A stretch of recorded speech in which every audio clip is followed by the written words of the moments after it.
Life wild, open. I left the United Kingdom at 16, with no plan, no roadmap, just a backpack. I spent 20 years living in Southeast Asia. I learned the languages. I was a missionary and a business owner, and a wife. We lived with the people, we built relationships, and we built a life we believed in. Then I lost it, all of it. Widowed, homeless, and an immigrant. Alone. When life demanded I rebuild, I climbed into an 18-wheeler and became a truck driver. Somewhere between the mission field in Asia and a truck cab in America. I learned that the life you plan and the life you actually live are rarely the same thing. You grieve that for a while. Then, if you're willing, you stop fighting it. Today, I live in the rural Dakotas with my husband and our dog Chewy, a nomad at heart and a minimalist by practice. This is not a story about surviving. Survival is the floor, not the ceiling. Life wild, open. It cost me everything. I would do it all over again.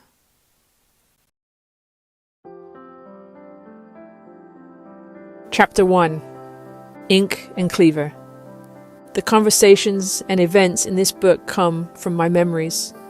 I have retold them to capture the heart and meaning of the moments, not as exact transcripts. To protect privacy, I have sometimes changed names, locations, or identifying details. The truth of what happened, the people, the moments, and the lessons remain intact.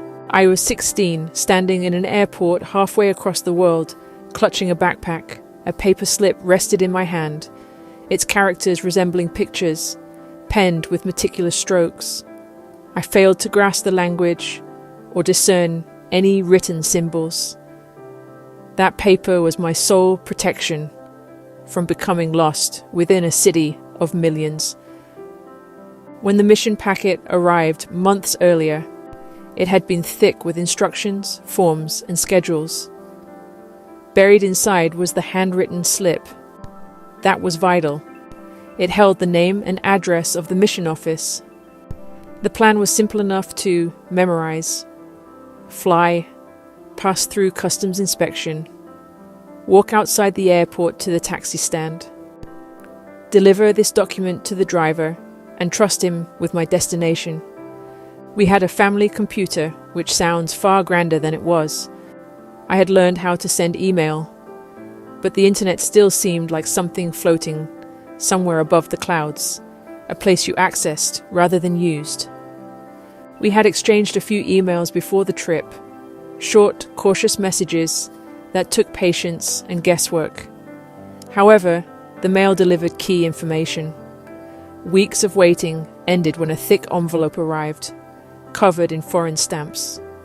I recall holding it, contemplating its global journey before I opened it. That self-reliance was not uncommon for me. This was the manner in which our parents raised us.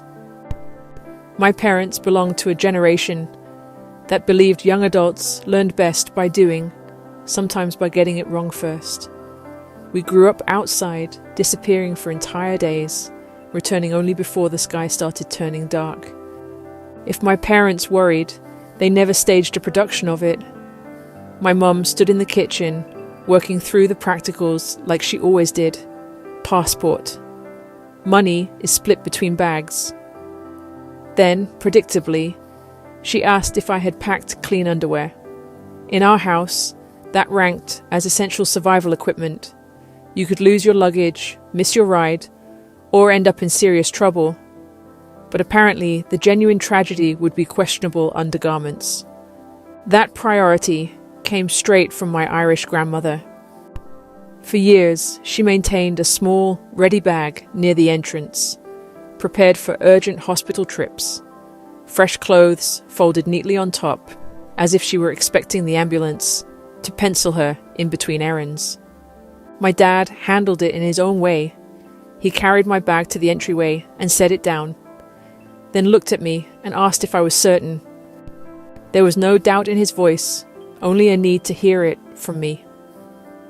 When I said yes, he gave a small nod, a simple acknowledgement that the decision was mine. The conversation ended there. He picked up the keys and walked to the car to drive me to the airport. That was how permission worked in our house. My 4 siblings and I had to pick our direction and stand by it. Advice was always somewhere in the background. Rescue rarely was. If things went sideways, you sorted it out, or you learned from it, usually both. They allowed brief complaining. Mistakes did not become catastrophes. They considered them part of the bill. I graduated at 16 and already knew one thing clearly. If I wanted anything beyond that, I would have to fund it myself. There was no family money held in reserve. Pursuing higher learning seemed impossible. I knew only one way. I worked.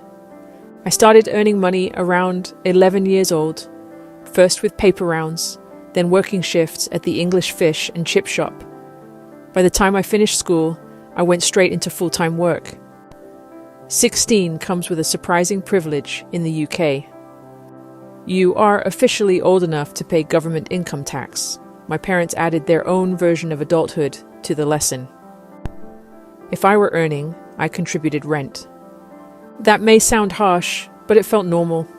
Learning quickly that money had weight, you saved it, you respected it, and you learned how fast it disappeared if you did not. Would more money have made life easier?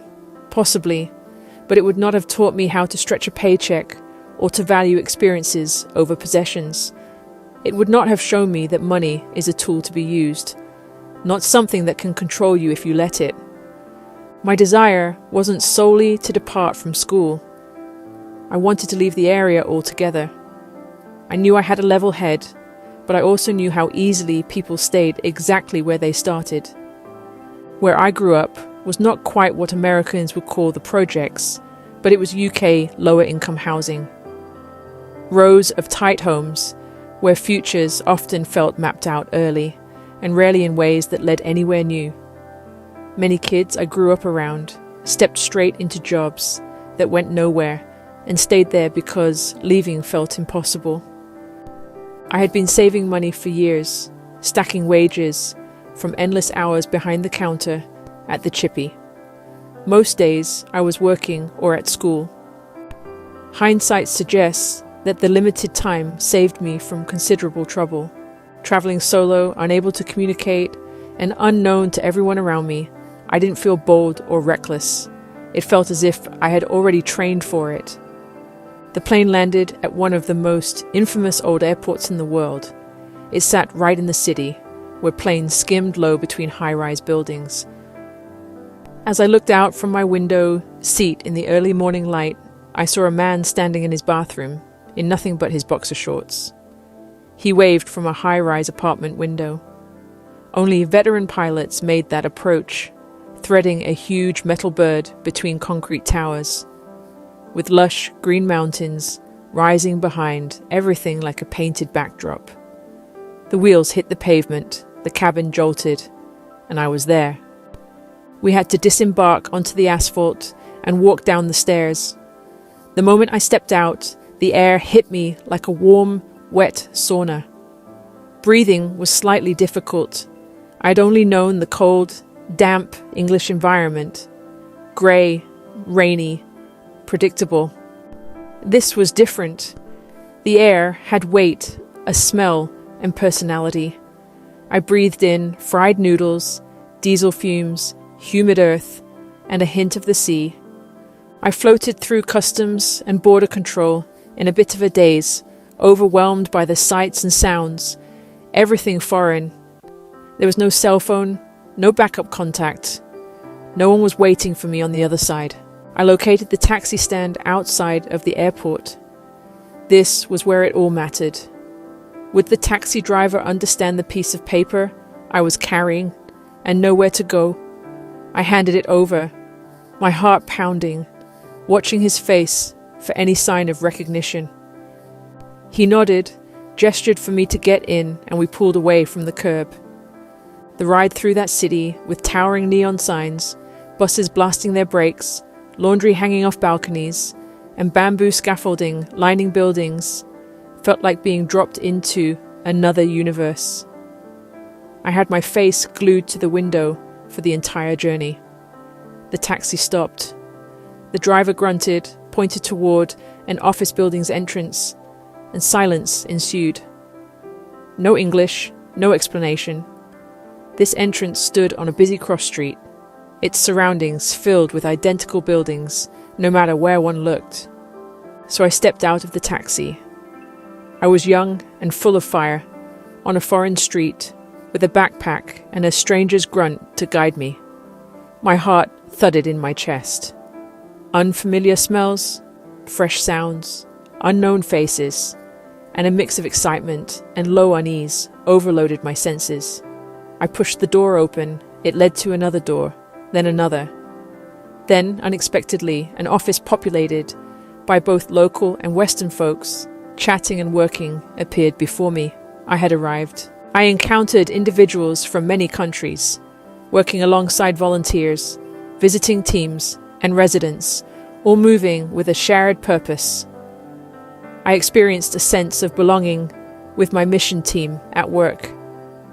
Food became its own adventure.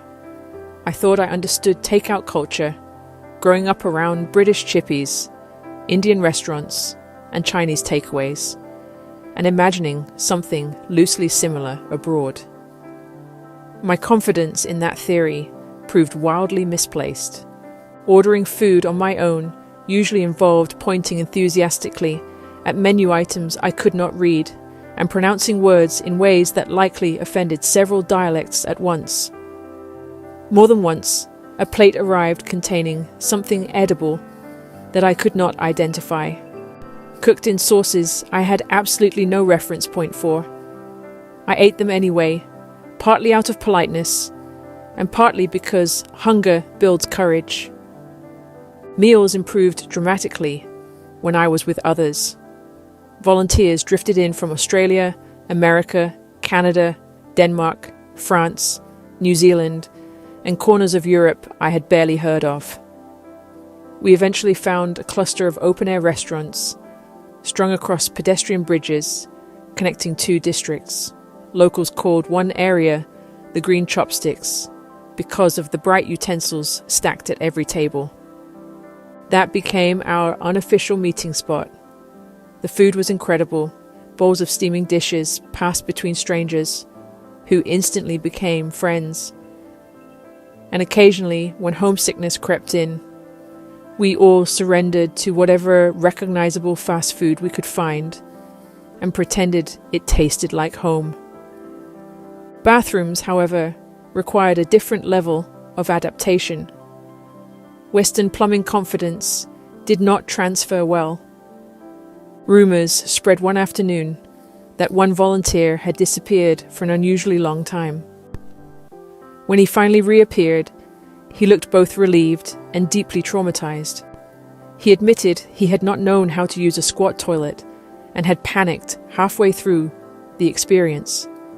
His solution involved removing every item of clothing from the waist down, including shoes and socks, and holding them in his mouth to avoid dropping anything into the opening. Reassembling himself afterward took far longer than the original problem. None of us ever let him forget it. It also served as a fairly effective cultural education for the rest of us. Getting around the city and surrounding rural areas meant learning an entirely new transportation system. Buses, crowded trains, the occasional taxi, and long stretches of walking through neighborhoods I could not pronounce. Maps became suggestions more than instructions.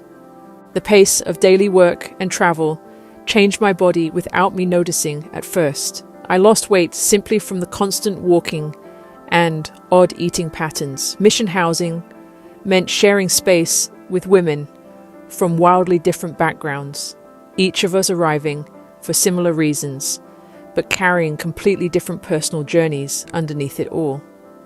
I knew little of the language, but I learned enough to introduce myself, ask questions, and muddle through directions. Daily activities were practical. I helped when I could, watched when I could not, and chuckled at unintelligible gestures. Life was not in sermons or books. It was on the streets, in people's homes, in markets, classrooms, and alleys. We met folks where they lived, observed their necessities, and discovered means to assist without causing offense. Somewhere deep in one of the city markets, down where the alleys twisted, as if they had their own sense of humor, I found something special. Something I had to bring back for my parents. It was Asia, after all. So obviously my brain went directly to a giant, hand-sculpted meat cleaver. A massive one. Carved from a single piece of metal and wood, the handle and blade all one fluid shape. It was expensive, ridiculous, completely unnecessary. Perfect. I chose the biggest one. The craftsman even etched something heartfelt onto the side in the local language. A message from my parents, I think. Maybe it was inscribed, with love, or please sharpen responsibly. I could not read a word of it, just like the handwritten paper I had arrived with and used, to start my journey across the entire city. Fitting, really. I kept no record of how long I remained. Time changed differently on that trip. Days stretched and collapsed all at once, marked more by experiences than by calendars. Leaving marked a profound change within me from my initial state. Departure felt tangled and brought sadness, longing for companions, locales, and that peculiar life, now familiar. I was ready to see my parents again, ready for recognizable accents, weather, and food that did not require guessing, games, and hopeful pointing at menus. The taxi ride to the airport felt subdued compared to the chaos the city usually allowed.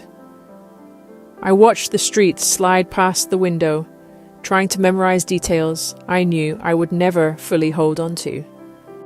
Street vendors setting up stores in the middle of alleys, vertical skyscrapers shooting straight up, markets on one street, and luxury shops filling another. I packed my luggage carefully for the flight home. It held my souvenirs, my paperwork, and what felt like proof I had actually done something bigger than myself. I kept checking the zippers, running my hand over the fabric, making sure everything was still there. Looking back, all this happened before airport security became what it is today. It was also my first time flying. I had no real understanding of airport rules or regulations. My logic was simple. If something mattered, you kept it close. So, while packing for my return flight, emotional about leaving but eager to get home, I placed the enormous cleaver inside my carry-on backpack and walked towards security with complete and utter normalcy. The airport itself felt overwhelming. Departure boards flipped and clacked overhead. Families hugged goodbye in tight circles. Business travelers traveled with rehearsed urgency. I followed signs more than understanding them, hoping confidence could substitute for knowledge. Check-in felt like a minor victory. My passport was stamped, my boarding pass printed, and my bag tagged. I remember thinking I was doing well in this international travel business. Then my backpack rolled through the scanner on entry to the gates. Alarms exploded the instant it passed through, sounding as if I had just attempted to smuggle a live crocodile into the boarding gate area. Lights flashed, buzzers blared. The conveyor belt stopped mid-roll, as if it had taken offense at my existence. Within seconds, 5 or 6 uniformed officers appeared around me, hands resting politely, but not really politely, on their holsters. A very kind gentleman asked for my bag. I handed it over, completely clueless, probably smiling like a tourist in a museum. Upon unzipping it, he reached within and produced something like a medieval weapon, the rather extremely large meat cleaver. He held it up. Everyone stared at me. I stared back at him, genuinely surprised that it was a problem. I must have looked like the picture of innocence. 16 backpack straps, too tight, sunburned nose, trying so hard to do everything right. It could have gone really badly. Really, really badly. Perhaps my youth or my naive appearance played a role. Speaking pitch-perfect English with just a hint of an accent, the remarkably patient gentleman stated, "Madame, this item is not permitted on the aircraft." I communicated as best I could, anxious about the stories I had heard about luggage disappearing. Inside that bag was a kitchen utensil, meant for my parents. He nodded with the slow nod adults use when they are trying not to laugh. Then he assured me he would keep it safe by locking it in a special flight attendant's closet. Once I arrived in the United Kingdom, it would magically reappear on the other side with oversized and special luggage. Problem solved, crisis averted, cleaver rescued. The confiscated meat cleaver had already rattled me before I even reached the gate. By the time I boarded the flight home, I was running on exhaustion and adrenaline, the kind that makes everything feel slightly unreal. I found my seat and tried to settle into the long journey back. The man beside me stood as I arrived and helped lift my bag into the overhead compartment. I took it as simple politeness. He dressed sharply and carried a rigid briefcase, which gave him an air of importance, or at least confidence. He started asking questions: where I had been, why I was traveling alone, how long I had stayed. Initially, it seemed like a relaxed discussion. Passengers and flight attendants surrounded us, moving up and down the aisle, the usual noise and movement that makes you assume you are safe. Then he told me quite plainly that I should marry him. He said it as a matter of fact, with an unwavering composure. He said he would take me to Africa and look after me. Something in my gut dropped. It was not loud panic, it was heavier, the feeling that settles in your stomach and refuses to stop. I smiled, trying to stay polite, and told him I needed the bathroom. Instead, I walked toward the front of the aircraft and asked to speak privately with a female flight attendant behind the curtain dividing business class. I remember lowering my voice and telling her I felt extremely uncomfortable. She did not hesitate. She simply nodded and changed my seat about 15 rows back. For the rest of the flight, I stayed alert. I avoided walking past his seat and watched the aisle carefully. I remember noticing that briefcase whenever he stood, as though it meant something important, even though I could not explain why. When we landed in the UK, another unexpected delay awaited me. I had to wait for customs to process my confiscated chef's knife before they could return it. I stood awkwardly beside a cart and waited. Officials shuffled paperwork and inspected it, acting as if I were importing something far more sinister than a slightly questionable travel souvenir. In hindsight, that delay was probably a blessing. By the time they released me, most passengers had already cleared the terminal. I never saw that lovely African man again. My parents were at the airport waiting, watching through the glass as the arrivals board flipped to show my plane had landed. People trickled out and then flooded out. One by one, passengers from my flight passed through the doors, everyone except me. They had received only one landline phone call from me during the entire trip. Just one telling them I had arrived safely. After that, nothing. That was normal. Now it feels unthinkable. They stayed near the barrier, asking other travellers from the flight if they had seen me.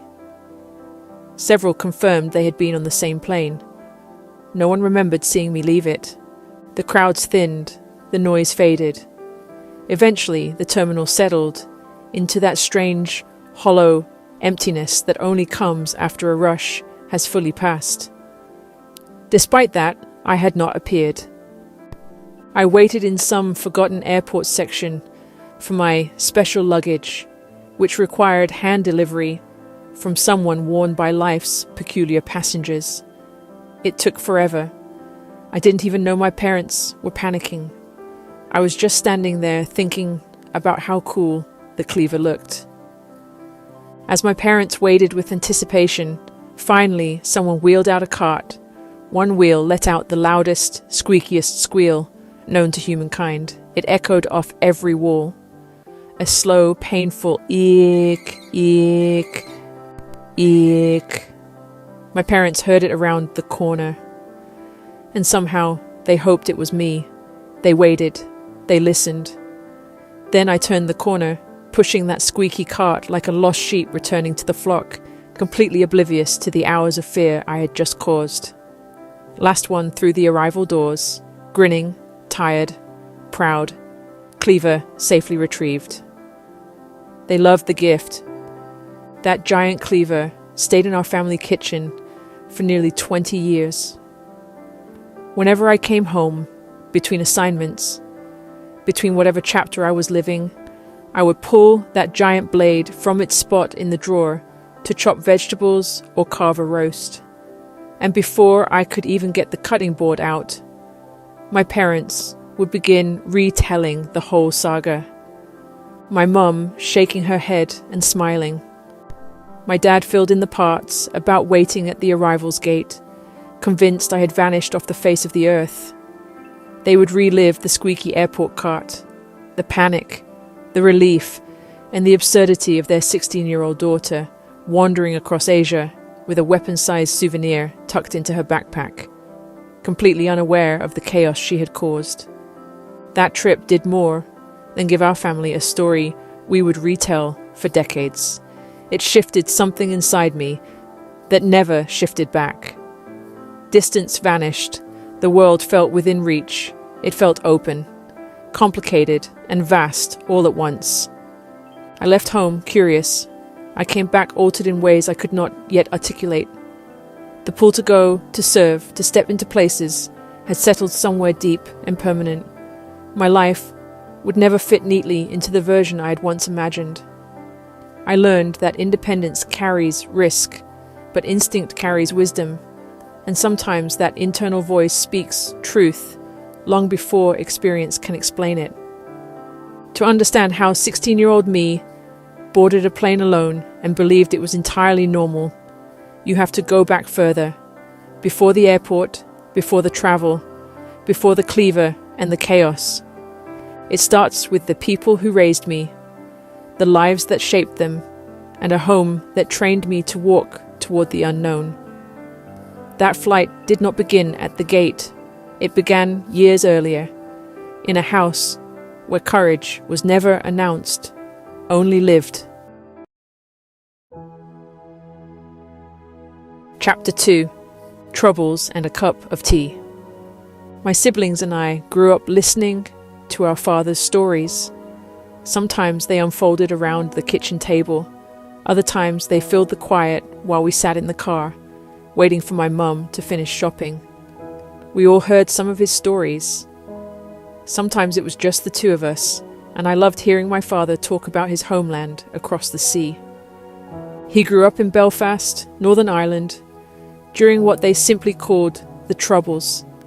It was a long, bitter stretch of conflict that split families, towns, streets, and hearts. There, religion was not only a faith, it shaped identity, postcode, safety, and danger all at once. My father's Catholic upbringing alone divided the world around him. He was one of 10 siblings in a family of 12. Sometimes we would hear fragments of his childhood, always delivered casually, as if he were describing an ordinary way of life. We had heard, through stories, told that when he was a boy, he came home from school and found strangers living in his house. He walked through the front door unnoticed, went upstairs, and opened his bedroom door to find other children playing. They told him that the house was no longer his. For a moment, he believed his entire family had disappeared.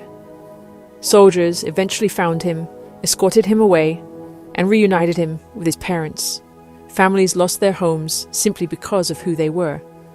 Less pleasant accounts were often only touched upon briefly. His brothers once planted a small garden of flowers, vegetables, and nothing more. They used ordinary fertilizer. But in those days, soldiers shifted through homes constantly. When they found it, they grabbed 4 of my uncles, lined them up behind the house, and shoved guns in their faces. Accusations of bomb-making flew like sparks. One wrong twitch, one wrong word, and it could have ended differently. One of my uncles stopped to give directions to a man in a car. He leaned down toward the window, just being helpful. The man suddenly grabbed his head, pulled a knife, and slashed his throat from ear to ear. Somehow, unbelievably, he survived. The cut missed what would have killed him by the narrowest margin. There was never any reason it happened. He had simply stopped to help someone. My dad always shook his head at that one, never making sense of the situation. By the time my father was a young man, that life permeated daily existence. My dad became a finished carpenter, a good one. He had been fitting out a shop with shelving, counters, and door frames. But the shop was bombed out twice. He quarreled with undesirable individuals, and back then, that sufficed. Then there was the Sunday incident. Post-bombing, Dad refitted the shop, seeking to accomplish more. Working on Sundays was not customary in that district, not then. News spread, and then several men showed up. Tales circulated concerning repercussions for disregarding such warnings. Severe beatings, punishment kneecappings. The message was simple: don't go back, and my father would not argue. He recounted that portion with nonchalance, presenting job changes like routine life events. That was enough for him. His older brother, serving as a police officer in England, had long urged my father to relocate there. That week, my dad packed what he owned into a small bag and left Northern Ireland behind. He never described the leaving as brave or tragic, just necessary. When he got to England, he started over. He joined the London Fire Brigade and became a firefighter, driving the engines, answering alarms, and loving every part of it. My siblings and I have talked about those stories many times. We have pieced together bits and parts from our parents and some from our Irish uncles, aunties, and granny. Today, people would probably call it terrorism. During that era, people simply termed the conflict the Troubles, implying a fleeting, unavoidable occurrence. Father told those narratives similarly, plain, as a matter of fact, no dramatics, no self-pity, just how things were.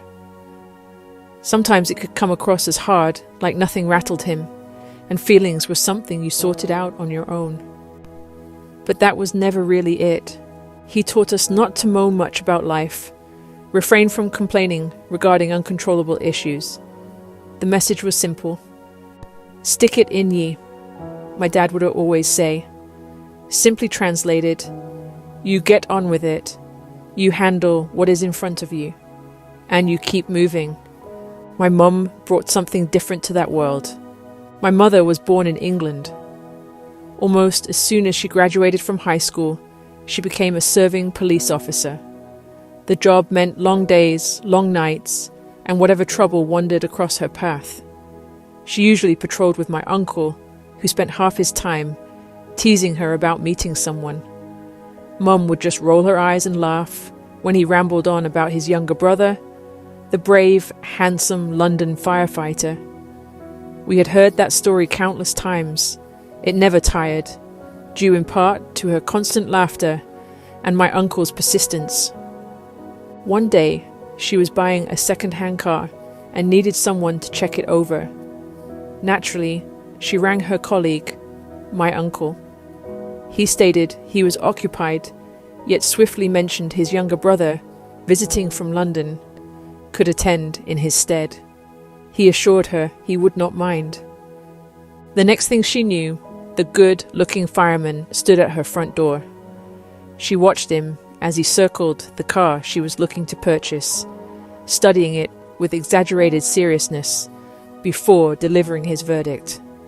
It was rubbish. Absolute rubbish. He whisked her off for a test drive in his car instead, proclaiming she deserved to experience a proper car. He declared with complete conviction that he had decided on the spot to sell his car, with a claim that was not entirely true.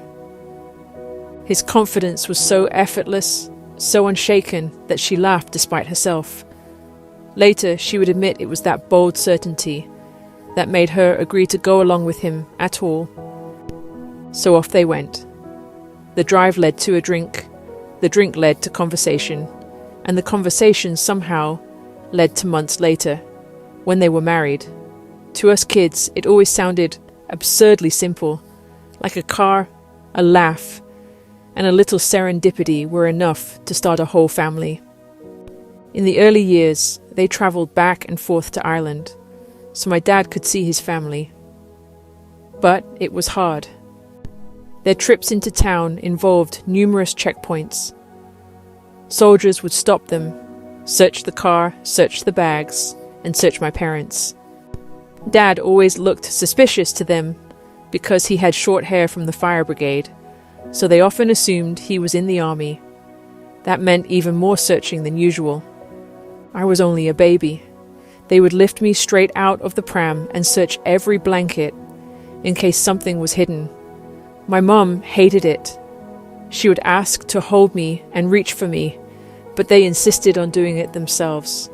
She said it was intimidating to see men with guns lifting her baby like a parcel. One day in Belfast, my parents were in a department store with me in the stroller, burning time before meeting my granny later. Exploring the record section, they observed the latest LP releases. Afterwards, they crossed the street to meet my grandmother on the other side of town when, abruptly, a bomb exploded behind them at the department store. Mum recounted how despite a bomb exploding, folks were so accustomed that they simply dropped, awaited calm, then rose, cleaned themselves, and continued their routine. My mum recounted the saga. Her voice carried both slight terror but resignation. She'd been rolling me through the street, but by then explosions had become almost normal. Some blasts were aimed at buildings, but people still got hurt. On a previous occasion, my parents enjoyed a tranquil drive through the countryside. Of course, they had to drive through a checkpoint. Soldiers checked the car, and my dad thought he heard, "Okay, away with you," and waved them on. Dad drove off slowly, picking up a bit of speed, when suddenly they were shouting, loud and urgent, "Stop, or we will shoot." When my father glanced in the mirror, the soldiers had their guns up, ready to use them. He slammed on the brakes, my carry cot slid, and I was hurled frontward, ending up wedged in the backseat footwell. More time, more questions, more drills. My mother was also 6 months pregnant with my younger brother. They recognized that it was time to cease returning to Ireland. It had become too dangerous, too close, too real. That was probably one of the last times my father visited his family home. I remember asking my father what it was all about. He would shrug and say he understood the history and the politics, but that underneath it all, there was greed, power, money, and pride. He felt neither side was good. Most ordinary folks were caught in the middle, longing for peace. I get my sense of adventure from my mother. No question. She was barely 17, straight out of high school, when she signed up as a police officer, back when they still called them WPCs, which stood for Woman Police Constable, the title used in the UK. She threw herself into it. While most people her age were still figuring life out, she was volunteering with CID, the Criminal Investigation Department, the branch that handled serious crime and undercover investigations, tagging along on raids and undercover follow-ups, drug dens, money laundering fronts, She was the plainclothes backup who always volunteered. When she was not working, she was hiking, volunteering, or planning her next small adventure. She loved people, food, culture, smells, sounds, and anything different from home. She instilled in me that yearning for adventure. My father, however, not so much. My father would have been perfectly happy living out his days within a 10-mile radius. He loved camping, yes, but his kind of camping. He adored a caravan site, a kettle on the boil, and a serene corner where he could sip his tea and pretend the rest of the world did not exist. He loved driving, though, probably because it reminded him of his London days, racing through the city, answering emergency calls with sirens and horns blaring. My mum would gently remind him to slow down, to take corners as if he were driving a family car and not a fire engine. My mum loved the exploration of unknown places. Every holiday or vacation was somewhere different. She could still adventure, discover, and be curious, even with 5 kids in tow, while Dad was perfectly content, sitting, sipping tea, and watching us play. Family holidays were always caravanning trips. The 7 of us with the family Labrador would pile into the car with Dad at the wheel, and we would head to different parts of the United Kingdom, such as Scotland, Wales, and England. We would find a farmer's field, rent a spot, pitch our tents, and spend our days building forts, exploring the woods, and running through fields. The freedom of it would enrapture the 5 of us, playing, exploring, and being together. We never went abroad like other families. We did not need to. Everything we needed for adventure and fun was already there, right in front of us. He offered an immediate explanation when I inquired about our extensive caravan travel. My father would always exclaim, "It's free. Free's the best holiday you'll ever get." We still quote him to this day. Anytime a sibling tries something new or says something is wonderful, someone else will repeat, "Because it's free," in my dad's Belfast voice. It has become family scripture. It usually surfaces when we are together as adults, wandering through nature on a long walk that is somewhere between a stroll and a hike, or piling into cars for a countryside drive with no actual destination. None of it costs anything. No tickets, no attractions, just time spent side by side. It reminds us that my parents never believed enjoyment depended on buying or scheduling. We could discover it through dialogue, enjoying the outdoors, and being present for one another without seeking amusement. Without realizing it, that idea shaped how we learned to experience happiness. Life has scattered us across 3 different countries, each of us raising families of our own, and sometimes years pass between seeing each other in person. Yet, when we meet again, it is often those same simple rituals that pull us straight back together. And in our own homes, with our own children, we have each carried pieces of what our parents taught us. Poverty did not define our upbringing. Money was scarce, and many of our clothes and possessions were second-hand. Still, Mum had a way of making everything feel enough, turning hand-me-downs into things that mattered. There was care in it, pride in it. We grew up with gratitude and always had what truly mattered. There were 5 of us kids, each only about 18 months apart, a constant whirlwind that shaped who we would become. Humor was necessary to survive the organized chaos. We hardly ever used names. It was more like a daily head count. 1, 2, 3, 4, 5. Right? We've got them all. Mum could hunt gifts like a bloodhound on a mission. Car boot sales, church fetes, and local ads. She searched everywhere for whatever her 5 needed. And somehow, she always found it.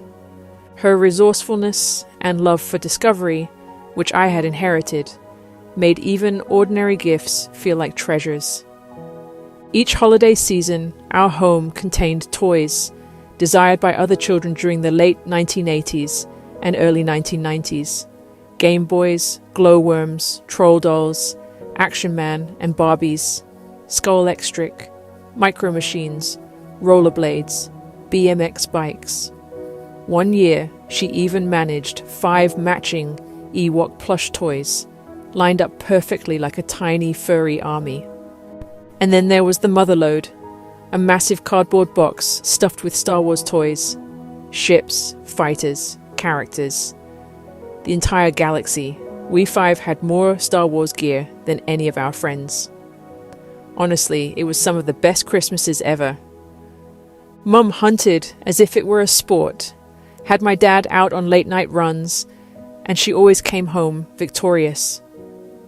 We never missed out. Not once. One of my favorite memories was the year I started high school. Dad announced he was taking me to the market. Now, an English market isn't like a neat little American farmer's market.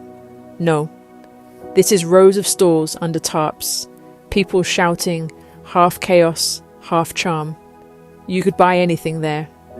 Dad told me he knew a place that sold brand new school shoes at an amazing price.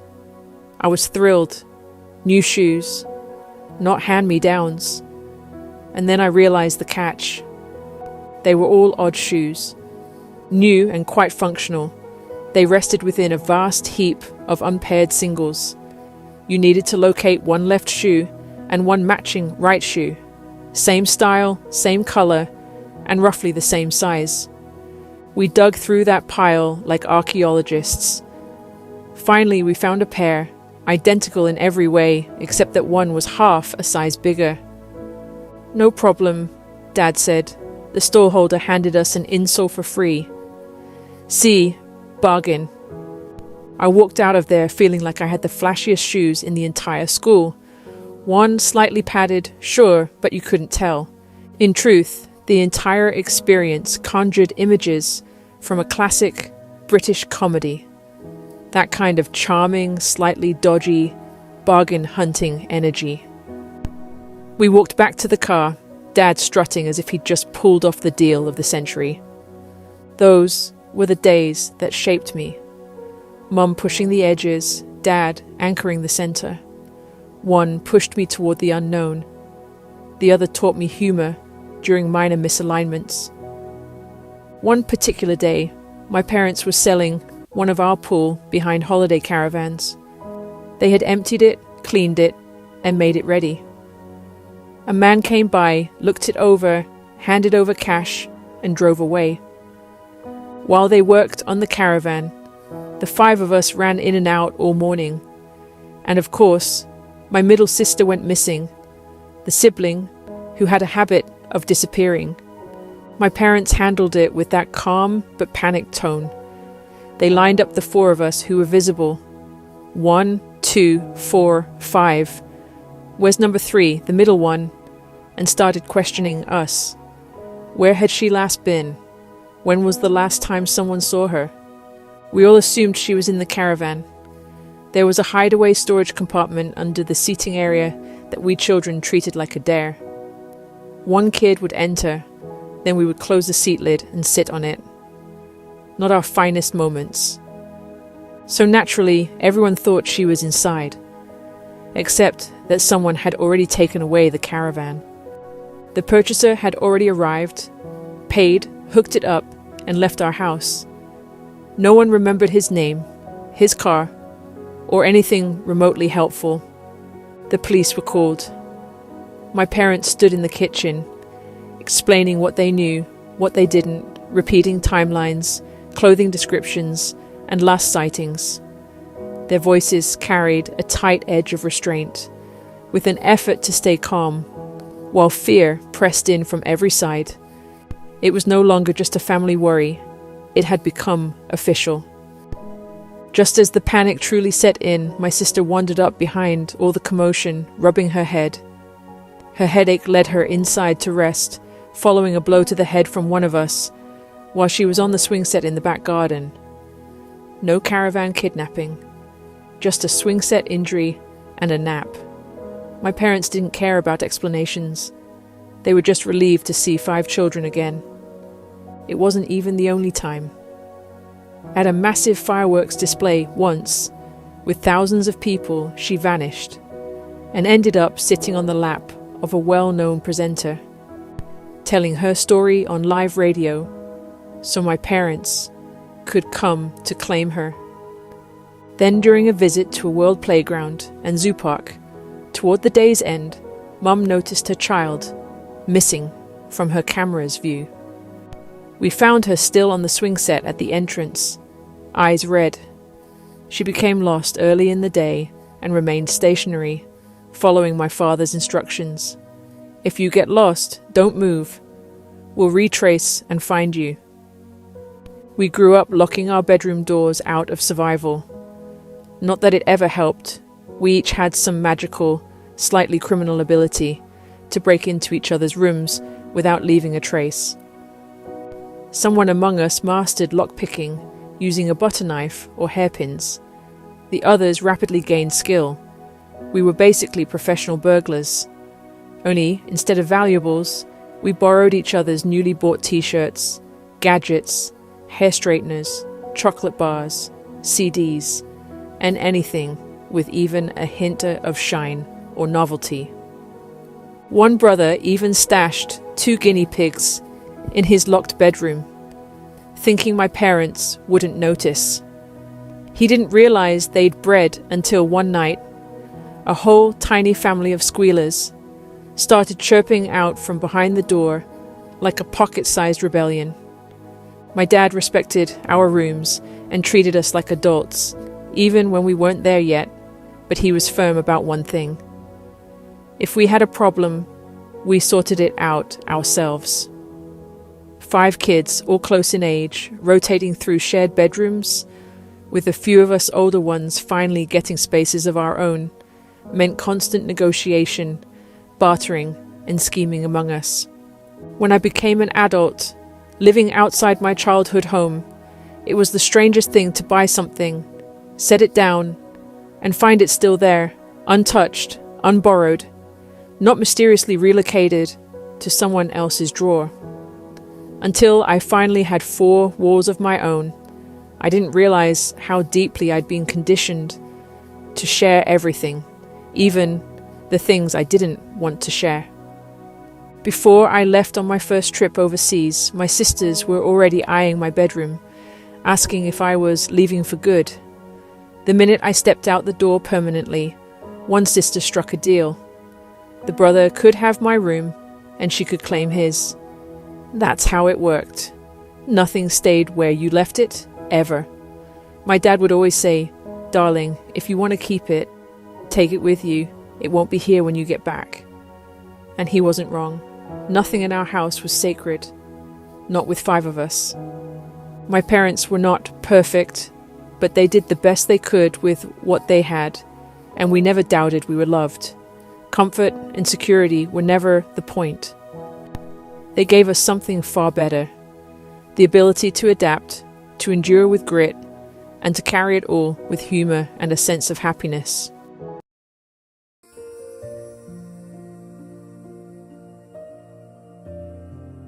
Chapter 3. Daddy's Girl.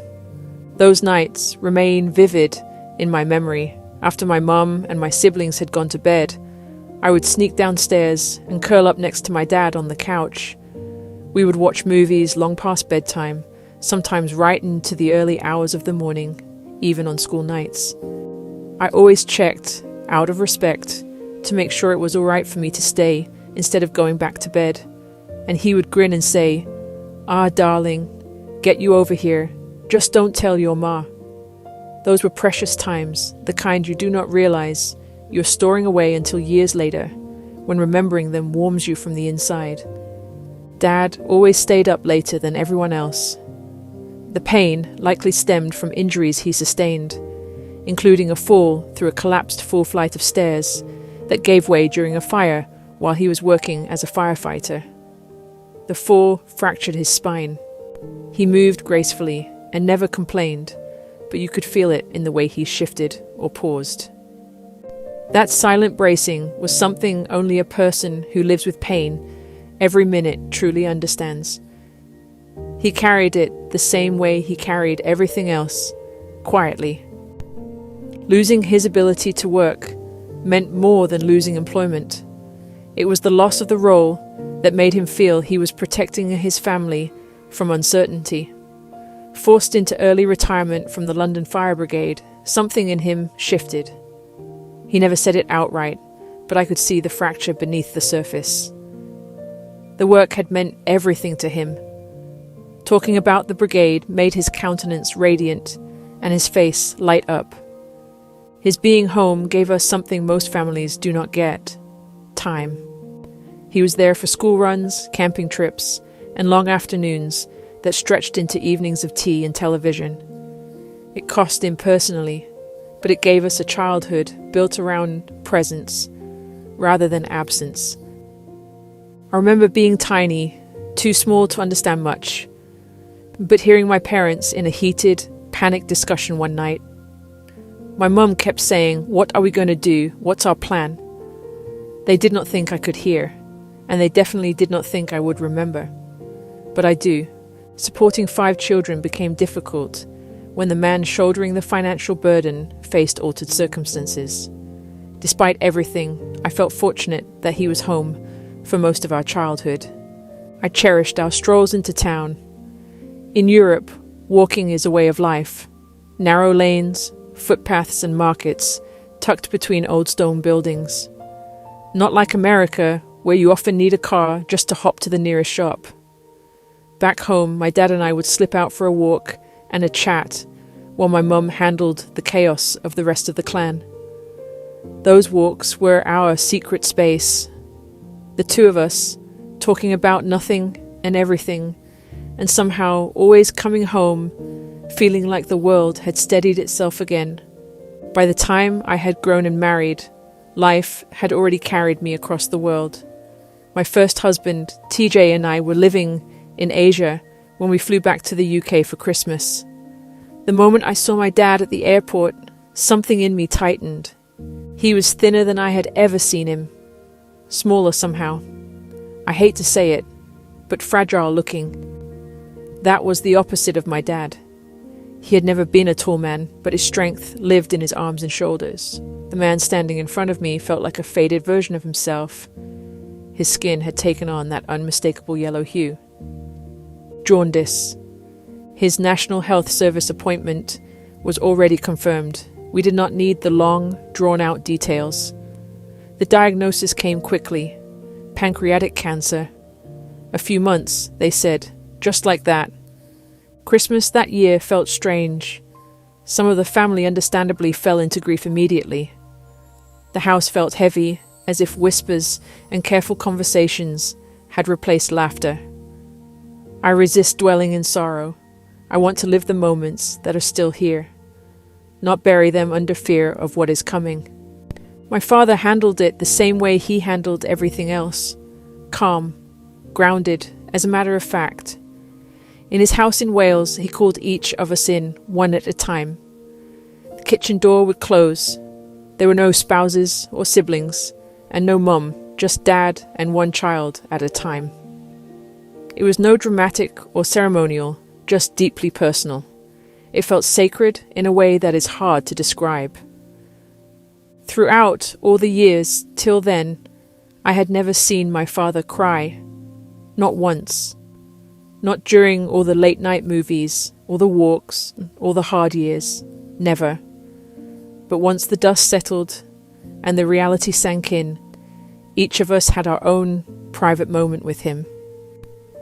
When it was my turn, he reassured me the same way he always had. He told me everything would be all right, that it was just time catching up with him, that he and God were good. And then I saw tears in his eyes. For the first time in my life, I did not know what to do. I just sat with him and let him have his space. He apologized for getting sick. That was my dad, taking responsibility for something he never caused.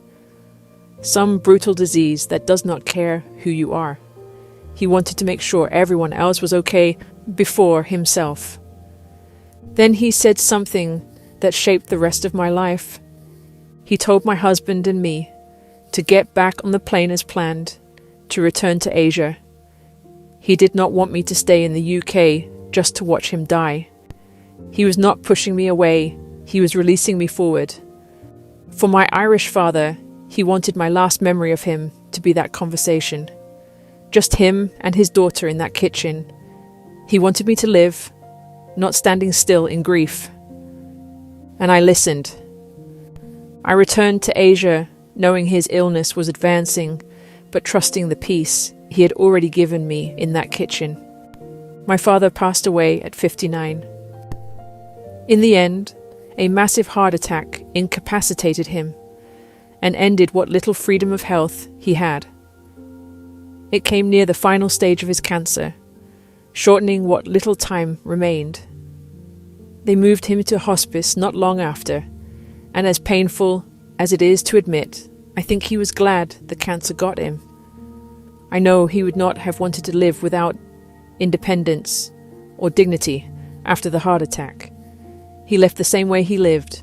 I did not return for the funeral. That decision confused some people. It still does. But it was never about avoidance or lack of love. My closure with my father happened in that kitchen, face to face, heart to heart. I had said everything I needed to say, and so had he. Funerals, for me, have always felt like they belong to the living, not to the one who is gone. My way of grieving has always leaned toward remembering someone in joy, rather than gathering in sorrow. I spent that time in Asia, remembering the good things about my dad, the walks, the laughter, the strength he carried through everything life handed him. I have never believed there is one correct way to grieve, only honest ways. A few months later, once the weight had settled, I returned to Wales to help my mum. 35 years of marriage. He had been her first and only love. Losing him left her unsteady, in a way I had never seen before. I did not go back to sit in sadness, but I went back to help her stand again. The house needed preparing for sale. It was still early in the aftermath of losing him, and my mum was there alone, overwhelmed and slightly adrift. Downsizing became the answer. I handled the practical tasks that feel so strange and unreal after someone dies. There is dismantling, as if one can take apart a life, one document at a time. Working on the house in Wales became something far deeper than preparing a property for sale. At first, it felt practical. A list of jobs, paint the walls, clear cupboards, straighten rooms, make everything look presentable for strangers who would one day walk through it and imagine their own lives within those walls. The house itself was an old Welsh cottage, built from enormous stone blocks that had likely stood for generations. Thick, uneven walls, shaped more by time than by tools, gave it an endurance. Houses like that breathe differently, holding dampness, settling slowly, requiring constant small maintenance to remain strong. My dad had always stayed ahead of those repairs, a tinkerer moving steadily from task to task. Consistent care of the kind most people never notice because it prevents problems before they have the chance to grow. While cleaning and painting, I started noticing places that felt off, corners that my father had patched instead of repaired, paint layered over areas that needed stripping back, small sections where mold and damp had crept through the stone. None of it was catastrophic. The house was not falling apart, but it was not my father's usual standard either. One corner stayed with me. The plaster had bubbled slightly where moisture had pushed through from the outer stone. Someone had painted over it at some point, trying to hide it rather than fix it. I stripped it back to the raw surface. The smell of dampness hit immediately. I scrubbed it down, bleached it, let it dry fully, then filled and sealed it properly with fresh cement before repainting. As I worked, I realized something slowly had settled into me. These were not repairs that my father had ignored for a long time. They had built up, long enough to tell a story without using words. My father had been sicker far longer than he had ever admitted. Not because he did not care, not because he had given up. Quite the opposite. I think he simply ran out of strength to stay ahead of everything the way he always had. That realization landed heavier than any diagnosis ever could. He had kept going, protecting and maintaining life around him as long as he physically could. When he could no longer keep pace with it, he never announced it. He simply adapted and carried on. I found small signs of that all over the house, half-finished touch-ups. He started jobs, but never fully completed them. Things my father would normally have taken pride in finishing to the last detail. Each discovery felt like reading pieces of a story he never told out loud. It was not neglect, it was exhaustion, hidden behind dignity. Repairing those areas became strangely emotional without being overwhelming. It felt less like fixing a house and more like finishing sentences he had started. It was a physical way of understanding what he had carried in silence.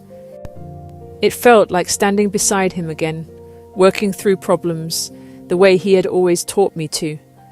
My instinct to fix things did not start in Wales. My father believed in teaching by doing. I was about 8 years old the first time he had me helping him with basic car maintenance. While most kids were playing in the street, I was outside with him, learning how to remove tires, check wear patterns, clean and paint wheel hubs, and bolt everything back into place. I was too small to use a wrench properly. The bolts were often tighter than my strength could manage.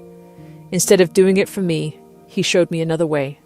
He told me I was just heavy enough to stand carefully on the wrench and use my body weight to loosen the nuts.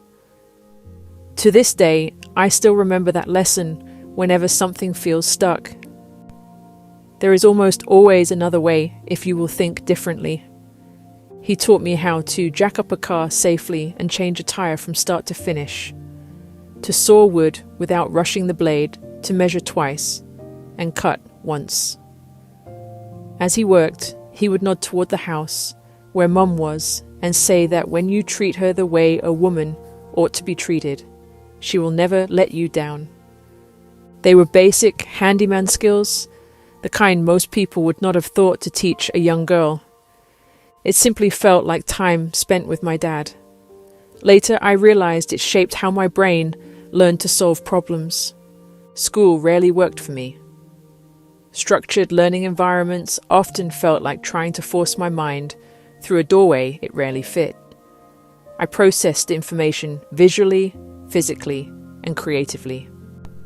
Sitting still, absorbing information without applying it, felt unnatural and frustrating. Others often misunderstood me as distracted or uninterested. But in reality, I simply learned through experience. Outside the classroom, working with my father made everything click. Problems had solutions you could see and touch. Mistakes were not failures, but adjustments. A broken hinge or stalled engine did not invite panic. It called for assessment, a bit of experimentation, and then firm hands until it worked again. That mindset followed me into adulthood.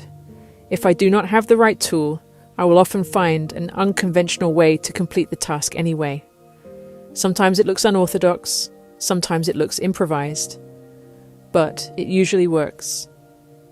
That willingness to experiment has shaped everything from how I build homes to how I navigate life decisions.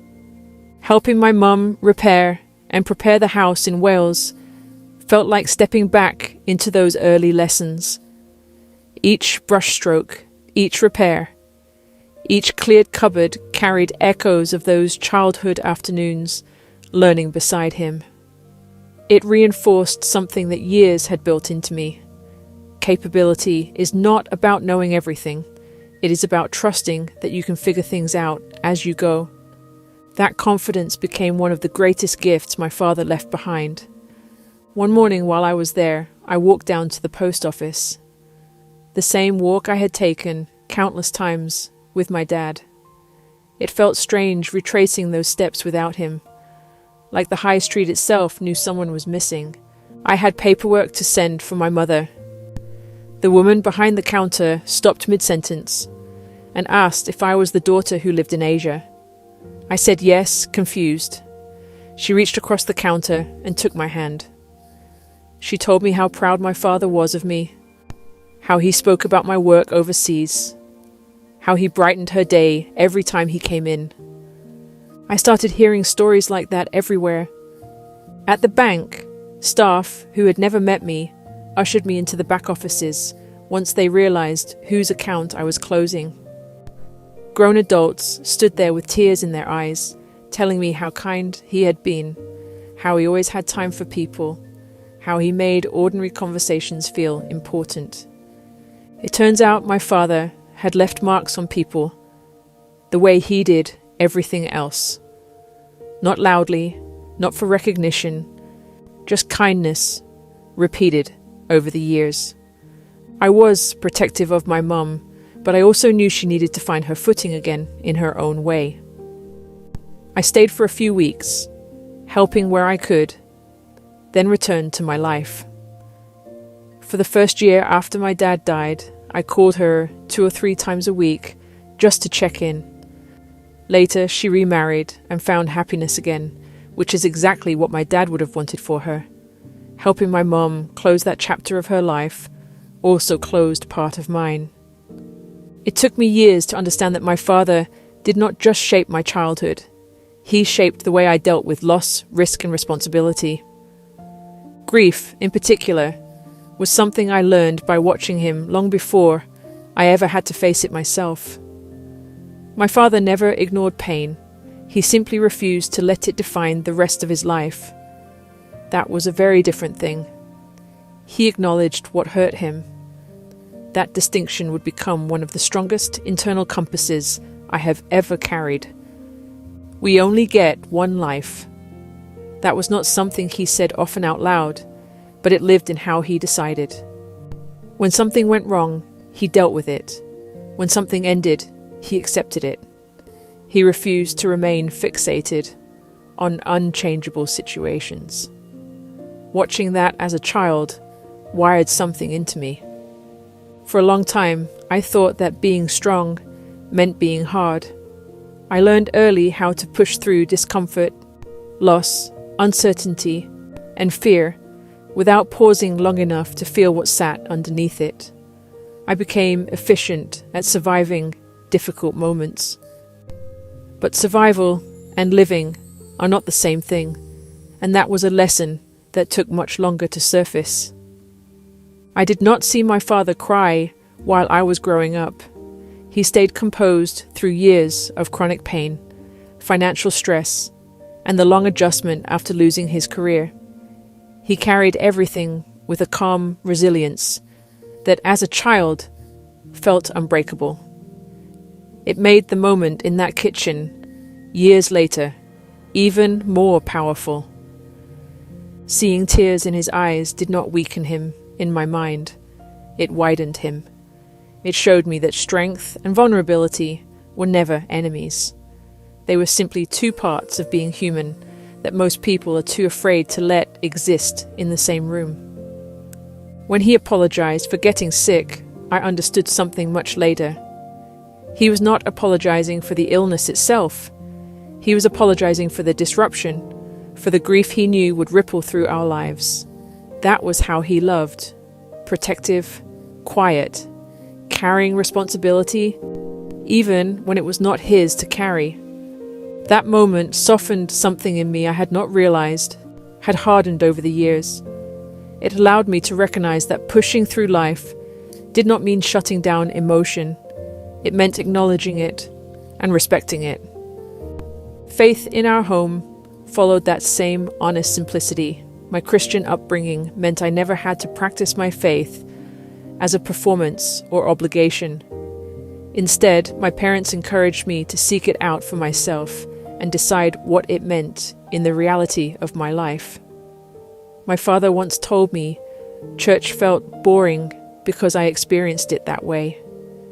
He reminded me that faith was not entertainment. It was a personal walk, one that looked different for every individual. Standing alone in decisions is another place where I still hear echoes of him, although now it sounds like my voice. Every decision we make belongs to us. Parents do not make them. Partners do not make them. Families do not make them. Support can exist. Love can exist. But responsibility always lands in the same place. That realization does not feel heavy. It feels like clarity. Accountability belongs where it should, with the person living the life. Without it, there is no resentment when plans shift or challenges appear. The choices are mine to make, and I meet them steadily, adjusting when necessary and moving on my own terms. My father never told me to live exactly like him. In fact, his greatest act of love was telling me to leave, to return to Asia, to keep building a life that existed beyond his own. At the time, it felt like one of the hardest instructions I had ever followed. Later, I realized it was also one of the greatest gifts he ever gave me. He showed me that love does not hold people still. Love releases them forward. As my life unfolded, I would meet other men who stood at major crossroads in my story. Each of them would challenge me, balance me, and force me to confront parts of myself I might otherwise have avoided. None of them chose my direction for me. None of them carried me through life. But each of them, in peculiar ways, stood at moments where my choices became clearer, sharper, and sometimes harder. My father built the foundation. He taught me how to stand on my own feet before I ever knew I would need to. The men who came later did not replace that foundation. They also reflected the standards I had already learned to recognize without realizing it, and revealed how strong I really was. For a long time, I believed strength meant advancing without hesitation. Life would later teach me that true strength often involves knowing when to stay, when to leave, and when to rebuild something completely new.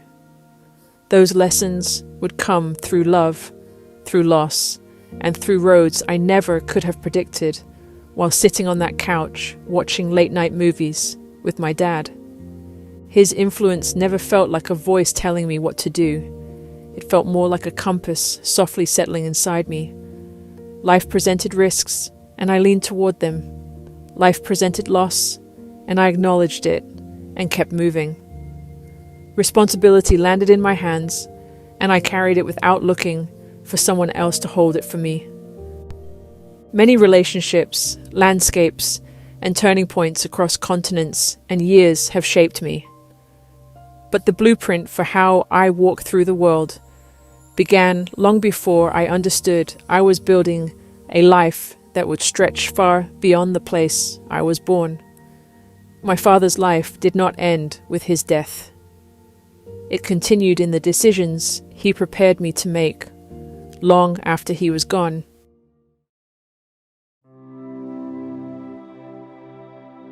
Chapter 4: Adventure and Desire. The same month I turned 20 years old, I left home and relocated to Southeast Asia. What began as a short trip had swiftly grown into something much larger. I stepped into work that would shape the next chapter of my life. My life in Southeast Asia was being built in a way that felt both temporary and deeply rooted. I was young, independent, and still learning how to stand on my own feet in a world far bigger than anything I had grown up knowing.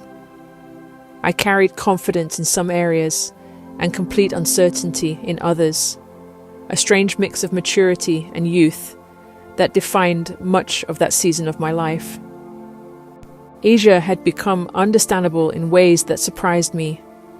The dense air, the layering of languages, food stalls, motorbikes, crowded sidewalks, and temple corners had woven themselves into my daily motion. What once overwhelmed me had settled into normal life.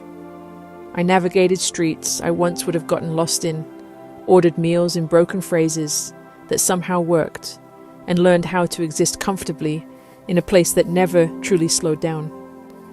I first discovered my faith on my own and made the decision to follow it when I was 8 years old. My parents encouraged it, but it was always understood to be personal. Faith was not something that could be handed down. Each person had to find it and choose it for themselves. As I progressed into my teenage years, the noise of the world grew louder, and that faith faded into the background. I stopped noticing the presence I had once felt so clearly. Years later, I reached a point where I stepped away from the pace of life and began searching for something more than routine, more than success, more than the world around me. In that space, I heard it again. A still small voice within my spirit. It was the same voice I had known as a child, calling me back to the faith I had chosen years earlier. That voice shaped many of the decisions that followed and never led me astray. Along with it came a sense of purpose I could not fully explain. It drew me toward people and places beyond my own plans. Some might compare it to the pull the ocean once held for mariners, but for me it reached deeper than that. It led me toward a life of service among people whose needs were far greater than my own. My work centered on humanitarian aid. We supplied food, water, medicine, and shelter to those impacted by crisis or poverty, facilitating connections between nonprofits, NGOs, and local organizations. On paper, that sounds structured. In reality, it meant long days, moving between villages, storage rooms stacked with supplies, crowded buses, and conversations held through translators and hand gestures when words failed. It was hands-on work, a way to live my faith, build relationships, and reflect on my personal mission. Part of that work was hosting visiting teams of medical outreach groups, English teachers, and volunteers, working with kids in group homes. We played, we built, we taught, we shifted supplies. They organized some days. Flights experienced delays. Trucks broke down. Supplies arrived short. Plans changed constantly, and I learned quickly that flexibility was more valuable than perfection.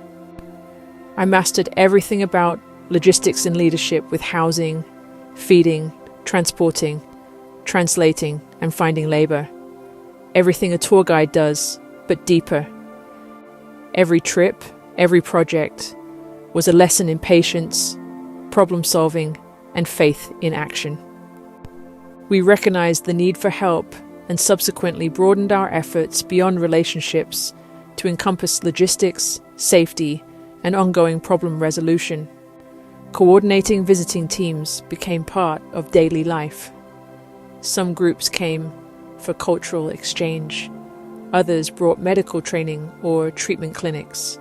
Doctors, dentists, and optometrists gave their time and personal funding to serve in villages with little or no access to care.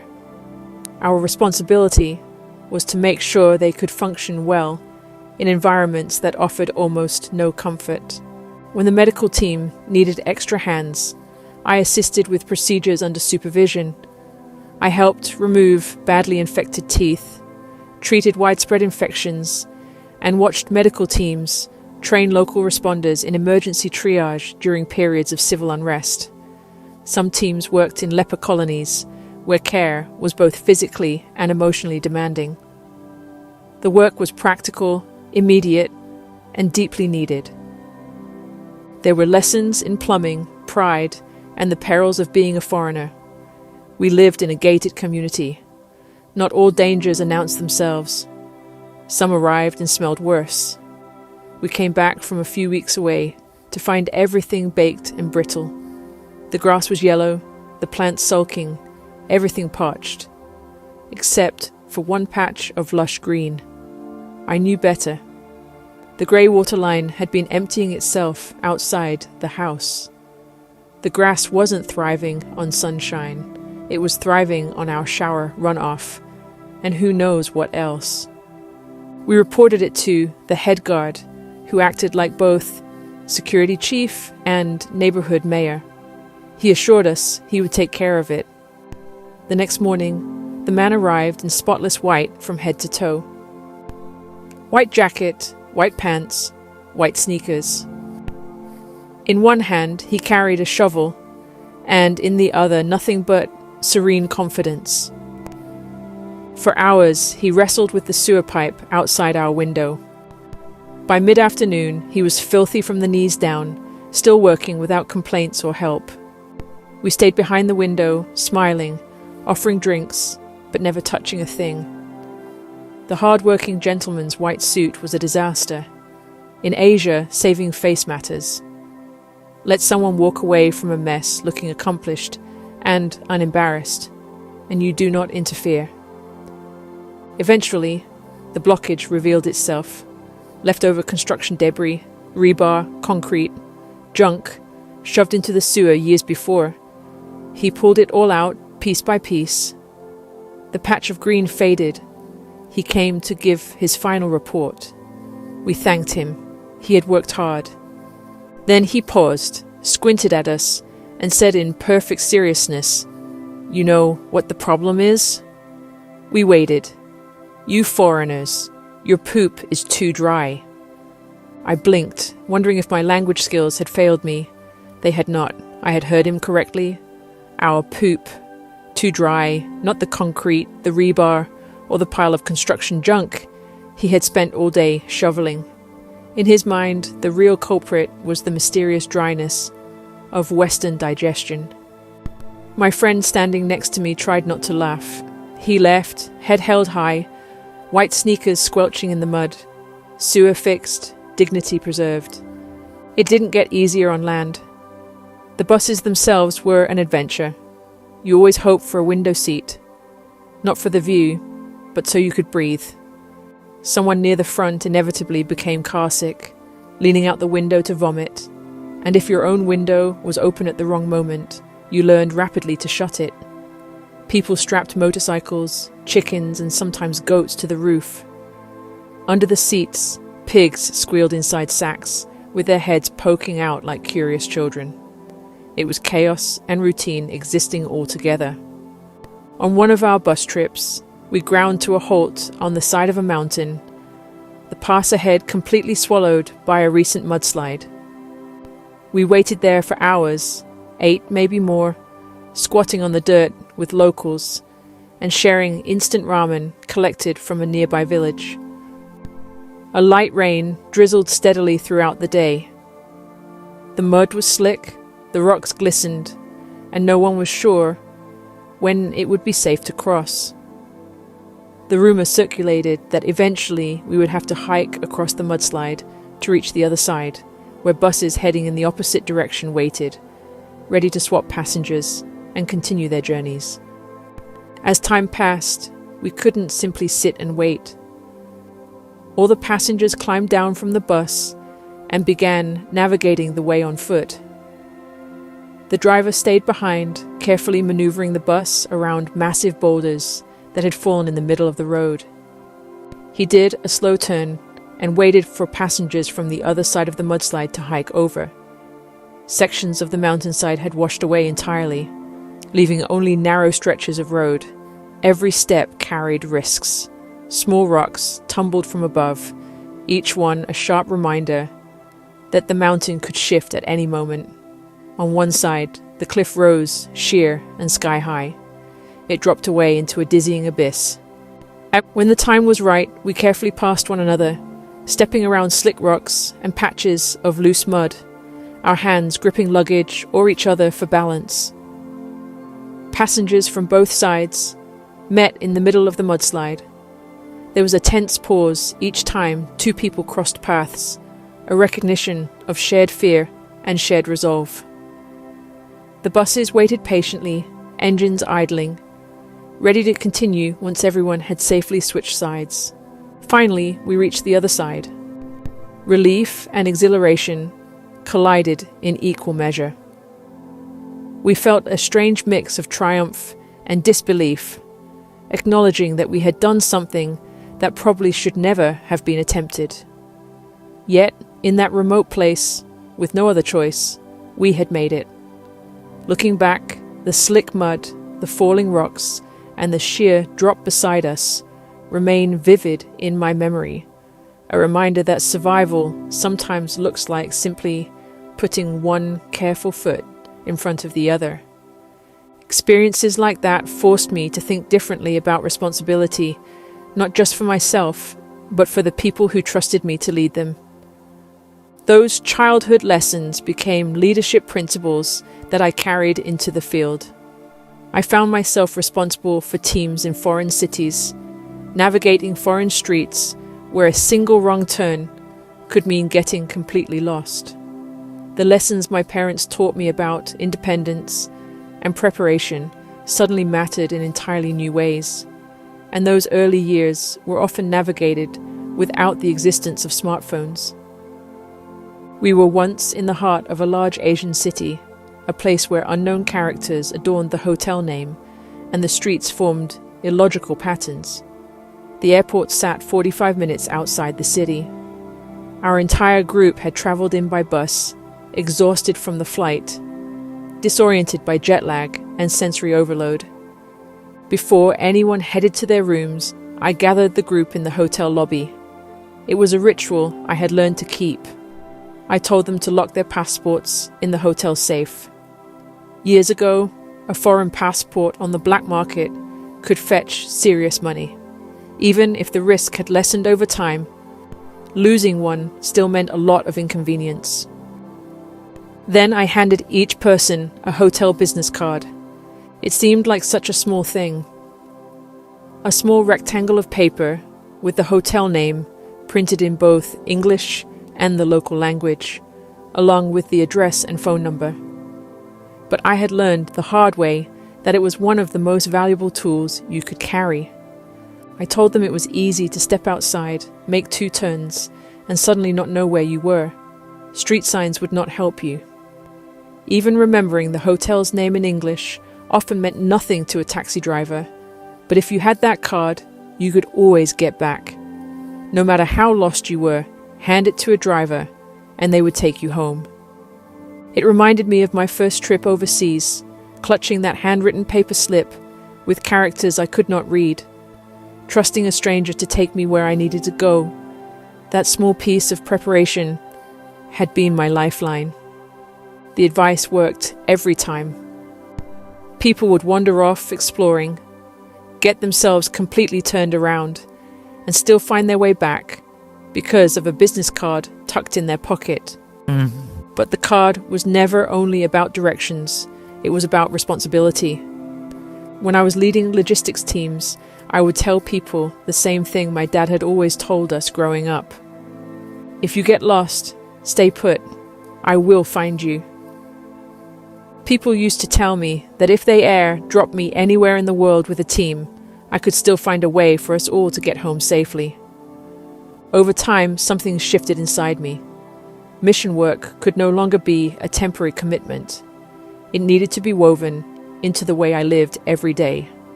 Sustainability, not dependency, became the goal. The life I wanted was one that allowed me to stay, not just visit, serve, and eventually leave. Separately, I founded a tourism business focused on building long-term relationships in communities. The company focused on cultural exchange, immersive travel, and village stays with indigenous families. Introducing small groups of visitors created income for local households.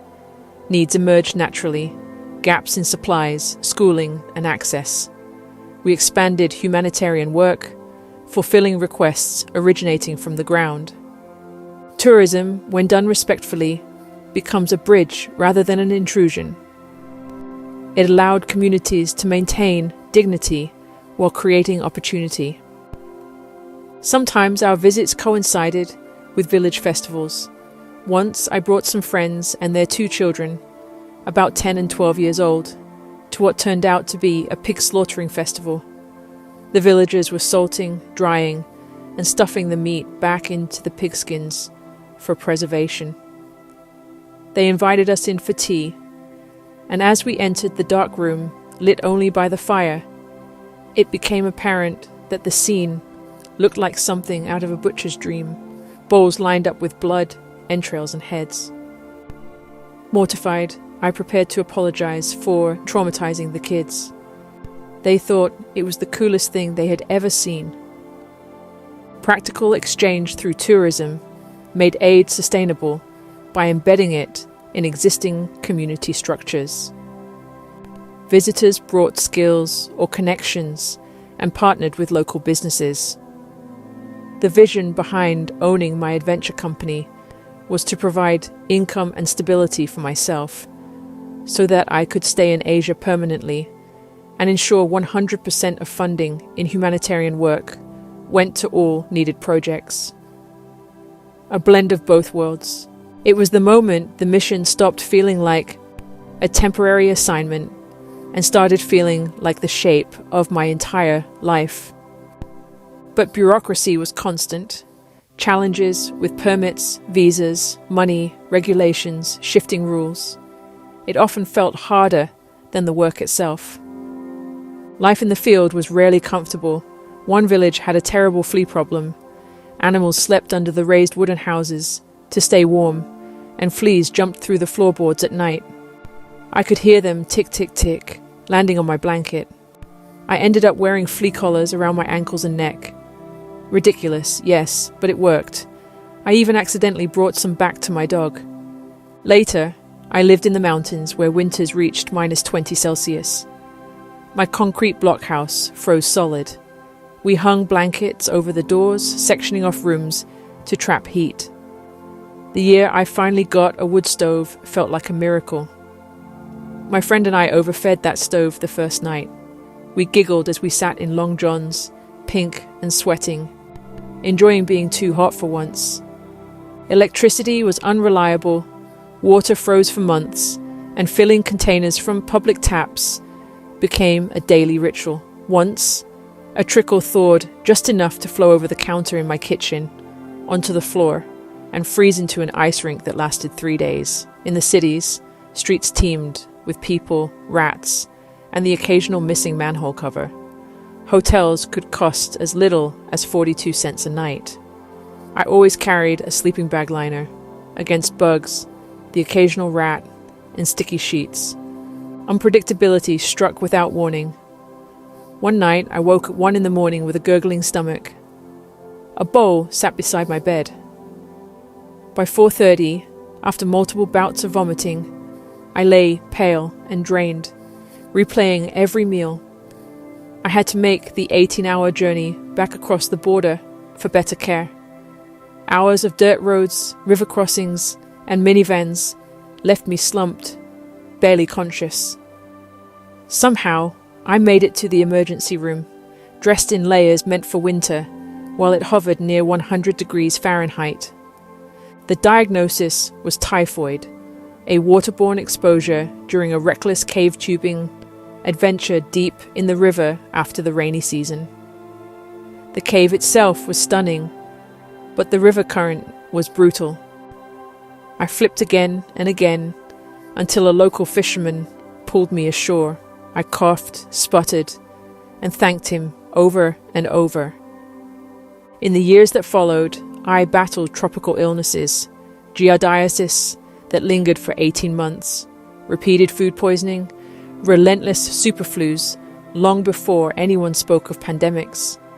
The experiences left me humbled, grateful, and acutely aware of how fragile life can be in places where infrastructure is thin or non-existent. Then the sea reminded the entire world who was really in charge. The Great Asian Tsunami had struck a month earlier. A massive undersea earthquake in the Indian Ocean sent waves racing across coastlines from Indonesia to Sri Lanka. It arrived without warning, wiping out entire towns in minutes and leaving behind a silence louder than the waves themselves. When I arrived a few weeks later, shock had shifted into survival. I joined a small group already working in the southern islands. People needed shelter, food, and clean water, but more than anything, they needed to be seen. Many had lost everything: parents, children, entire families swallowed by the sea. Some were the only ones left from their villages. Homemade DVDs circulated, recorded by survivors and tourists. At the time, there was no social media or live updates, just shaky recordings passed hand to hand. They showed the ocean pulling itself backward before roaring inland, sweeping away people, cars, hotels, and streets. One moment the beach existed. The next, it did not. Walking through abandoned areas, the air felt heavy with salt and grief. Speedboats sat wedged in trees a mile inland. Hotels stood hollowed out, their walls torn away, skeletons of rebar clawing at the sky. I stepped through what had once been a lobby and walked toward a pool. Beside it lay flip-flops, a towel, and sunglasses. Someone had been sunbathing there when the sea came ashore. The people we met were extraordinary. Some were already refugees from civil wars in neighboring countries. They had fled one disaster only to meet another. The tsunami erased borders, histories, and differences in a single surge. We built shelters from tarps and bamboo, distributed water purification tablets, rice, and basic cooking supplies. Sometimes the work was practical. Other times it meant listening, collecting stories and messages meant for the outside world. One woman told me she gave birth while clinging to a tree. The wave carried her far inland. She held on for hours and delivered her baby there in the mud. She named him Wave. Others spoke of families who vanished without a trace. After dropping off another mission team at the airport, I took 2 days alone before heading home. I found a small cove tucked between stretches of coastline that remained untouched. The bungalow sat steps from the water. I ate early and fell asleep as the sun disappeared. My then simple cell phone vibrating against the bedside table woke me near 10 that night. Dozens of missed calls stacked across the screen. A friend's voice shook when I answered. She asked where I was and how close I was to the water. Still half asleep, I laughed and said, "Close enough to have sand at my doorstep." Then she told me to grab my ID and run. Major earthquakes had prompted another tsunami warning. No one knew where the waves might hit. The words cut through the fog. I looked around and noticed the silence. No engines, music, or street vendors calling out. Just emptiness. It felt as though the world had ended while I slept. I grabbed my passport and wallet, slipped on flip-flops, and ran outside with the phone still pressed to my ear. The streets were empty. Everyone had already evacuated. I was the only one left. Her voice rose, urgent now, telling me to get inland to higher ground. That was when I heard a motorcycle racing toward me, a man shouting in the local language and waving for me to come. To come now. Fast. He was doing a final sweep. I jumped on the back, still clutching my phone, still in shock. We sped through dark streets and climbed into the hills. The phone line dropped, and the network collapsed soon after. The last thing I heard was her voice telling me to go higher, away from the water. And I spent the night on the mountainside with the rest of the town. Families huddled under trees, bodies pressed together, eyes fixed on the coastline below, waiting. We could see the faint line where the first tsunami had stopped, a scar across the land no one needed explained. Nobody slept. Some cried softly, others stared into the distance, hollowed out and still. By morning, word spread that waves had come, but smaller this time, enough to terrify, not to destroy. We had been lucky. Tremors passed, and people slowly made their way back down the hillside, trying to travel as if the ground might change its mind. Some refused to return. They had already lost too much once, and could not face the sea again. For me, it was only a glimpse, a small taste of what they had endured. I walked down the hill as the sun rose, shoes coated in red dust, phone dead, heart full of gratitude for the stranger on the motorcycle who had come back for one sleeping foreigner. I carried their story with me, even though I had only touched the edge. Despite it all, I do not regret a single moment. I learned the value of preparation, resilience, and patience. I learned to smile at misfortune, to marvel at beauty, and to carry a deep respect for life in all its unpredictability. Time on the mission field passed, and somewhere along the way, I wondered if marriage might never happen for me. The thought lingered like an unfinished sentence. Maybe it came from the Western church culture I grew up in. Maybe it was simply observation. I'd seen many missionary women remain single, holding out for a perfect partner who never arrived. I struggled with the idea that anyone could perfectly match my list in an imperfect world. I was always open to marrying cross-culturally. That never intimidated me. What concerned me was marrying someone who would ask me to stop being who I was. I rarely dated, partly because life on the field kept me too busy, and partly because I took relationships too seriously to treat them casually. I knew I wanted marriage, even when I did not know who it would be with.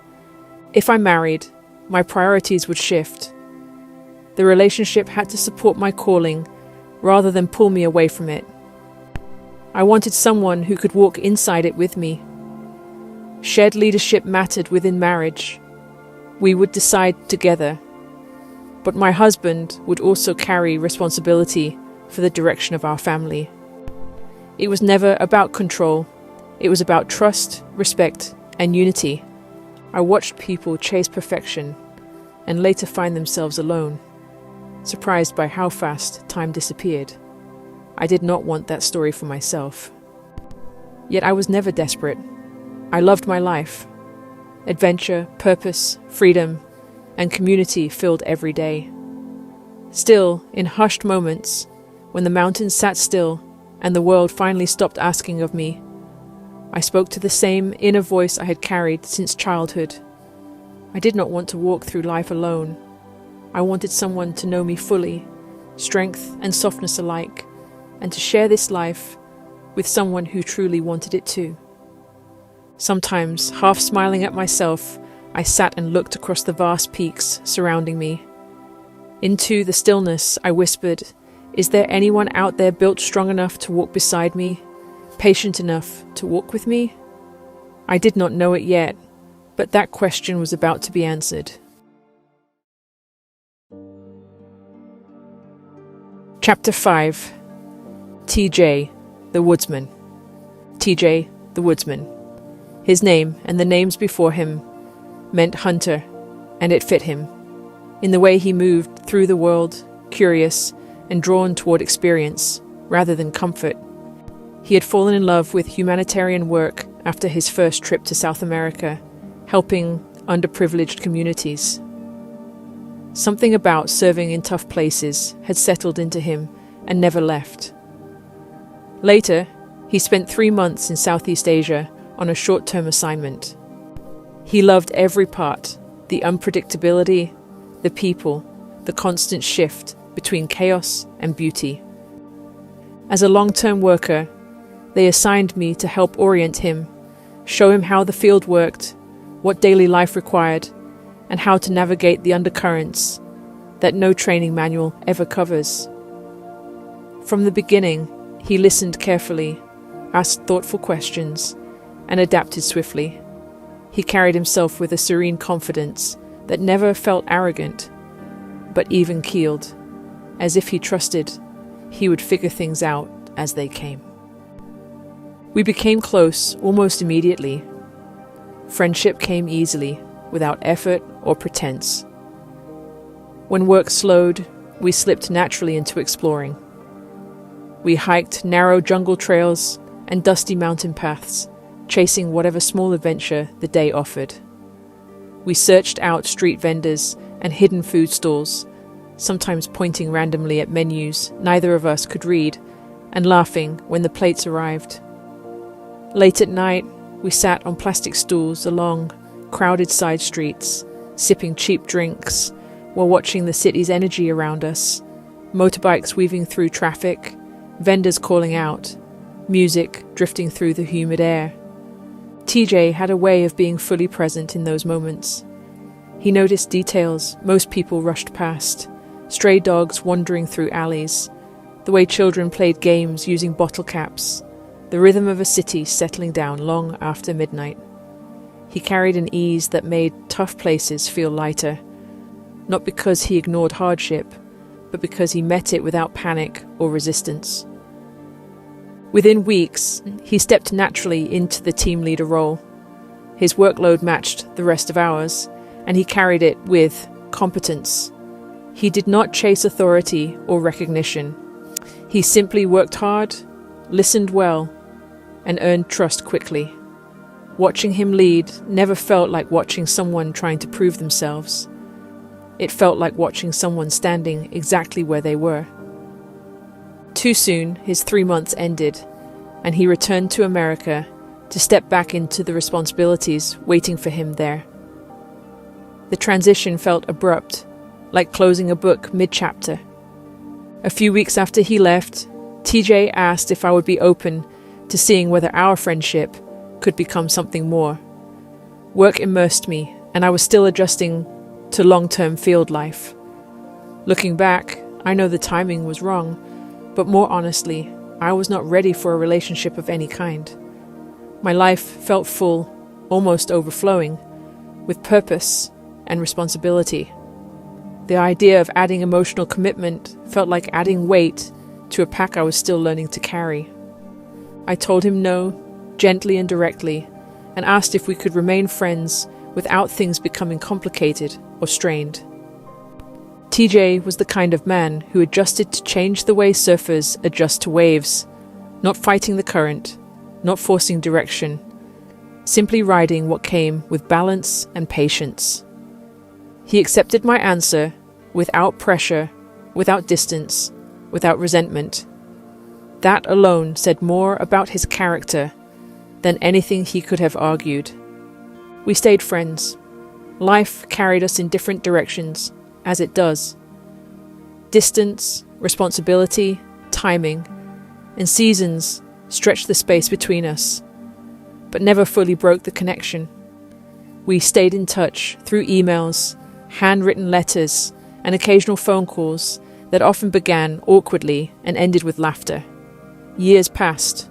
We would reconnect, share updates, and then drift again into separate lives.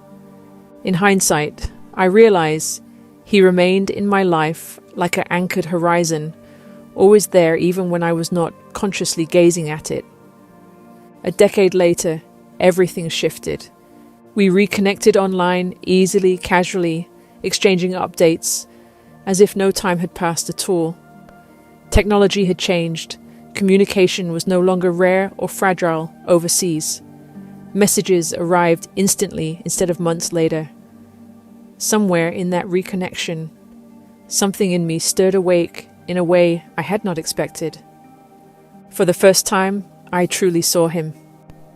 The only way I can describe it is that he caught my attention and held it there. I scrolled through his photos, lingering longer than I intended. He was kayaking through rough water, hiking exposed ridgelines, and camping beneath vast skies. He still wandered through the world with that same grounded curiosity I remembered. But now I saw something deeper in it, a certainty that settled somewhere inside me. He had always been there in the background of my life. I simply had not been ready to see him that way. The season had not been right until, almost without warning, it was. Our conversations shifted, and what began as simple catching up stretched into long exchanges that flowed easily from one day into the next. We laughed often, we spoke openly. Trust rebuilt itself as if it had only been waiting for permission to return. Alongside that comfort came something new. Desire slipped into the spaces between conversations. Curiosity followed close behind. There was a growing awareness that this was no longer just friendship. This was someone who could stand beside me in chaos and adventure, but also in the long stretches where life slows and truth surfaces. I will admit, I pursued him. Not impulsively, but deliberately.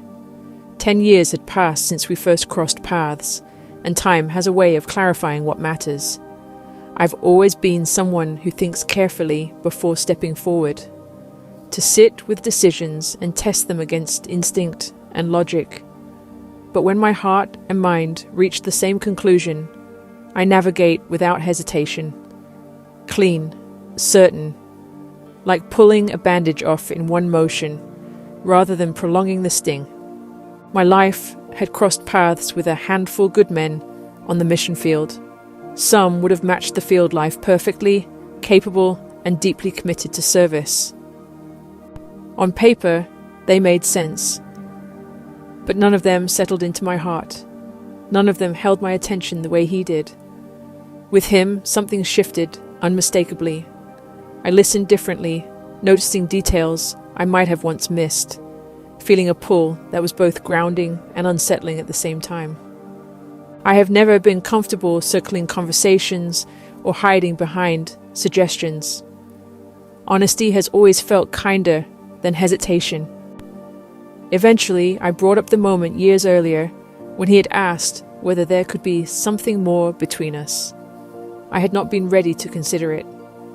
Now, I told him plainly that my feelings had changed. I asked him where he stood, knowing the answer mattered more than protecting my pride. He admitted he had sensed the shift as well. He chose his words carefully, but he was open, willing to see where the path might lead. That conversation did not rush us, but it opened a door that had once been closed. It gave us a place to speak honestly, while still respecting boundaries we both understood would require patience and care. A few months later, TJ and I arranged my flights so that I would arrive in his city. It would be the first time we had seen each other in person after over 10 years. By then, we had crossed fully out of friendship and into a committed relationship, openly talking about a shared future. Not in vague terms or hopeful language, but in practical conversations about timing, work, distance, and what it would actually look like to build a life together. When I arrived, he stood waiting in the arrivals hall, holding a single rose. He looked exactly like himself, known and new all at once. Everything I had not even noticed I had been waiting for was suddenly standing right in front of me. The noise of the airport faded into the background. There was no rush, no nerves, only a certainty settling into place. We spent several months together. Ordinary days mattered just as much as the big ones. 1 week into my stay, TJ planned a day at an extravagant creative playground built inside a reclaimed industrial building.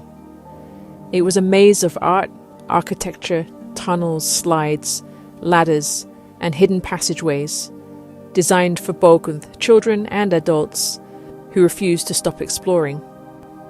The design was a mixture of sculpture, adventure, and wonder at every turn. It carried an energy that invited curiosity and play without rules or expectations. It matched us perfectly. Curious, playful, unafraid of getting lost. We climbed, crawled, laughed, and took wrong turns on purpose, on a day when time disappeared. That night, we scaled onto the roof. The city stretched out beneath us, lights scattered in every direction. Fireworks burst in the distance from a nearby building, unexpected and beautiful. We sat close, legs dangling, saying very little. Sitting there under the open sky, TJ asked me to marry him. There was no speech, no build-up. I said yes without hesitation. It felt less like a decision and more like recognition. We were officially engaged. We talked about getting married in my home country of England or perhaps in Ireland. Southeast Asia would have been somewhat spectacular, but visas, paperwork, and passports quickly became complicated. Making the marriage official, there and then translating and registering the documentation in both the UK and the United States for the future, added another layer of complexity. My tourism company and long-term visa status in Asia also required ongoing legal compliance and formal approvals in order to remain there. It mattered to both of us that we follow the proper formalities and ensure everything was above board and in order. So 6 weeks after that, we were married. It was a small, simple church wedding with TJ's church community. His family was there, mine was not.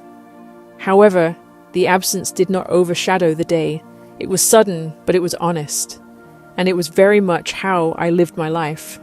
I never needed fuss or spectacle. I would have been happy marrying anywhere. His church handled everything. I was grateful for the simplicity of it all.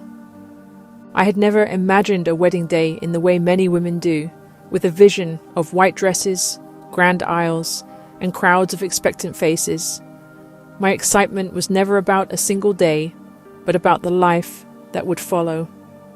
I looked towards mornings wrapped in calm togetherness, the kind where conversation flows easily or silence feels comfortable.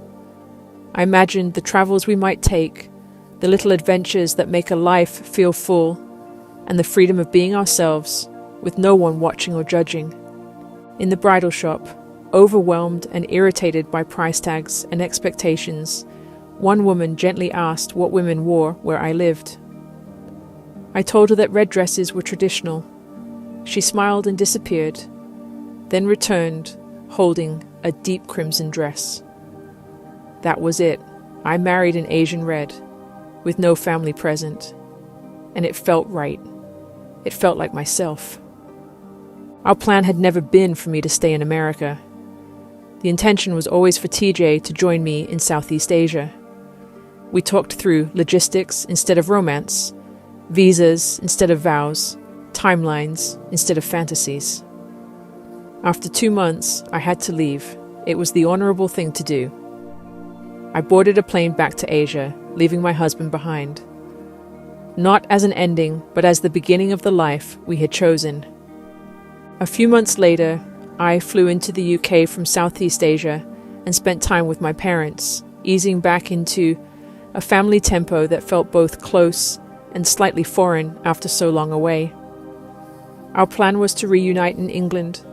TJ flew in from America a week later.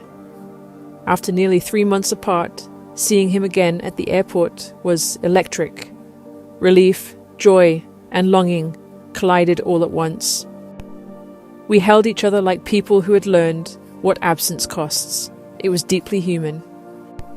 The embrace that settles something long held intention. We spent time with my family while we were there, giving them space to celebrate with us, without the stress of international travel or rushed logistics. That time mattered in a way the wedding itself never could. My brothers traveled from Canada with their families and arrived that same week.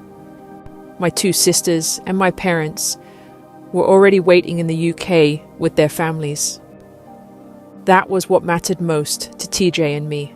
Not tradition for tradition's sake, but presence. Not spectacle, but time. The space to be known as we were, not as a version arranged for a single day. TJ and I flew together to Southeast Asia and began our life as a married couple, stepping into a mission-filled life side by side. TJ and Jedi, my dog, bonded almost immediately, although neither of them fully understood the other at first. Jedi's greatest loves in life were simple: balls and water, preferably both at the same time. Jedi had come into my life several years earlier.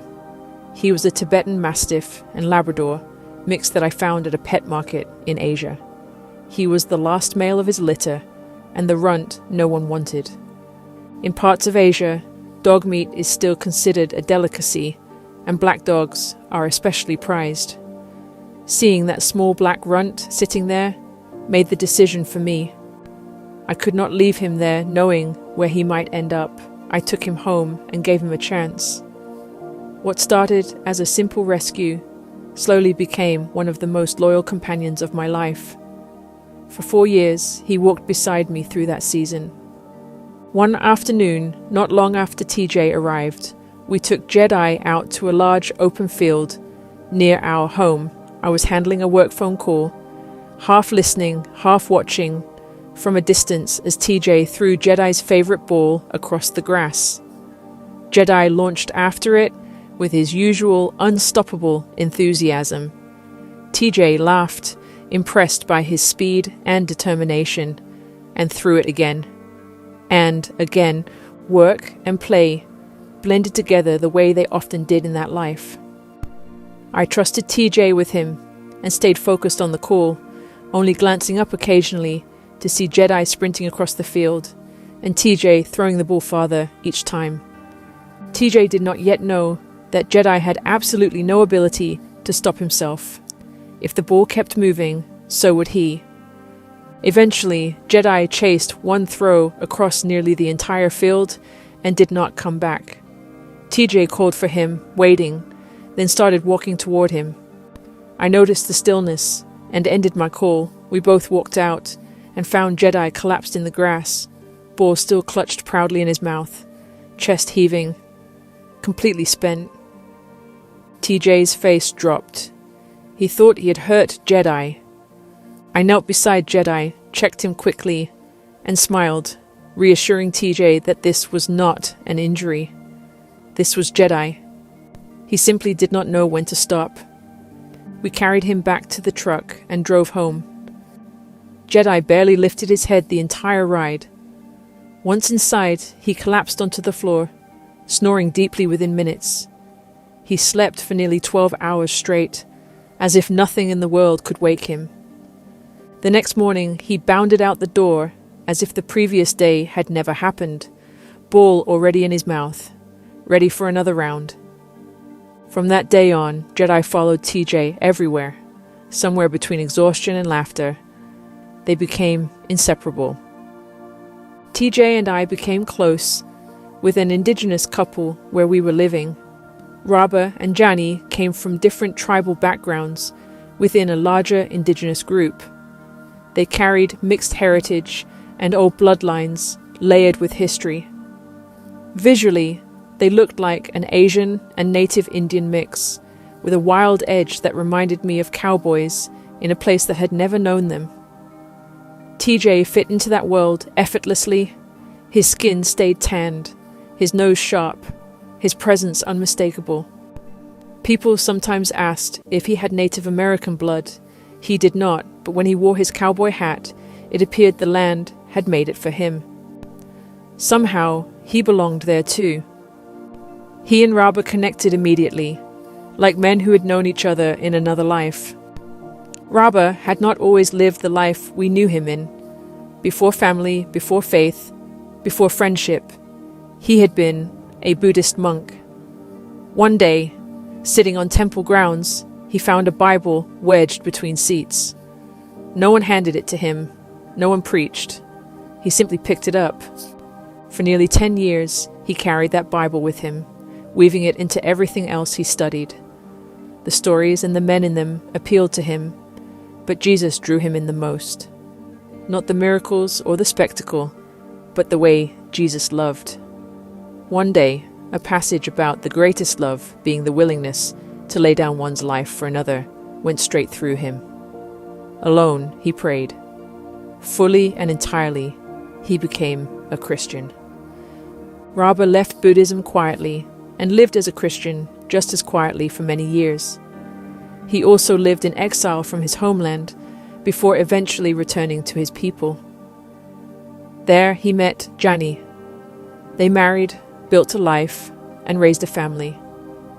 They lived their faith in a country that was atheist, animistic, or Buddhist, on the same ground he had once left and then chosen to return to.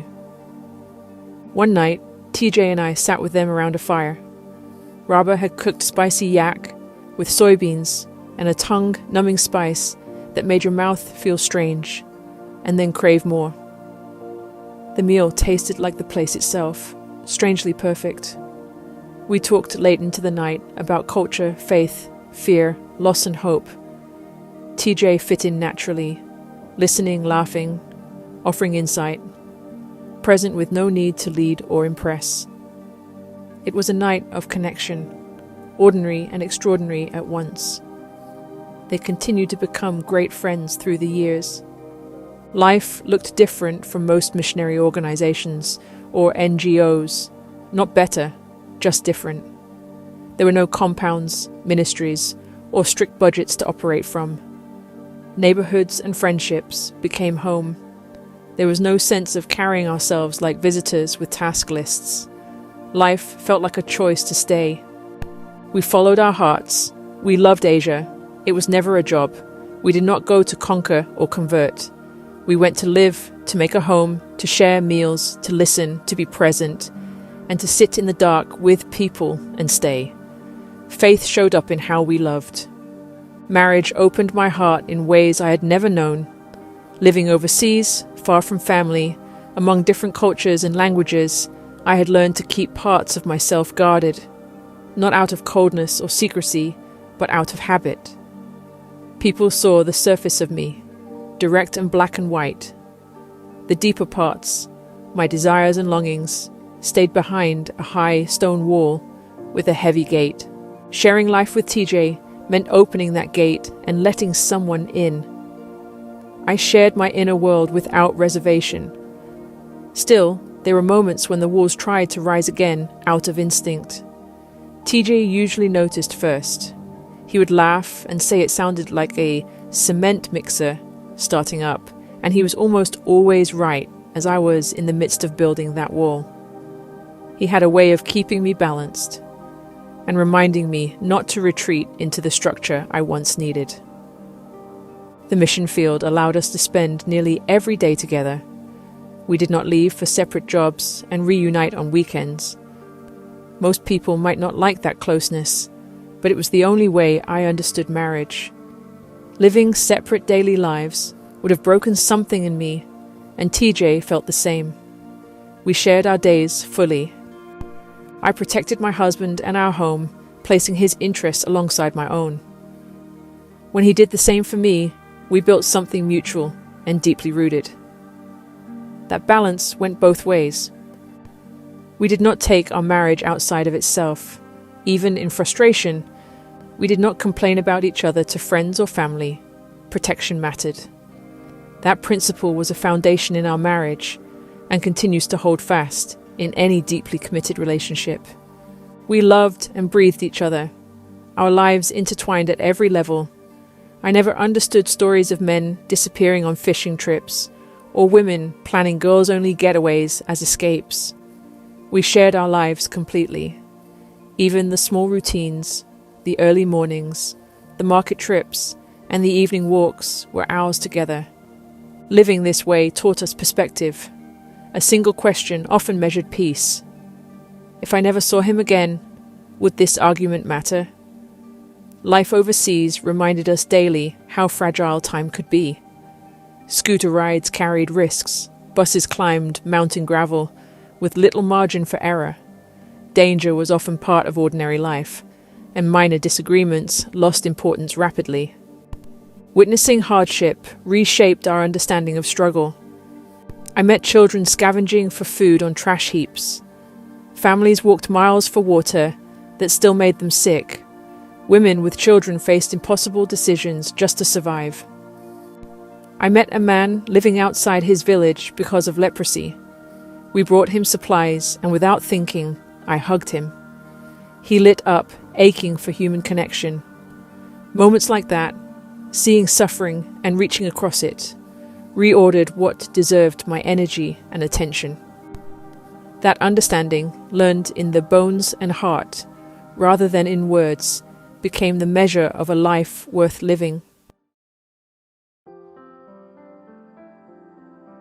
Chapter 6. Home, not just a posting. Morning came with light, not clocks. The sun pushed through thin curtains or bamboo slats, warming the room before either of us woke. When the sun rose, so did we.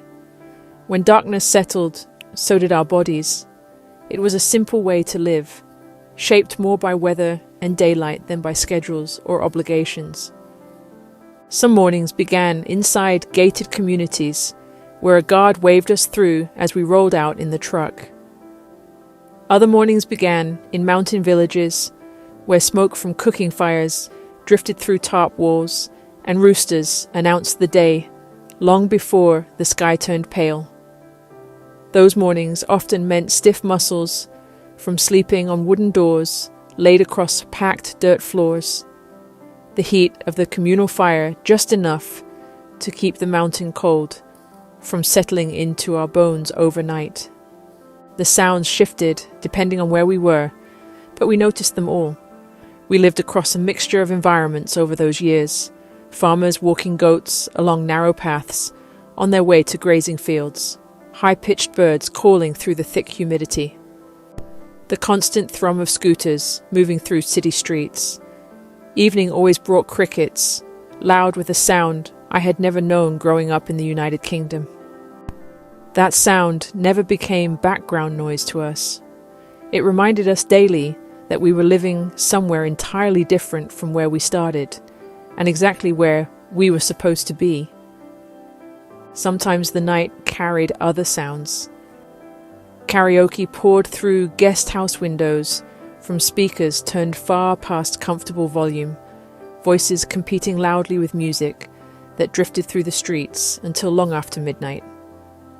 Instead of irritation, it became part of the place. Another reminder that life outside our small routines was moving just as much as ours.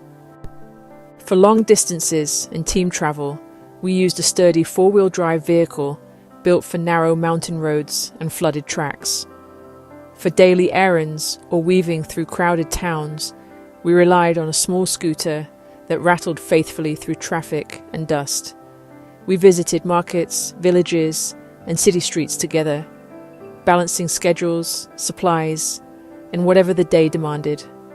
Life became routine without ever becoming predictable. We worked together, traveled together, and rested together.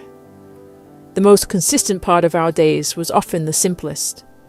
Walking with Jedi in the rare spaces beyond villages or down empty stretches of open fields where the noise of work and expectation faded behind us.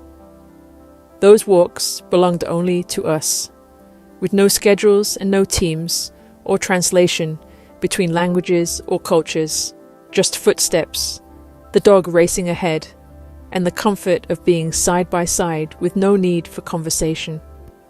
Jedi ran every walk as if it were the greatest moment of his life. He chased puddles, leaves, insects and shadows with equal determination, circling back often to check that we were still following him. His energy fit the pace of our life, restless, curious, and always. TJ adapted to field life without hesitation. He had spent years in America, carrying a longing to return to Asia. Where some expatriates struggled with interrupted electricity, inconsistent water, or the daily challenge of finding food, TJ treated each inconvenience like part of the adventure. We learned to live with whatever was available. Sometimes electricity cut out, so candles appeared without complaint. Other times water stopped running and buckets replaced faucets. If we craved food we grew up with, we searched small import shops for Western ingredients, carefully checking blocks of butter and separating the least fish-scented option from the rest. Sometimes we found coffee, sometimes we did not. When the craving intensified, I learned to bake bread and cook meals from scratch using locally available ingredients. Majority of other days we ate entirely native food and never thought twice about it. Both felt natural.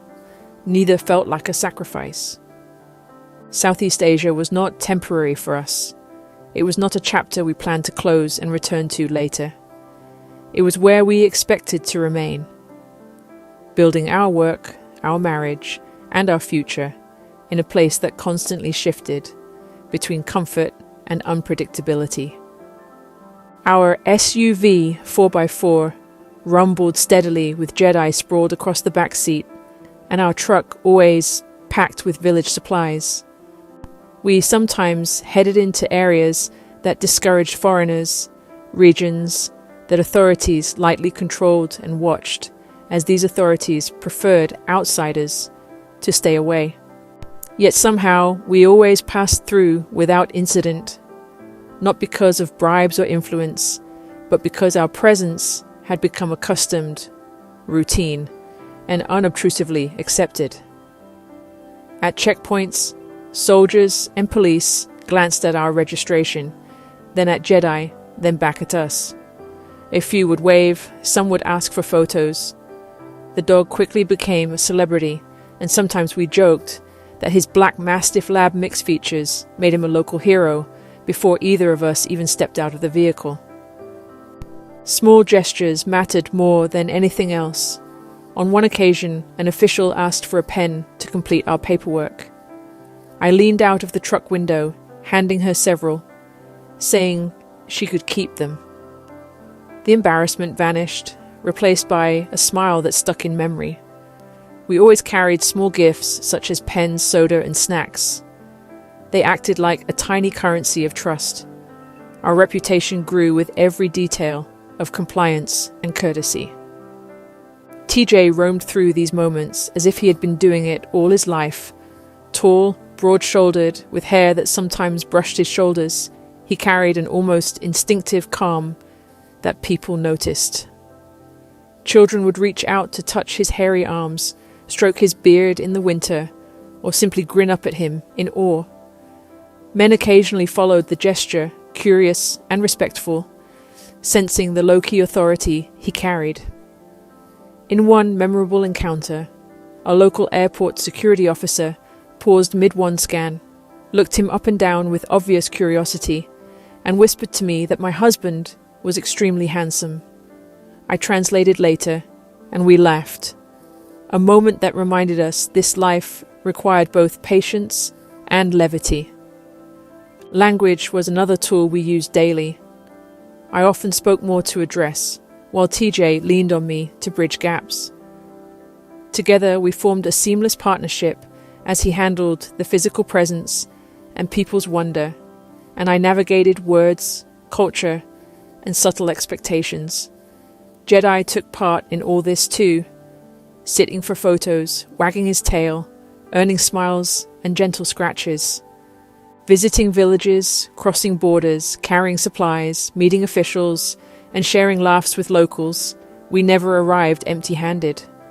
Our truck or scooter always held rice, salt, oil, and dry pork shoulders, sometimes placed without announcement for those struggling through a hard season.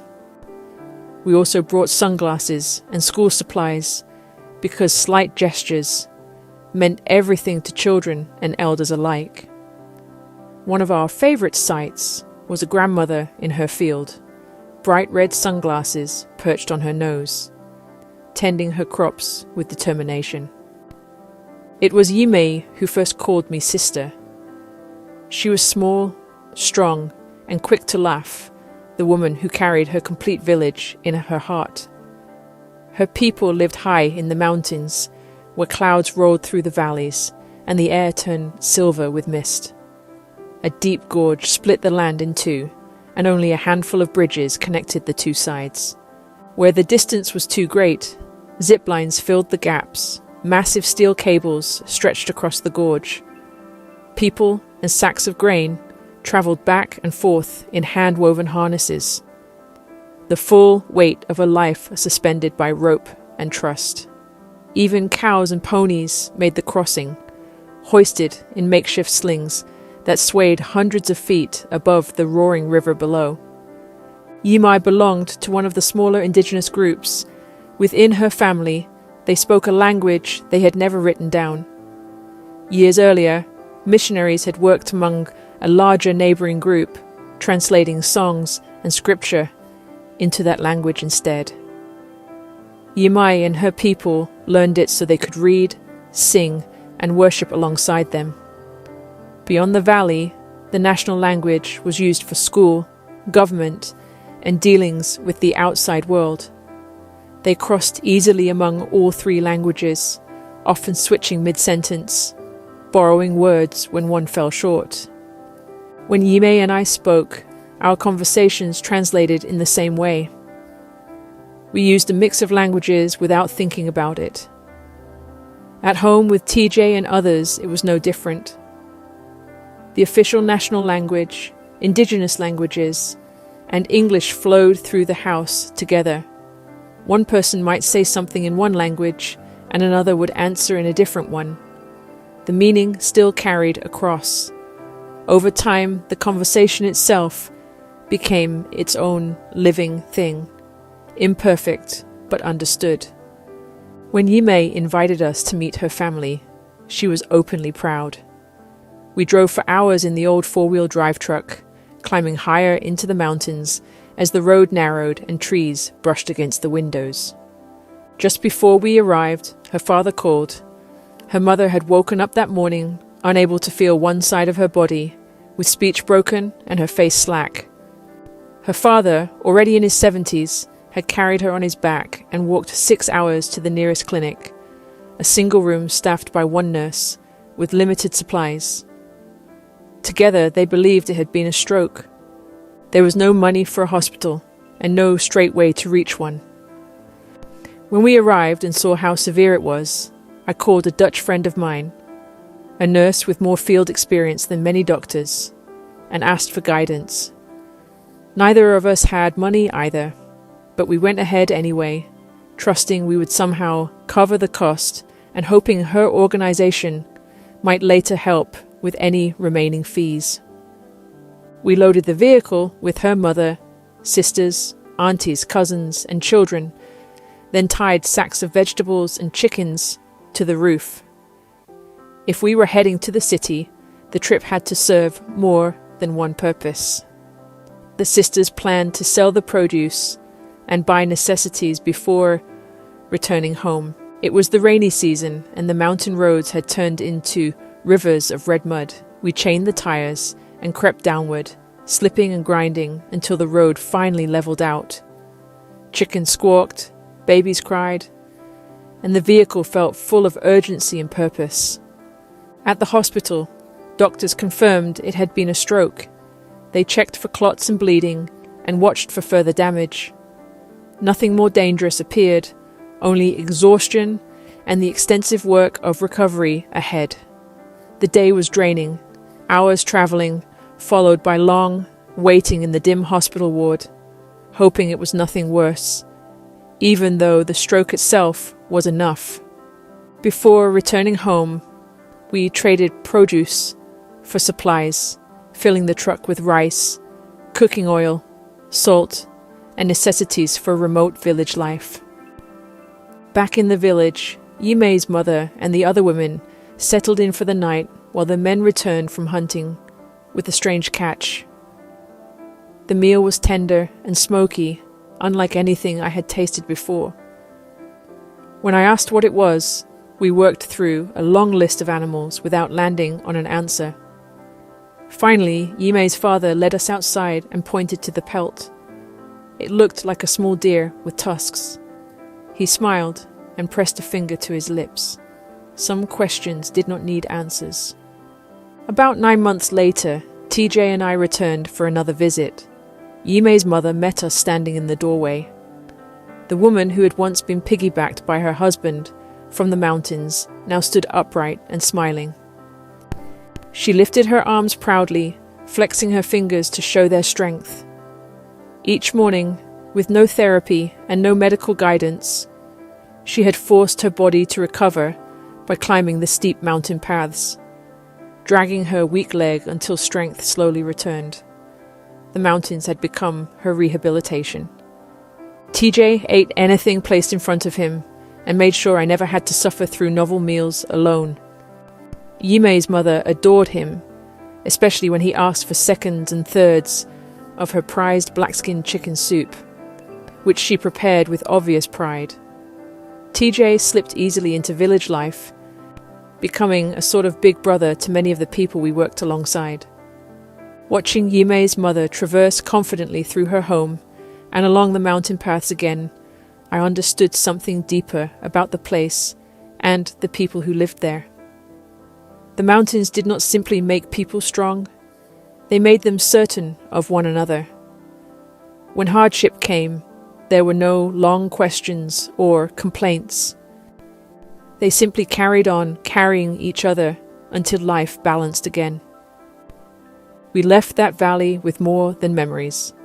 The mountains taught us patience, endurance, and the strength of people who bear one another through life. Those lessons followed us, where friendships slowly widened into something that looked and felt very much like family. Yimei lived with us for a season while she worked and studied. Around the same time, another young woman, Bai, joined our household. She came from another part of Asia, carrying her own calling, her own work, and her own uncertainty about where life would lead next. Neither arrangement was a long-term plan. It simply grew out of need, trust, and the understanding that sometimes people require a place to land while they figure out their path. Over time, our home filled up. Not crowded in a chaotic sense, but full in a welcoming way. Bai and Yimei worked closely with students who often struggled with being far from their families for the first time. Many afternoons, TJ and I returned from markets or field visits to find several of those students sitting at our kitchen table, drinking tea, doing homework, or simply needing a place to exist without pressure. Another friend, Dongmei, arrived during a very unreasonable season of her life and stayed with us for several months. Like the others, she did not need answers or fixing. She needed space, safety, and time. Our home provided that without ever formally deciding to become that kind of place. It simply happened because we rarely said no when someone needed a roof, a meal, or a simple place to stop and be. Jedi settled into this environment as naturally as he did everywhere else. He walked between rooms, greeting each new arrival with calm acceptance, curling beside students while they studied, or resting at the feet of whoever seemed to need comfort most. His presence softened the edges of the space, especially for young people far from home. He never demanded attention, yet he always drew it, offering a grounding presence that made strangers feel welcome within minutes. One year, Yimei and Bai Yi asked if we would host a Thanksgiving dinner. Most of the students had only heard about the holiday through stories and movies. What they really wanted was an excuse to gather, share food, and feel connected to something larger than themselves. TJ and I agreed without understanding how large the evening would become. We cooked for days. Meat became the centerpiece, something many students rarely afforded. We wanted to make this a memorable event and a blessing for the students. Desserts followed, adjusted carefully, because traditional Western sweets were far too sugary for most of their tastes. By the time evening arrived, nearly 50 people filled our home. Every chair, step, and corner of the kitchen became occupied by laughter, conversation, and plates piled high with food. Late into the night, when our gathering finally slowed down, we realized that most of the buses had shut down. TJ and I loaded groups of students into our vehicle and drove each one home or to the university campus. No one ever discussed it as an obligation. It felt like the natural ending to a gathering that had care and responsibility as its foundation. Holidays often carried a different weight. During major cultural celebrations, many students could not afford the travel required to return home. Our house became a second gathering place during those times as well. Some slept on our floor, others stretched across couches or shared rooms. There were long conversations, shared meals, and the reassurance that no one needed to sit alone while the rest of the country celebrated family. Raba and Jani were an ever-present part of our days. We visited their small jewelry shop, sat together over tea, and shared stories that ranged from the ordinary to the absurd. Sometimes they came to our house, bringing treats or just themselves, and fit in as naturally as anyone else. Their easy presence became one more thread of daily life alongside the students, the celebrations, and the constant comings and goings that made the house feel like a retreat. Yime's village had first shown me what it meant to carry one another through difficulty. Our home slowly became an extension of that same understanding. There were no announcements, no mission statements, and no plans to build anything formal. People simply arrived, stayed, healed, laughed, studied, and eventually went on into their own lives. Yime and Baiyi both married kind men and built families of their own. Dongmei found her footing again and stepped back into life with confidence.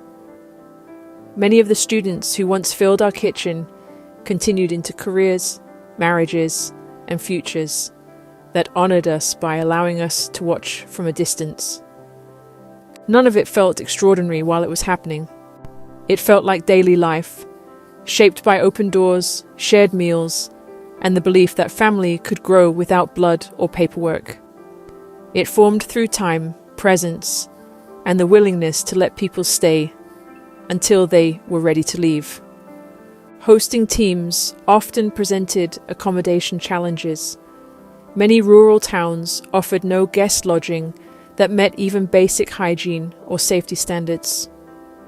More than once, the only viable option was renting out the entire local brothel. These buildings often had the only reliable running water, air conditioning, and locking doors. To keep everything transparent and respectful, we paid the owners for the full week, including compensation for lost business. The visitors rarely complained. A clean bed and a functioning bathroom meant they could rest and return the next morning, ready to treat hundreds of patients. The first time we stayed in one, the humor was impossible to ignore. Every room contained mirrors on nearly every surface, walls behind the bed, and one large mirror mounted on the ceiling. Every single room. It became a running joke among the team and eased tension in a place none of us expected to stay. Food created its own challenges. In one town, there were no restaurants open during normal hours. We found a small open-air beer garden decorated with lanterns and wooden benches, and convinced the owner to cook for our team each evening after work. On the first night, the group relaxed for the first time all week, enjoying mild local dishes and cooler evening air. About 20 minutes into dinner, the entertainment for the night began rehearsing. A group of transgender performers stepped onto a small stage, music and lights starting without warning. The doctors froze mid-bite, caught between shock and politeness, while I tried not to laugh. Cultural surprises arrived in many forms, and that evening came wrapped in sequins and stage lights. Experiences like this were not unusual. In many border towns, brothels doubled as guest houses, and beer gardens doubled as cabaret spaces. Once, we unknowingly stayed in a guest house that operated as a brothel after dark. During the day, it appeared entirely respectable. We even rented bicycles from the front desk. That evening, after showering in a shared hallway bathroom, I was halfway dressed when someone knocked firmly on the door. A woman's voice demanded her clothes. After donning my own clothes, I eased the door open. She stood wearing little more than a thin bikini pointing toward a shelf inside the bathroom. Without realizing it, I had taken over her changing space. Later, walking back to my room, I passed a hallway filled with businessmen carrying briefcases and women dressed in glitter and perfume. I slipped into our room. We locked the door and pushed the television against it before settling in for the night. Moments like these required quick adaptation, humor, and calm acceptance. They were part of navigating remote regions where infrastructure blurred between hospitality, entertainment, and survival. Beneath the humor, however, existed a harder truth that sat close to the surface. On the other side of the table, human exploitation remained a constant threat. It rarely appeared openly. It began with promises. Recruiters visited villages offering jobs, education, or a way out of subsistence farming. Families desperate for opportunity sometimes paid for travel arrangements, believing their children were stepping into a better future. Once they reached the city, they confiscated identification, inflated debts, and made escape nearly impossible. This problem did not affect only women and girls. People trafficked men into forced labor on fishing boats, construction projects, or pressed young boys into service as porters during guerrilla conflict. I met several who had trusted an offer that cost them their freedom. One village made the danger deeply personal. We became close to a family whose daughter attended university in a nearby city. Her father was proud and convinced she was thriving. Her mother carried concern. Rumors circulated about a karaoke bar that operated legitimately on the surface, but offered other opportunities behind closed doors. She feared her daughter might get drawn into something she could not leave. The mother asked if we could check on her daughter whenever we traveled through the city. It became a simple routine. We took the daughter to dinner, spent time with her and her friends, and made sure she felt supported and visible. She looked forward to those visits, talking freely about her classes and plans. After each visit, we reported it back to her mother, describing how she was doing and reassuring her that her daughter remained safe and focused on her studies. The seasons passed full and bright, each one marked by insignificant victories, laughter, and a shared purpose. Side by side, we navigated through work, village life, and tranquil evenings at home, carrying one another through whatever came our way. In those moments, life felt whole, and the world, for all its complexity, was exactly where we wanted to be.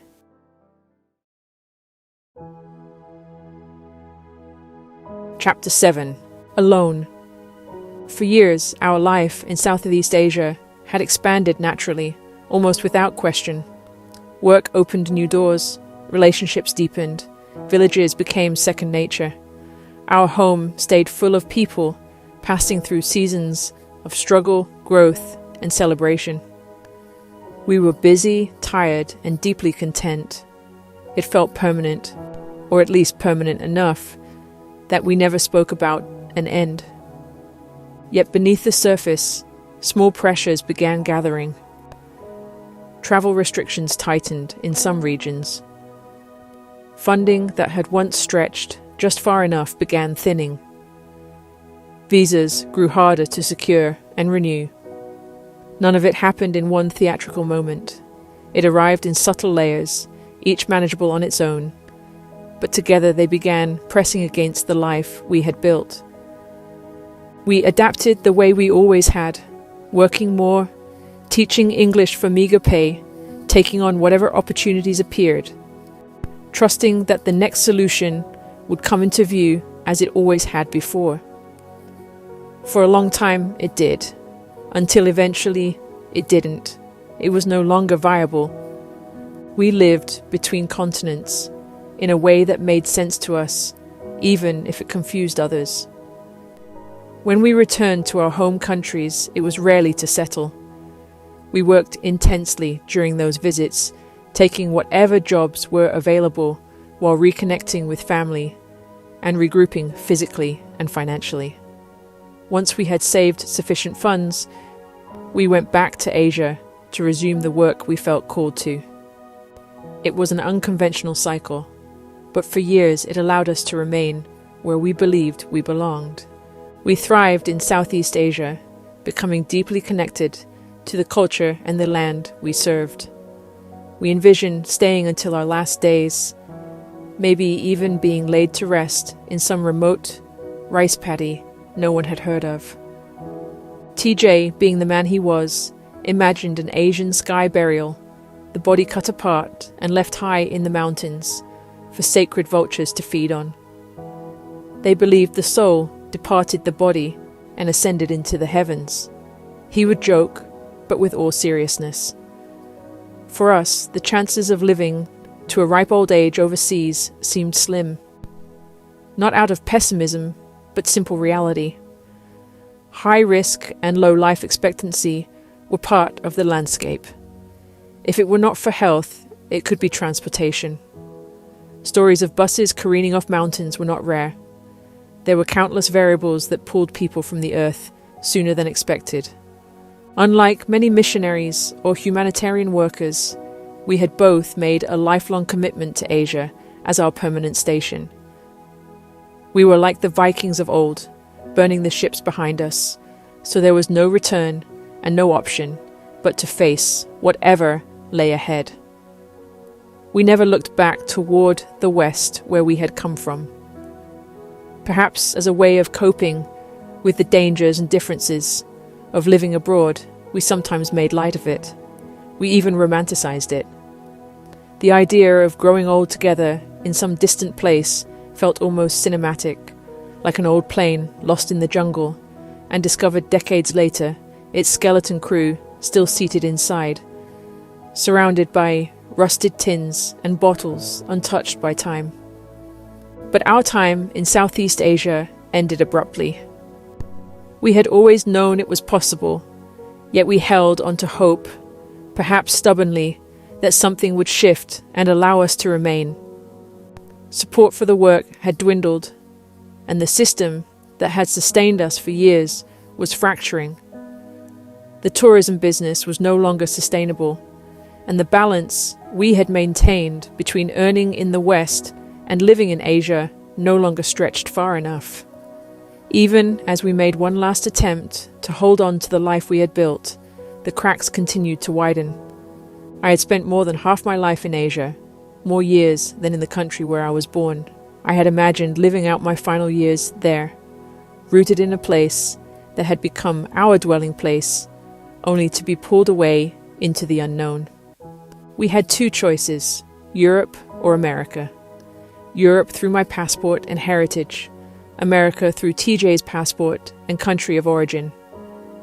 Both meant leaving the life we had built behind.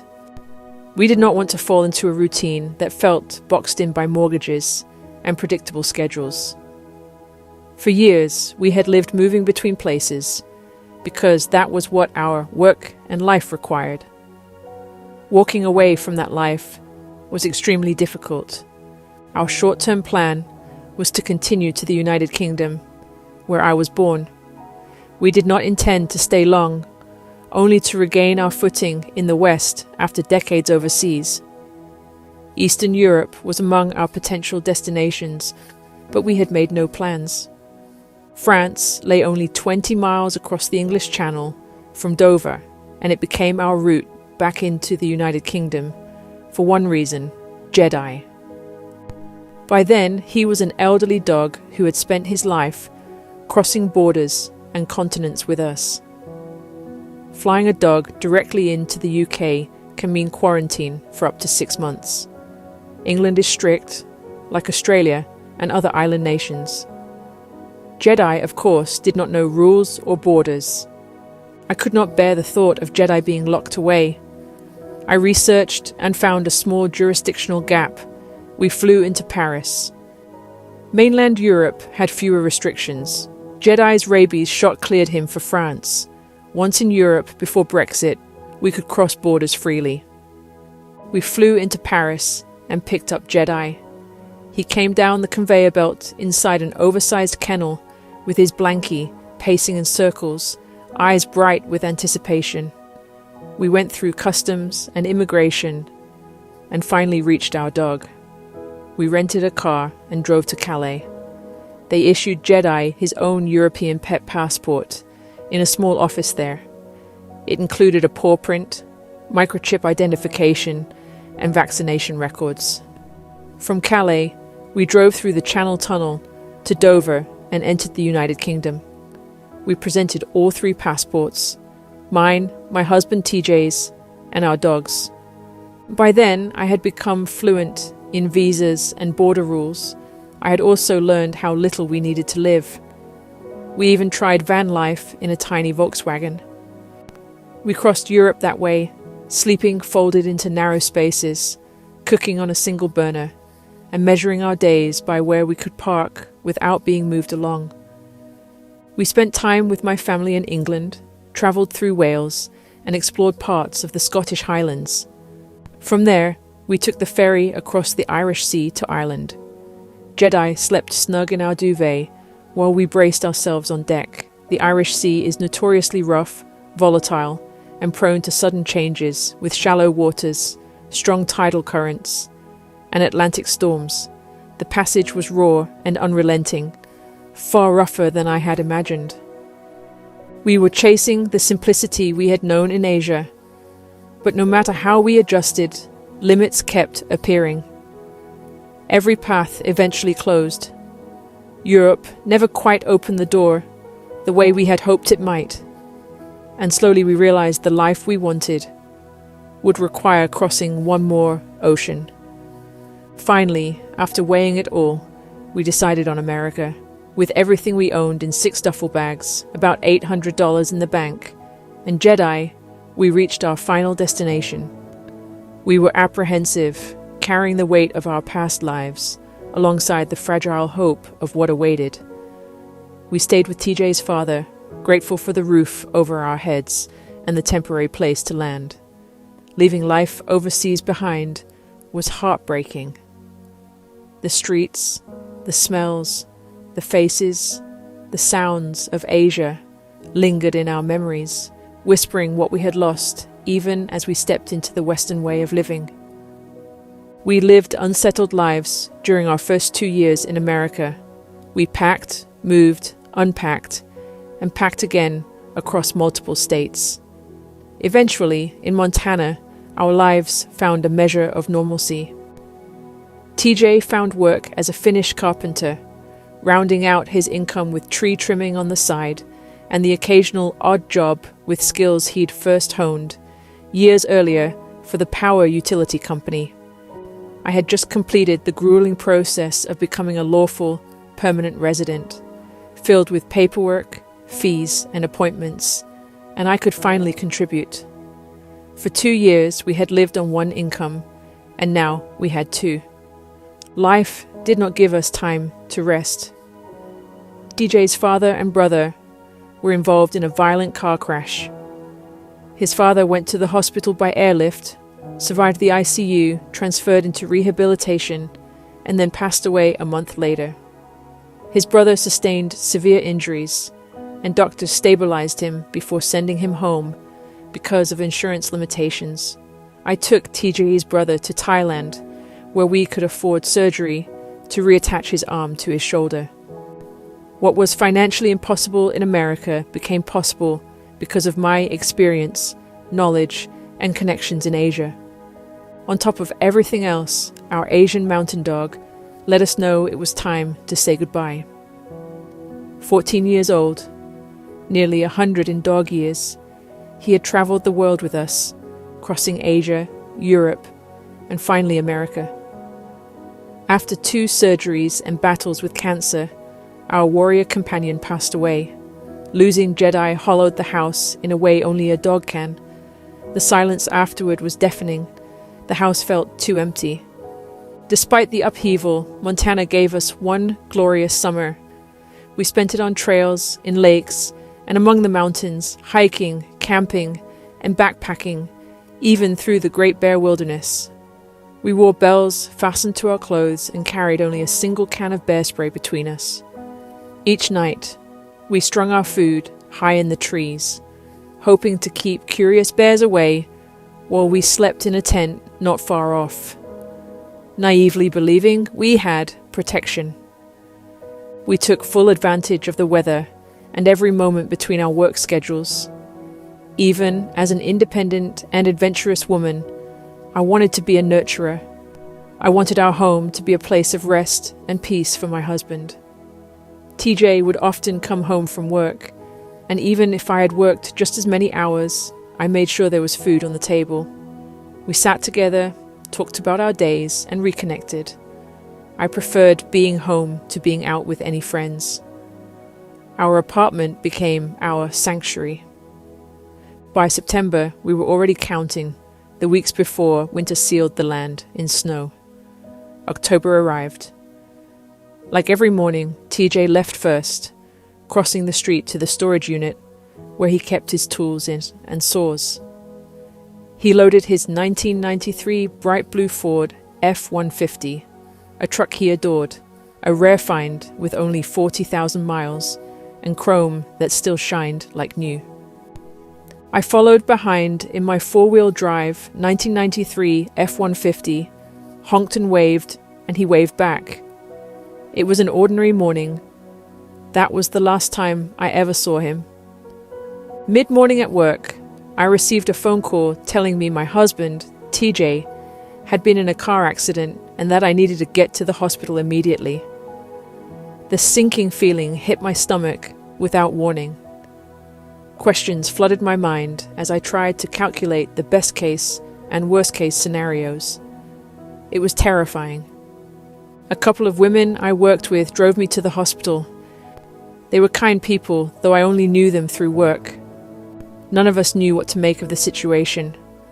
All we knew was that it was urgent. When I arrived, it was the height of the COVID pandemic. I immediately found myself separated from everything and everyone. I was alone.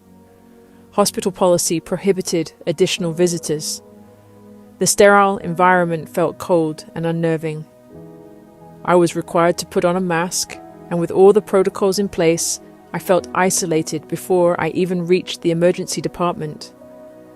Someone escorted me into a room to wait and assigned me a strange interfaith clergy person. I remained there for nearly an hour, questioned about my faith and other things I barely remember. The worst small talk I had ever experienced. I should have known something was terribly wrong. It would have been best and preferred to be left alone. The entire experience felt unsettling and unnecessary. Eventually, the doctor came in. My ears registered the words, but my heart and mind rejected them at first. I was already in denial without realizing it. I am a realistic person, and within seconds, denial gave way to clarity. TJ was gone. There was nothing more to interpret. He had left this earth. He was dead. There was no room for false hope or alternative outcomes. He was gone, no longer present in any form. They took me to see TJ in a still room, sectioned off in the ER. The accident had been violent, and his body told that story. But the worst of it was softened by a white sheet. His body lay there, but I did not need it to say farewell. TJ had already left. That body, that shell, was not my husband. The essence that made him who he was, the mind, the will, the emotions, his whole soul and spirit, were all gone. I needed to see him only for closure, for the certainty that he was no longer here. This may sound blunt, but it is how I understand life. I said goodbye. There was nothing anyone could do to change what had happened. Nothing could bring him back. There is always that silence in the middle of screaming, that slow motion, while the outside world is still running. When unavoidable chaos hits a situation, we can do nothing because it is unavoidable. You cannot worry and change things that are out of your control, but you can accept that and stay out of the confusion of chaos. By focusing only on what you can do or change, you can keep a somewhat clear head. There is an unnatural peace that allows you to resign from everything that is unimportant at that moment. I had some tears, but I held it together. It was shock, but really I just needed to be alone, away from everyone and everything. This is where I am very different from most people, and I think this is where some of my strength comes from. It would not have mattered who was with me. and it would not have mattered even if I had family close by. I needed to be alone. I had to process this battle and this war zone myself if I was ever going to survive it. People around me were concerned. They told me it was not healthy to be alone in an apartment after losing so much at once. I had lost my whole family. I had lost my dog in May, and now my husband that October. They tried to protect me from isolation and believed presence was the answer. But in all honesty, I needed to be alone. It was the only way to begin the of processing the freight train that had come out of nowhere, blindsided me, and run me over. My husband died in a car crash. He died in the ER. I said goodbye to his body. Someone drove me home, though I do not remember who. I remember being walked back into the apartment, people hovering and helping her door with things that no longer mattered. Eventually, after I had asked to be alone, reluctant and unsure of what else to do, they left, and I closed the door behind them. When that door finally clicked shut, I broke. I dropped to my knees against the door and sobbed uncontrollably, experiencing a shattering and grief so deep and strange. I remember taking a shower, a place to retreat. The shower was still running, steam filling the room, hot water pouring over my back as if it could wash away something that had no name. Until then, I had been making sure everyone else was okay and taken care of. That was when the questions came, all at once. How could this happen? How did this happen? It was so fast, so random. 1 minute we were talking about leftovers for Thursday, maybe going out Friday if we felt like it. Normal life. And then suddenly I was alone in that apartment without my family. I had lost everyone overnight. The sound that came out of me did not feel human. It came from somewhere deep and primitive, pulled from a void inside my soul. I wept until my body heaved, buckled on the floor with my forehead pressed against tile, water mixing with tears and mucus, unable to tell where one ended and the other began. I stayed there long after my legs went numb, long after the water turned lukewarm, because standing up meant stepping into a world where he no longer existed beside me. The silence was unbearable. No husband, no dog, not loneliness. Loneliness suggests something could fill the space. This was the removal of presence itself. In the middle of the confusion, there was also a strange black and white clarity. Right then and there, I could have laid down and died. I do not mean to take my life. I mean, let life take me. Let everything that had already tried to break me finally finish the job. The bed felt unnaturally large and cold. Not just empty, but absent of the warmth that had once existed without thought. I noticed how human presence occupies space through breath, movement, heat, and the simple knowledge that another living soul is nearby. That awareness did not fade. It sharpened. If someone has ever walked into a room and felt another presence they could not see, this was the opposite of that sensation. Every instinct that expects another person to exist beside you suddenly has nowhere to land. There were bottles of whiskey TJ had collected from Scotland and Ireland, expensive ones we saved for special occasions. I had zero desire to dull the pain. I also had access to medication that could have forced sleep. Neither option tempted me. I understood with absolute certainty that numbing grief does not remove it, it only delays it, and when it returns, it comes heavier. I believed time might eventually soften the edges, but only if I walked through the grief. Food became irrelevant. It was not forgetfulness or punishment. My body simply rejected the idea of eating as unnecessary. Days passed where I had to remind myself to drink water, not out of health discipline, but because some distant logical part of me understood survival still required it. Hunger did not exist. It was as though The systems that reminded my body to live had gone along with everything else. I couldn't sleep. The bed, once a place of shared warmth, now felt hollow, like a body without its spirit.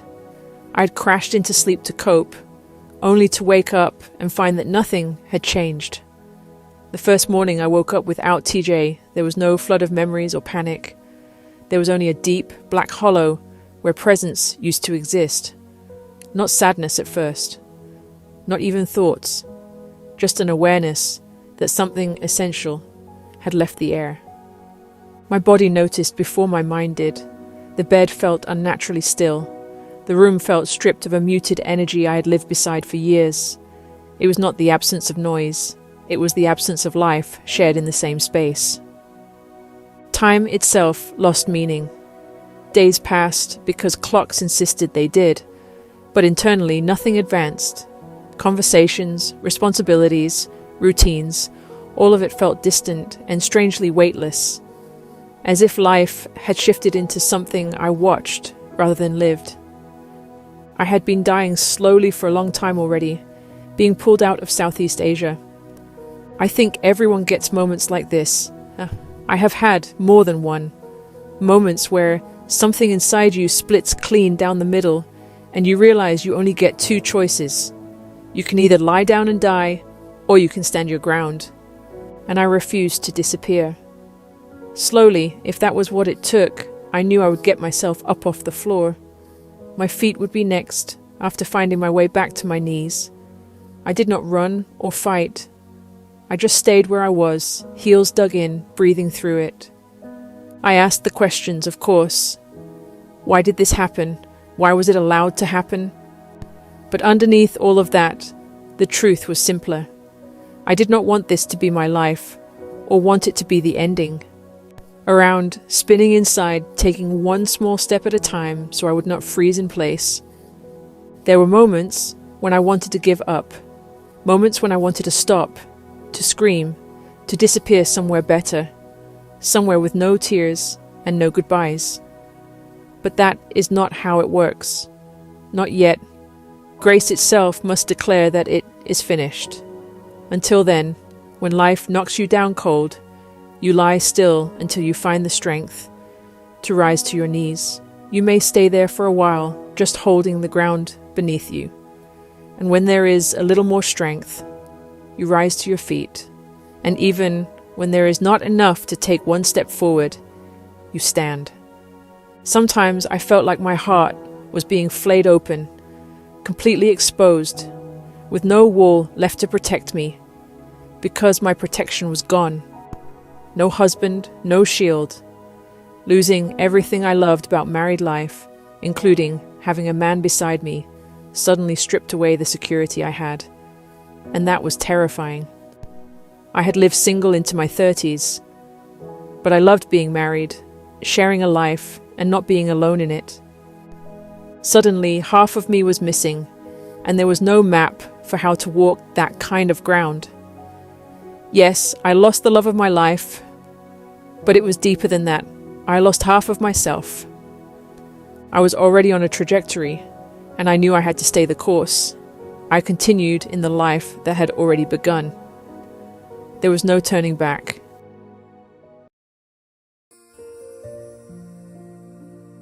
Chapter 8.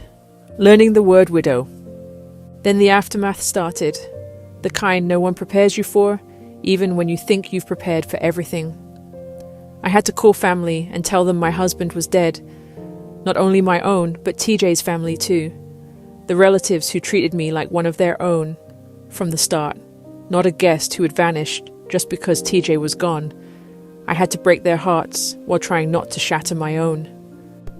There is no training for that moment, no soft language for it. You just say the words and your body goes numb from the sound of your own voice saying them. My hands shook, gripping the phone as if it were the only lifeline left in the room. It felt mechanical, like my mouth belonged to someone else while my mind stood a few feet behind me, listening to the words fall out of the air.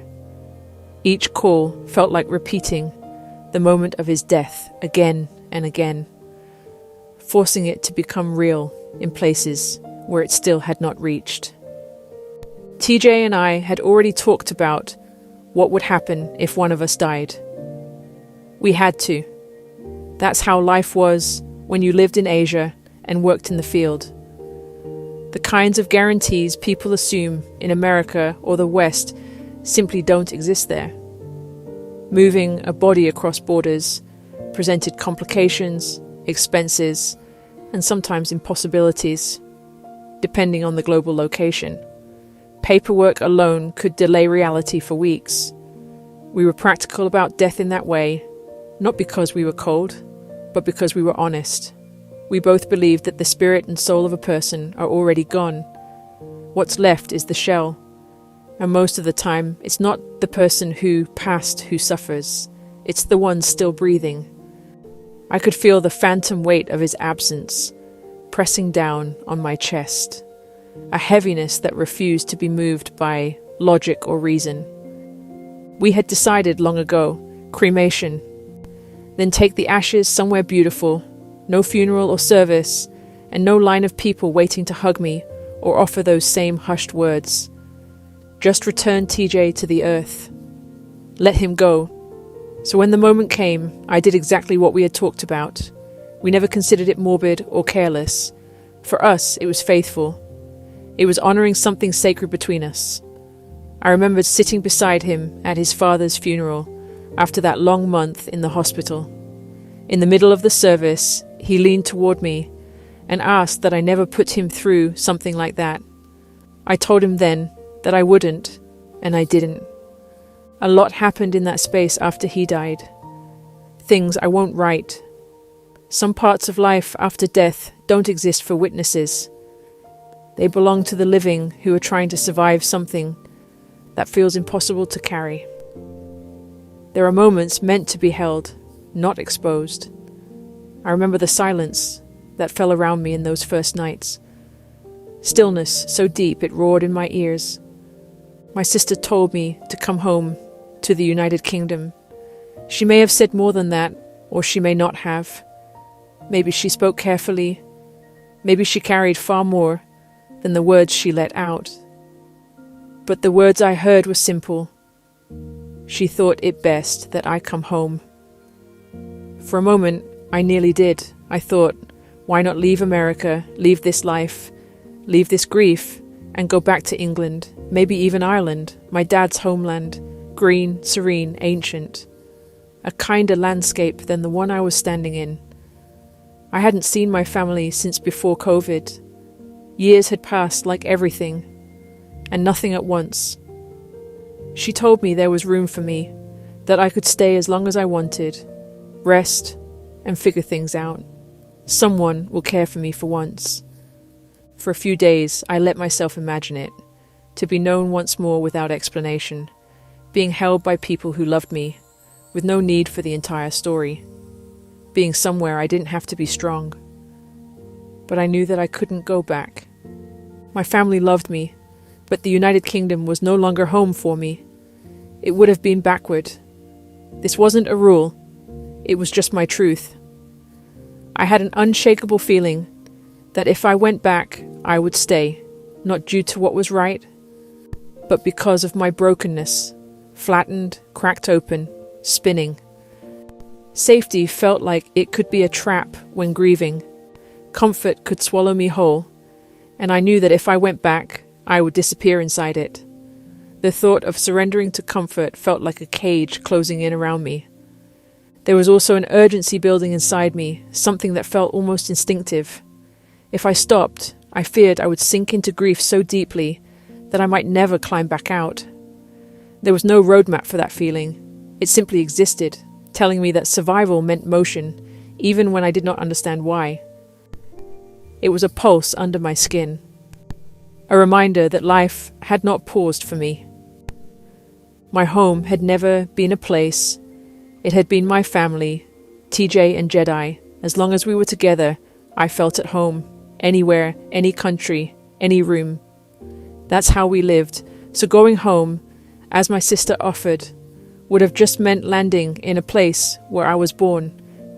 Still, I couldn't abandon what we had built. We had started from nothing in America after losing our place in Asia. We had made a life with our own hands. Even in loss, I couldn't walk away from it. Not because it was easy, but because it was ours. It was the path and trajectory I was already on, and I didn't need to deviate from that.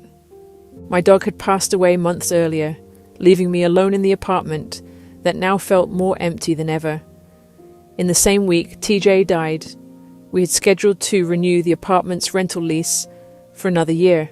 I had lost 70% of our income when TJ passed. The math was clean and cruel. I couldn't afford the apartment, and I was losing the roof over my head and my sense of safety all at once. The walls echoed my shallow breaths, a reminder that sanctuary is not built from boards or paint. The apartment stopped feeling like a shelter and became a space that echoed. Every corner reminded me that a sanctuary is not built from walls or leases, but from the presence of the people who fill them. I pressed my palm against the cool glass of the window and felt the emptiness echo beneath my fingertips. 2 of TJ's brothers were on planes almost as soon as they heard the devastating news. They didn't wait or hesitate. They sprang into action. That's the family I had married into. No questions asked. No distance too great to overcome. Just pure, unwavering commitment to the task. Love that travels fast and without restraint when it is needed the most. They arrived carrying their own grief, and without realizing it, I shifted into caretaker mode almost immediately. It was easier to tend to someone else's pain than to sit inside my own. It was just the way I was built. I needed to make sure they were okay. I needed to help them understand what had happened. Putting their pain first gave me structure. It gave me tasks. It gave me something to hold on to while my own emotions waited in the background, postponed for a later time when I would be alone. The state trooper who was called to the scene of the accident needed to meet with me and take care of some formalities and paperwork. He offered to walk TJ's brothers and me through the accident site to give us some sense of what had happened. The crash did not add up. There were no obvious answers. Officials could not confirm a mechanical failure, a medical event, or a distraction. The unfinished nature of it weighed heavily on all of us. Even today, I still find myself mulling over the unanswered questions, acknowledging that I may never have closure. But sometimes, the only path is to let go and accept that not every mystery can be solved. We met the trooper along the stretch of highway where it happened. He spoke carefully, professionally, but with a respect that felt human rather than procedural. He showed us where TJ's truck had struck, how the vehicles rested, and how quickly everything would have unfolded. I traced the edge of the guardrail with my eyes, imagining the impact as if my body could remember it for me. Standing there helped the brothers understand. For me, it was different. It did not bring closure, but it gave shape to the unimaginable. A physical place often ties down grief that floats in abstraction. The smell of asphalt, faintly scorched under the crisp October sun, made reality inescapable. The trooper returned TJ's phone, which they had picked up amidst the accident and debris. It was good to have something back, something that had been in his hands. He had pictures on it that I did not have, which felt like a small gift and a small devastation at the same time. Afterward, we drove roughly a mile down the road to the tow yard where they had taken TJ's truck. Seeing the vehicle was brutal and grounding at the same time. It was proof of violence and proof of reality. I felt my stomach tighten with disbelief, trying to reconcile the life we had known with the stark metal twisted before me. My best friend Jinjin flew out the next day to help me. She was my sister in spirit. Over 20 years of history between us.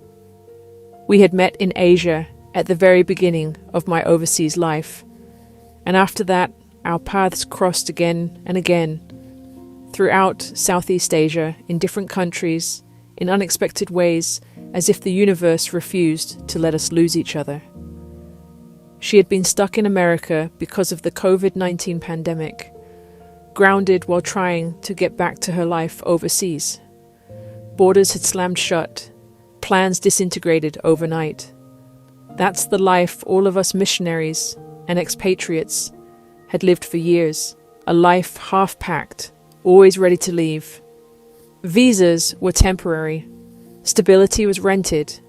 You learned not to get too attached to anything that couldn't fit in a suitcase.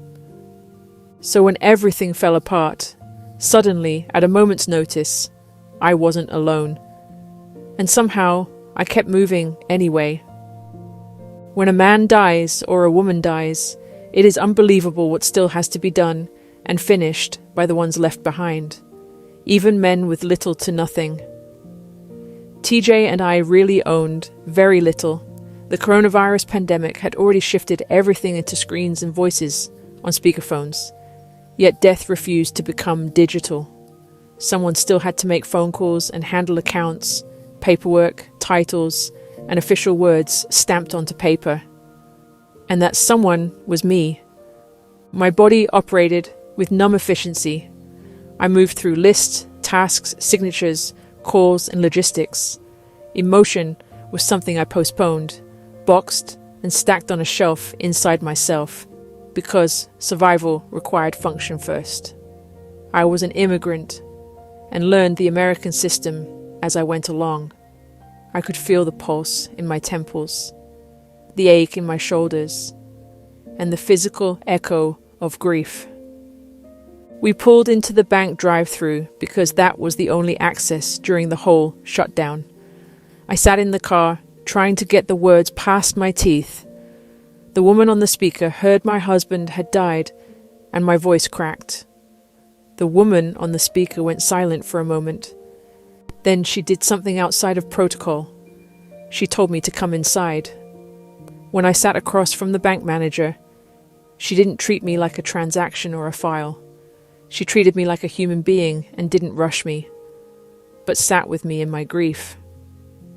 She walked me through everything: paperwork, transfers, removing names that had once always appeared in pairs.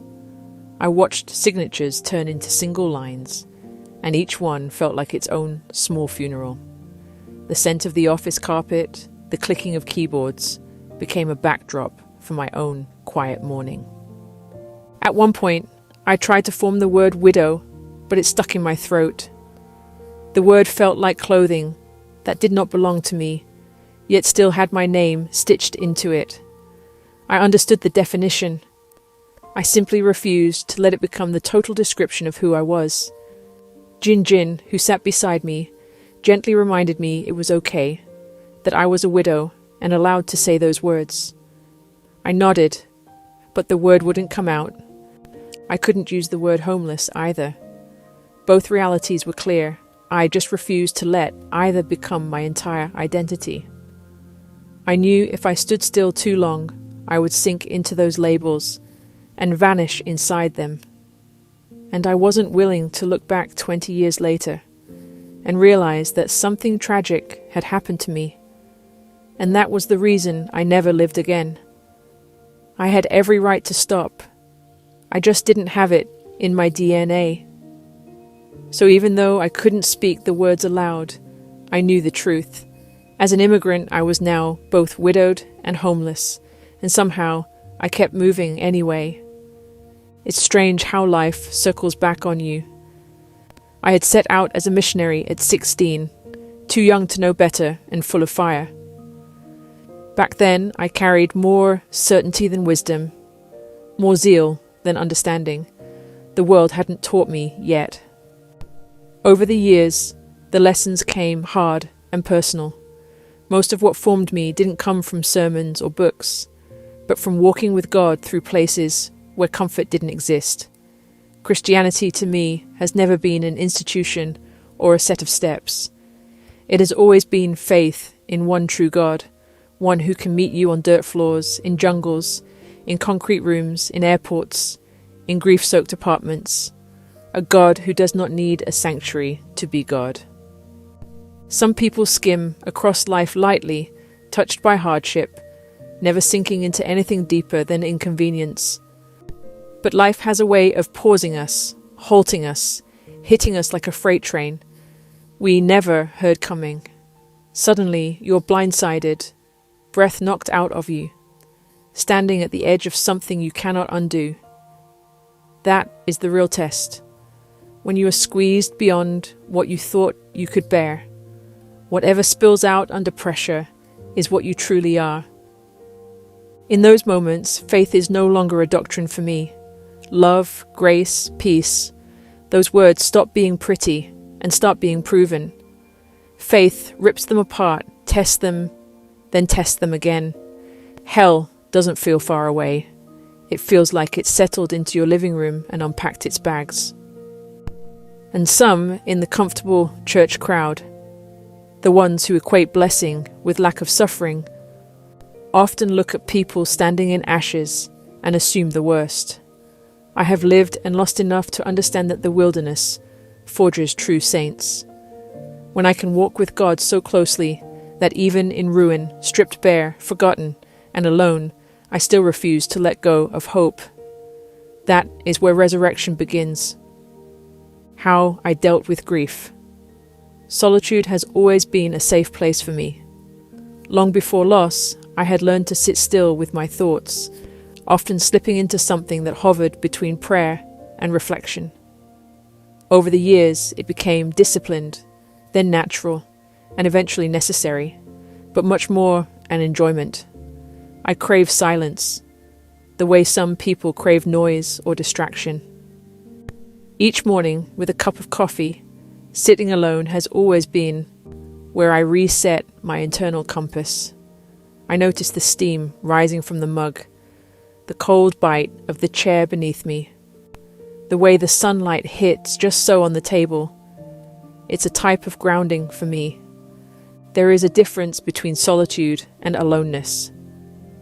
Solitude feels like open wilderness, expansive and intentional. Aloneness without TJ felt like standing in a burned forest where everything intimate had turned to ash. One space restored me. The other threatened to erase me. In that aloneness, I could feel the ghosts of every step we had taken together, whispering that the world had changed forever. Not 16 this time, not naive, not untested. This was a different aloneness, a deeper one. So I locked up my memories instead. I preserved them like something sacred and gave myself permission to grieve, to remember, to sit in it. But I also knew I couldn't build a home in sorrow. I would never move on. That phrase felt like betrayal, but I could move forward. I could carry the memories, keep them for myself, hold them in the vault of my heart. Only I had the stories of TJ and me. I knew our sacred times, the life threaded between us.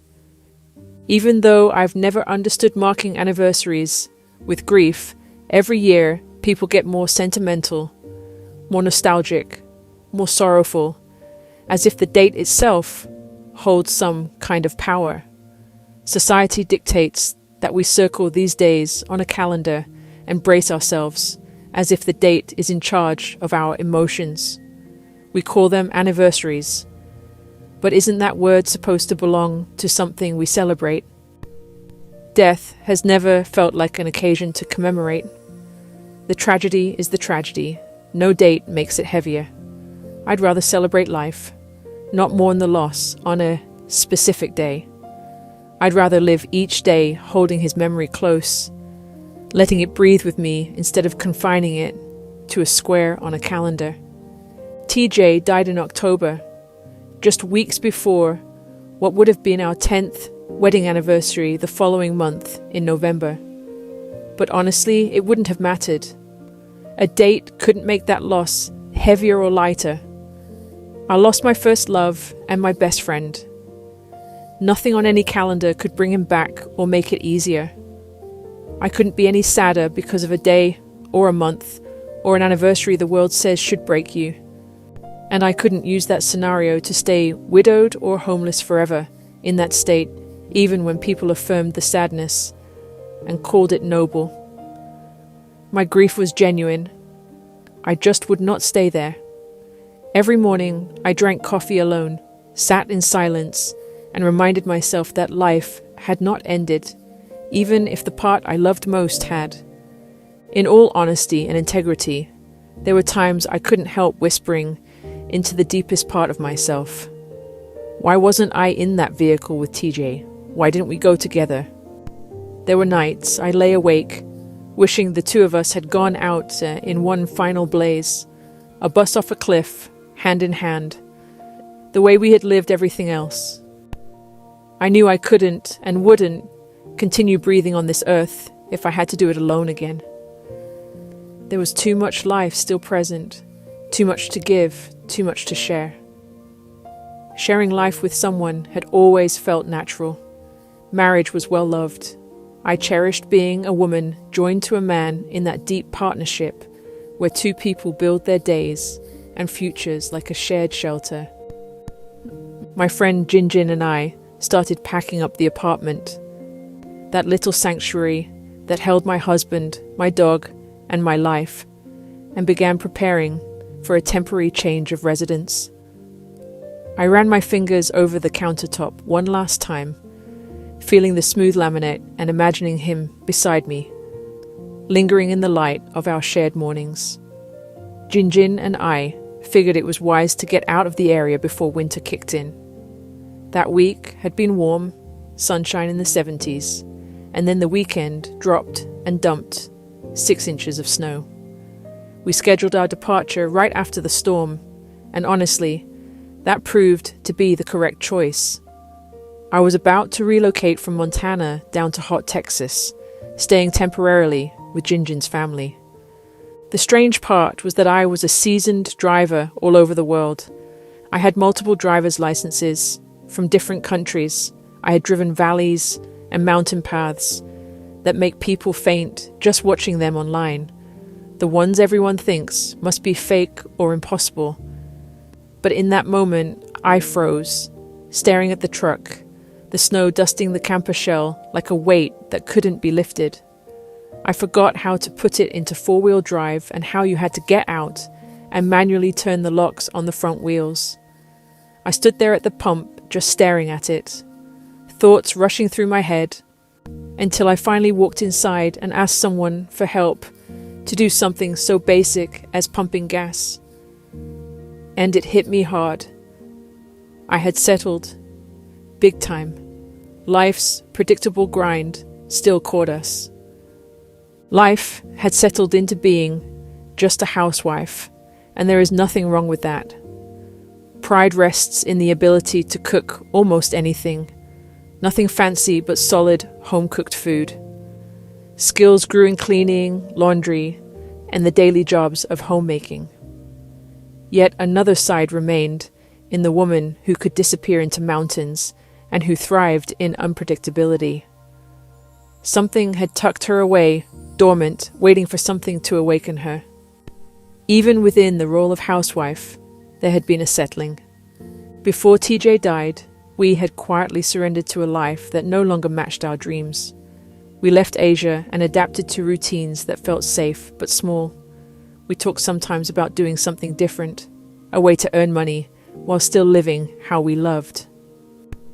But talk alone became surrender, an unconscious acceptance that maybe this was simply going to be it. Right there, when the shock had lifted and the body was no longer frozen on its knees, a vow formed. No more settling, no more shrinking to fit a life that does not match the soul. Keep true to who I am. There may be seasons of simply getting from one place to the next, and that is okay. I should not stay in low places for too long. The clarity that waits in the mountains will always call.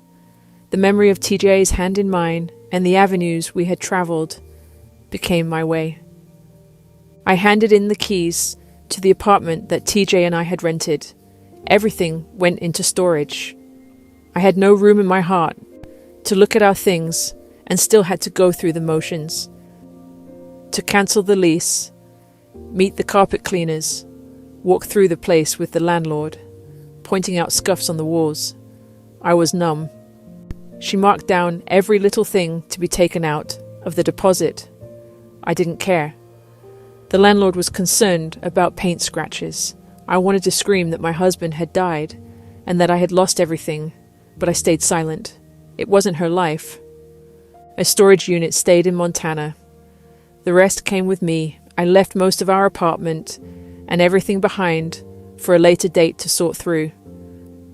About a year later, I went back to deal with the storage unit and belongings. By then, I had adopted simplicity, and I went back to make sure I'd left nothing important. Paperwork, birth certificates, marriage papers, passports, tax documents. TJ had inherited some sentimental things from his father's death, and I returned those to his family and to his brothers. Then I walked away from everything else. It was freeing. The only important things were the experiences that TJ and I had lived, not the stuff, and that was what I carried with me. So I packed my old faithful 1995 pickup truck with a camper shell on the bed, a couple of boxes of camping supplies to live out of, and TJ's ashes. They were in a simple carved wooden box, something he would have picked out himself. I only had a friend's sofa to crash on for a while. That was the beginning, standing first on my knees and then eventually on my own 2 feet, regardless of the consequences. I could feel the ice crusted on the hood of the truck as I lifted the wooden box onto the console beside me. The weight both literal and invisible. I left Montana, the wild Northwest, and drove toward the heat of Texas, with nothing but boxes, ashes, my good friend Jin sitting next to me, and a thin thread of hope holding me together. The wind rattled the camper shell as I drove across the plains, a sound that matched the hollow sound of my heartbeat. Somewhere between the Wyoming plains and the Colorado mountains, I told myself that when I could truly laugh again, I would know I had made it through. I would know that I had healed. Not the polite kind, not the hollow kind, but the deep, doubling over kind that reminds you your soul is still alive. I didn't have a timeline. I didn't need one. All I needed was that promise to myself and the courage to keep driving toward it. Each mile became a litany of survival, a conversation between the loss I carried and the life I still had to live. Chapter 9. The Long Walk Forward. Texas. It was the middle of winter and hot. The air felt thick against my skin, a sharp contrast to the biting cold I had just left behind. I loved what Texas stood for. The independence, the larger-than-life personalities, the way people seemed to live by their own rules compared to the rest of the states. There was a familiarity in the cowboy hats, and the wild attitude that reminded me of Montana and the western states. Texas carried the same untamed spirit, just dressed in dust and heat instead of mountains and snow. It wasn't a place I wanted to make my life. I loved the parts of America where few people dared to go. Wide, raw spaces had always felt like oxygen to me. I could write entire chapters about the people who have entered my life and left a lasting mark, but that wouldn't be my story. I have only skimmed the surface of those who traveled parts of the road with me or left to place my heart. One of those precious souls, a lifelong friend, was Jin. I am grateful that when I was alone, I was not completely without support. I do not have many friends, but the few I have are more than friends. They are like family, brothers and sisters, not of my blood, scattered across the world. We may not talk for years, but we share a history forged in the darker valleys of life, and pick up where we left off when we reconnect. Jin was that person. I am deeply grateful for her family as well. Her sister and husband, their 2 teenagers, and both of their aging parents, all lived on a small piece of land in a rural Texas suburb. They welcomed me as part of the family because I was Jin's friend, and I needed a place to land for a while, a place to stop and regain my footing. Not move on, but forward. The property hummed with life. Distant dogs barked, goats bleated across the way, gates creaked open and closed. The household was full with roots and routine. It felt stable when I was anything but. It was beautiful to reconnect with Jin and spend time with her, but I was in shock and grief. I got through most days in a fog, spinning internally, unable to trust even my autopilot. Jin and I stayed in the large family home, in a bedroom together, like roommates again. From years earlier, under different circumstances, it would have been an incredible reunion, and it still was. I, however, felt lost and restless. I had a place to land, but I still needed time on my own to process. So I did what I knew best. I took off camping alone for a long weekend. Some people wouldn't have done that. They wouldn't have trusted themselves enough to disappear into the woods while grieving. It could have seemed reckless from the outside, but it was the gentlest, most necessary thing I could give myself. It was perfectly in line with the woman I've always been inside. That was where I could scream, whisper, pray, or sit in complete stillness, without showing strength for anyone else. Solitude gave me permission to face what had happened. My thoughts spun and tangled, then gradually aligned, not neatly, but enough that I could hold on to them without feeling like they would unravel inside me. I walked almost every day, miles at a time, exploring empty fields and low-rolling hills, letting my legs carry emotions my mind struggled to hold. Each step grounded me in a reality that still felt fractured. The crunch of gravel and dry grass beneath my boots, reminding me that the world still existed, even if mine had split in two. There were moments sitting by a campfire, coffee in hand, the heat of the day fading into the cooler evening air, when I simply let the peace stretch across my thoughts. I was not planning or searching for answers. I was just present. The crackle of burning wood and the faint scent of smoke settling into my clothes gave me something firm to sit beside when my life felt uncertain. Every night, just as darkness settled in, a large and rather confident raccoon would appear. I had packed everything away properly, or so I believed, but he still dismantled my campsite as if it were his personal challenge. He would knock things over, rustle through bags, and leave small trails of chaos behind. It was oddly endearing. He was simply trying to survive, and he acted according to his programming. I watched him instead of chasing him away, respecting his persistence. His nightly visits became a strange comfort, a reminder that life continues in its own determined ways. My grief lived just beneath the surface, and solitude wrapped around it like a soft blanket. For the first time, I felt capable. And somewhere in the walking, the deep silence, the warmth of the sun soaking into my skin, I found something more solid than before. A thin strand of hope had taken root earlier, fragile but real. Now it thickened into something stronger. It became a tether that held me to the living world without pulling me away from the one I had lost. It didn't erase the grief. It simply let me carry both at once. Thanksgiving and Christmas passed, and with them came the realization that the new year was approaching, whether I felt ready or not. Many people might have stayed still, allowing grief to dictate the pace of everything. That was never how I survived hardship. I processed by moving, by placing one decision in front of another, sometimes understanding it only after I'd already stepped into it. Stillness helped me feel. Action helped me survive what I felt. TJ and I had talked more than once about different ways to rebuild our future. Truck driving had been one of those conversations. Not a firm plan, more like a doorway we occasionally stood in front of, wondering what might exist on the other side. Life had required constant attention, just to stay upright, leaving little room for long-term reinvention.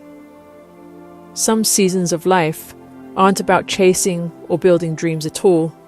We were holding just enough structure together so the whole thing didn't come crashing down. Now I was standing alone, looking at practical reality in a country that still felt foreign. I carried an unusual collection of life experiences, mission work, international travel, owning and running businesses overseas.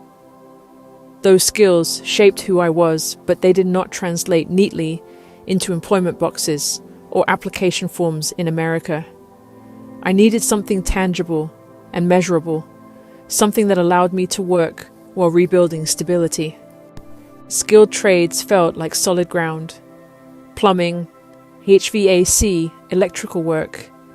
Careers built through apprenticeship and earned competence rather than polished resumes or years in school. CDL, truck driving, sat among those options, returning to my thoughts more than once. Not as a grand calling, but as a practical door that seemed open when many others felt closed. Some days, Jinjin and I would slip away from the family house. We'd head to our favorite coffee shop and sit at the window table for hours. Mugs cooled as conversation drifted. I'd often circle back to truck driving.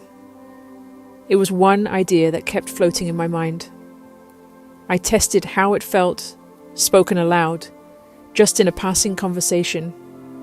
Other evenings we'd stay in. We settled like old roommates on the couch or in bed with blankets close. We talked late into the night, and the idea of trucking would surface again from time to time. Then we'd put on a movie and let the evening slip away. As I turned those thoughts over inside, I felt something inside me shift. The sensation of doors easing open where everything had previously felt sealed shut. It was not only the possibility of work, it was the possibility of direction. A route I could follow, with no need to see every mile ahead of me. During that season, I often felt guided in ways I couldn't fully explain. I wasn't moving with certainty. I took life step by step, sometimes barely holding together. Still, I carried a sense that I wasn't navigating it alone. That awareness didn't remove the confusion or grief, but it gave me enough encouragement to keep going when everything inside me felt scattered. In my very early years in Southeast Asia, I had met an American couple who became part of that chapter of my life, dear to me and close beside me through some of the hardest stretches. We stayed loosely connected over time, then eventually drifted apart as life shifted in different directions. It was nothing striking, just the distance created by circumstances and the changing seasons. They heard what had happened to me and reached out. There was no pressure or expectation attached to it. They simply let me know they were thinking of me. By coincidence or providence, depending on how one sees it, they were living only a few hours from where I was staying in Texas. The beautiful couple welcomed me into their home and offered me a private room. It gave me a place to rest and gather myself during a time when my thoughts still felt unsettled. Their home carried a stability that differed from Jinjin's support. It was simply in the way the season shaped what I needed most right then. Both mattered in different ways. Jinjin had walked beside me as an equal, sharing space with me through long days of conversation, silence, laughter, and grief. My long-term friends became a type of adoptive parents. The support felt like the next step, more structured in a way I had not realized I needed. Leaving Jinjin was hard, but I knew it was part of learning how to stand on my own again. I moved in with my close friends, who gave me a bedroom and an ensuite bathroom on the opposite side of the house. I was grateful for the security and the space to think about what came next. Sitting still for too long made my thoughts spiral, and I knew I needed to focus on something practical. That internal pressure had already started pushing me to explore truck driving. Not as a calling or a dream, but to rebuild. A job that offered structure, income, and direction without requiring me to untangle every part of my past first. In January, there I was, enrolled in CDL school, about 20 minutes from the house where I was living with my special friends, the kind couple who had taken me in. Truck driving had been on my mind for some time, and suddenly it was no longer an idea, it was real. I was up before the sun each morning, stopping at a small gas station for a large cup of coffee, and still arriving nearly an hour before class. A few blocks from the school compound, I discovered a tiny Mexican cantina-style place. No one spoke English, and I wondered if they ever closed, morning into night, into early morning again. Looking back, it probably wasn't the safest place for a woman alone that early, but it didn't even register. I had spent years navigating major cities across Asia at all hours. Fear had long ago stopped being my guide. Less than 4 months had passed since losing everything. I don't know how I held it together. Restless doesn't cover it. There was something feral underneath, like I was still fighting for my life, even though the battlefield had shifted. I was a widow, an immigrant, homeless, and now I was signing up to learn how to drive an enormous machine I wasn't sure I wanted to drive. The trucks loomed in the yard like giants, gleaming in the morning light, each one daring me to step closer. The size alone was intimidating, and the whole thing sometimes seemed absurd. Thankfully, the first weeks were mostly classroom-based, theory about the mechanics of the truck, rules that governed the interstate and the industry, structure to the training that would eventually put me behind the wheel, something solid to hold on to when everything else felt unstable. Like always, I came prepared. I already had my commercial driver's license permit before class started, with general knowledge, air brakes, and combinations. The plan was simple: pass the test, get my CDLA, then add every endorsement I could: hazmat, tankers, doubles and triples. Every qualification was another thread weaving a lifeline. Getting a CDL license isn't just about passing tests, it's discipline and responsibility. You're learning to operate something that can destroy lives if you're careless. You're taught to stay calm when things go wrong, because panic has no place behind the wheel. I read everything I could about the industry, including what kind of money was real and what was hype, what avenues existed, and what work didn't chew you up and spit you out. Even then, I knew I was skimming the surface. There's the idea of the industry, and then there's the reality, which I hadn't met yet. One day in the classroom, they asked everyone why they were there. Each person had a story: hotshot drivers looking for more stability, yard jockeys moving trailers around warehouses, wanting something bigger, people who were coming out of the pandemic with government-backed opportunities in a different career, others emerging from shutdowns, desperate for better money. It was still that in-between time of the COVID-19 era. Masks lingered in some places. The pandemic wasn't over, it was just quieter, still raw, still hanging in the air. When it was my turn, I shared carefully.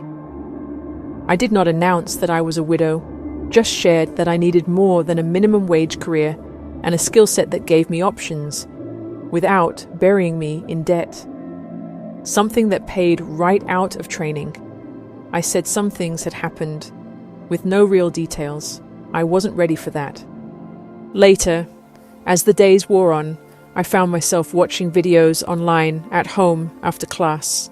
It started as a way to pass the time, but quickly became something more, another avenue of learning.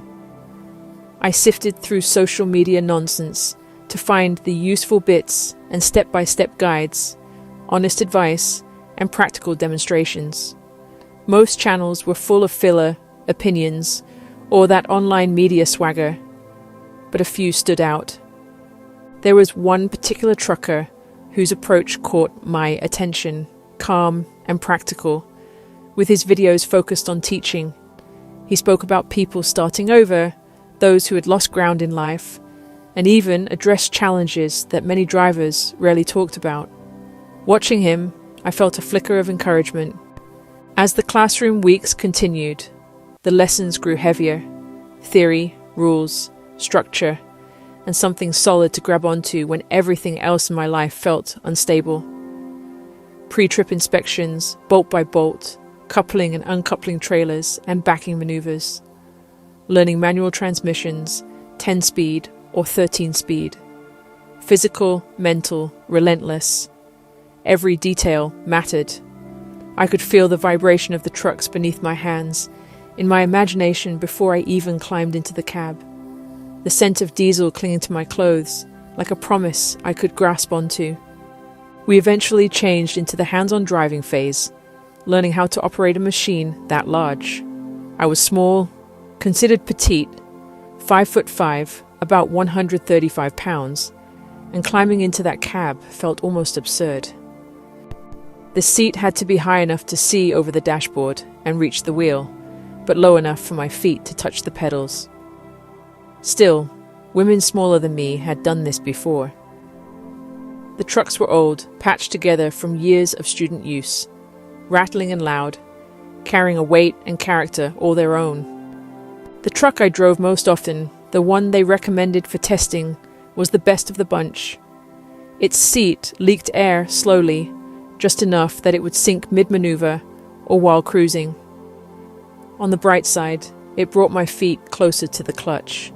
On the not-so-bright side, I had to stretch my neck to see over the dashboard. There were moments I panicked and questioned why I had signed up for any of it at all. The world told me I didn't have to do it. I could have stopped. Others were there to help me. But something inside refused to quit. I put my head down and pushed through doubt, fear, and exhaustion. Every shift of gears, every pre-trip inspection, was a declaration to myself that I could finish what I started. The head of the school also administered the final exams. At first, that felt reassuring. Then it became terrifying. He was meticulous. His name would be on my results, and he made sure anyone who passed had truly earned it.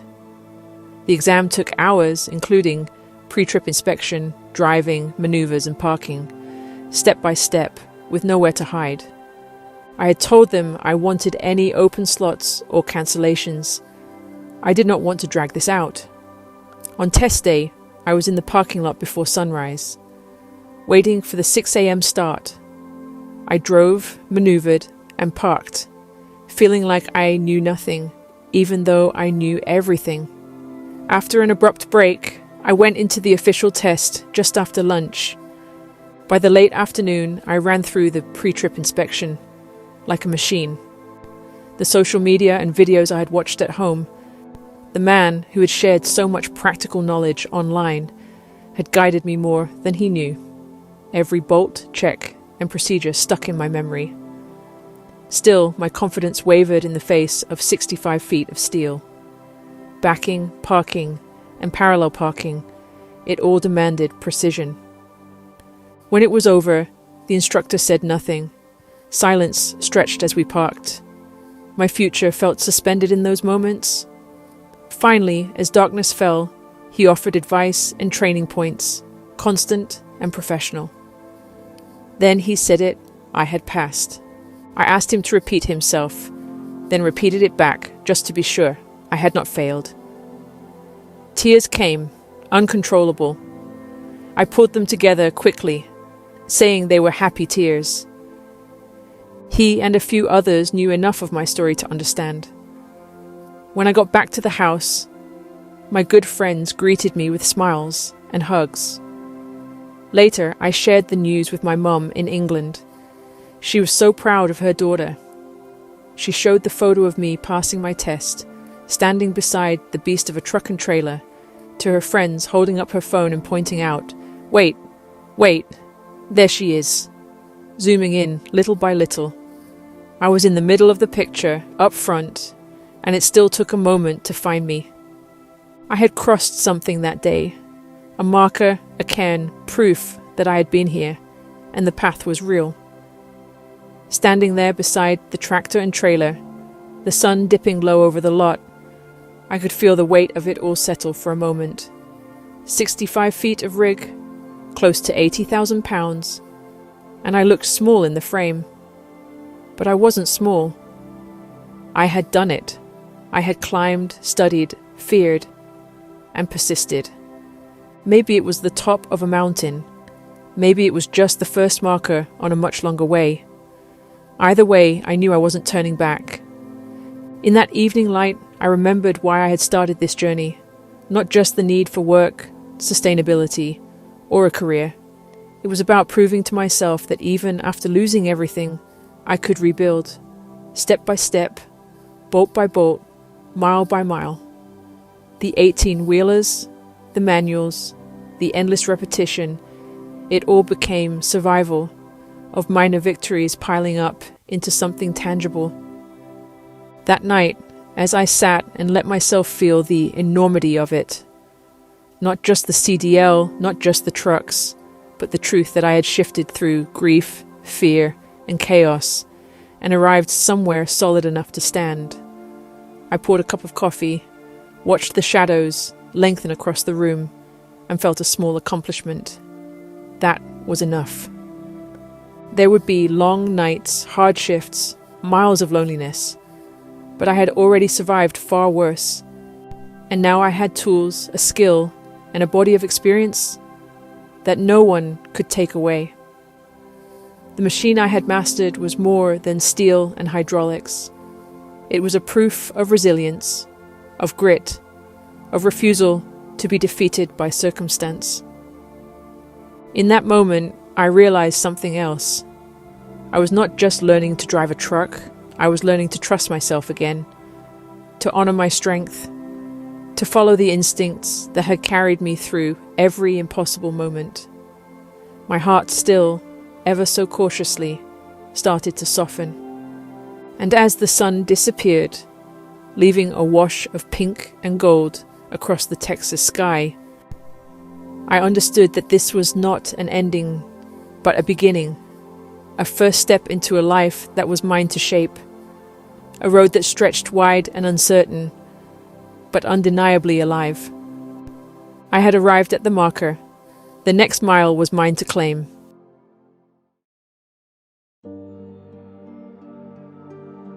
Chapter 10. Open Door to the Frontier. Passing the test did not feel like an ending. It felt like being handed the keys and told to go figure it out. The license was official, the ink dry, but nothing about the course ahead was neat or certain. There was no victory lap and no long celebration. One day, I was a student trying not to hit cones, and the next, I was stepping into an industry that expected experience. Passing school was only the first hurdle. Now came the part where everything had to be walked out. Most companies require at least a year of experience on the road and prefer not only classroom hours or yard practice, but actual miles logged under load. They wanted proof that you had carried freight, managed deadlines, and taken full responsibility for what sat behind you. Weather systems, traffic snarls, tight delivery windows, and the long, solitary stretches of highway would now test everything I had learned, leaving me with no one else to rely on. I had lived much of my life this way before I could see the whole map. Long before trucking, before logbooks and licenses, I learned how to walk without guarantees, paying attention even without certainty. My faith speaks of the first man walking with God in the cool of the day, not preaching, not performing, just walking together.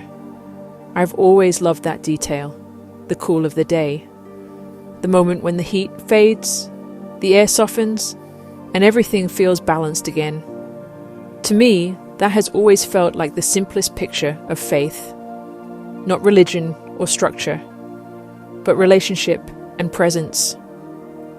My life has carried faith through many seasons. There were years when it was loud and public, filled with church services, ministry work, and missionary life that rarely switched off. There were other seasons just as real, when faith became lived more internally than outwardly. Some moments that shaped me most deeply happened outside of buildings, moving through countries, mountains, villages, and crowded streets.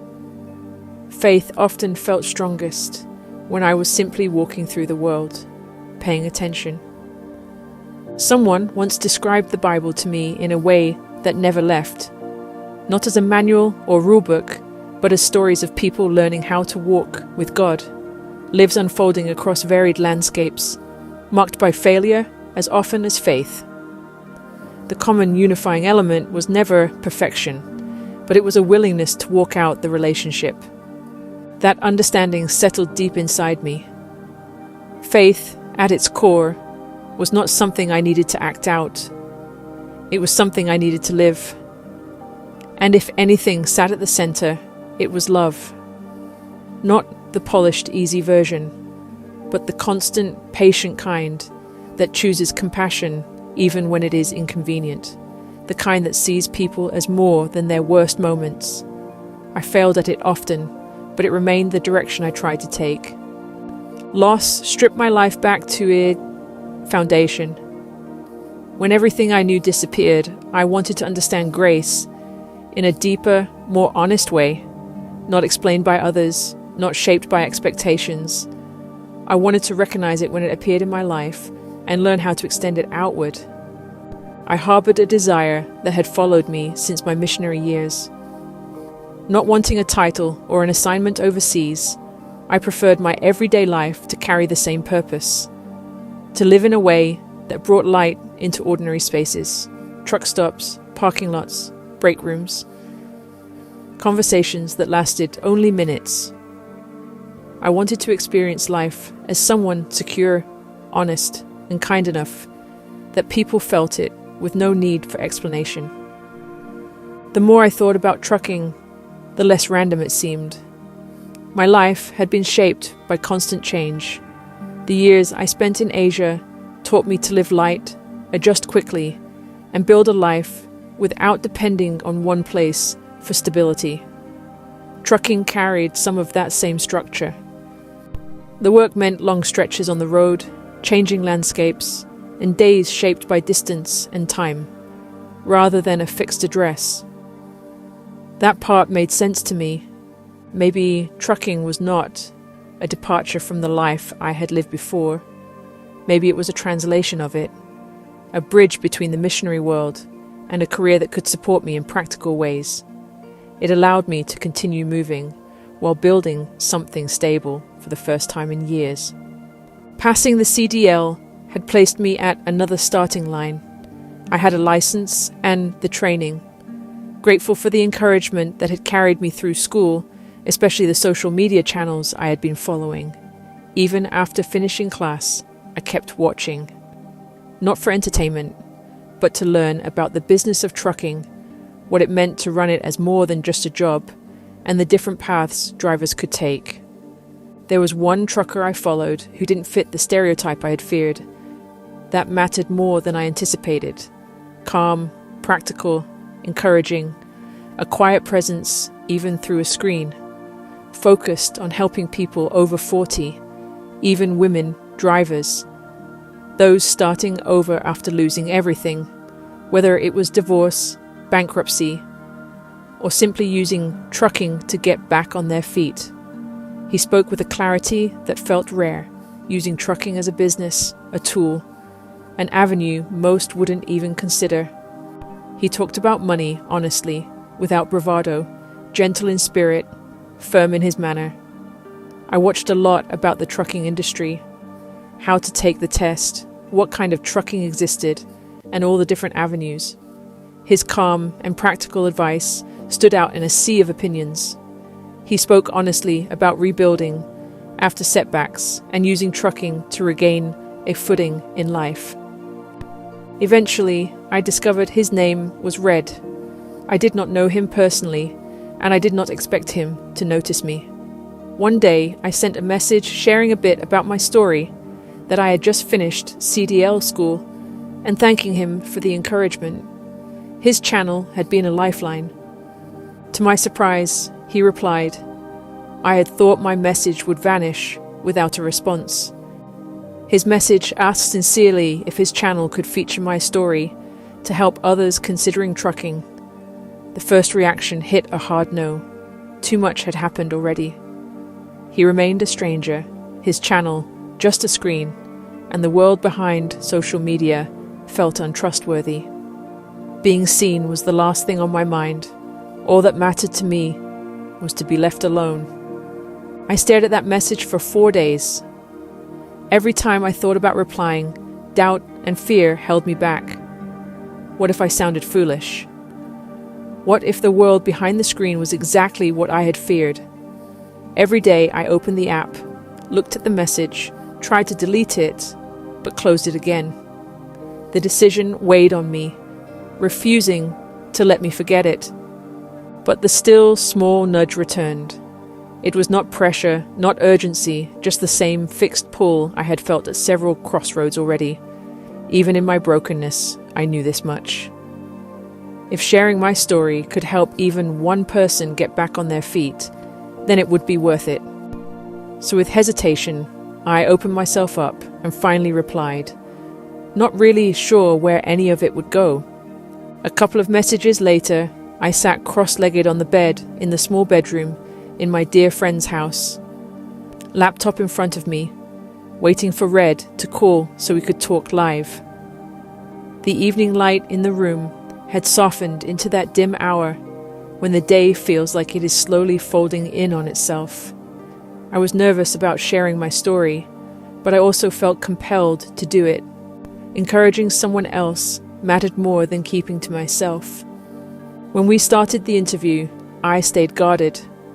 That was instinct by then. I did not know this man beyond a screen and a few videos, and being careful felt wise and necessary. As the conversation unfolded, I began to notice a calm in him that surprised me. It was not something he tried to create. It was simply there.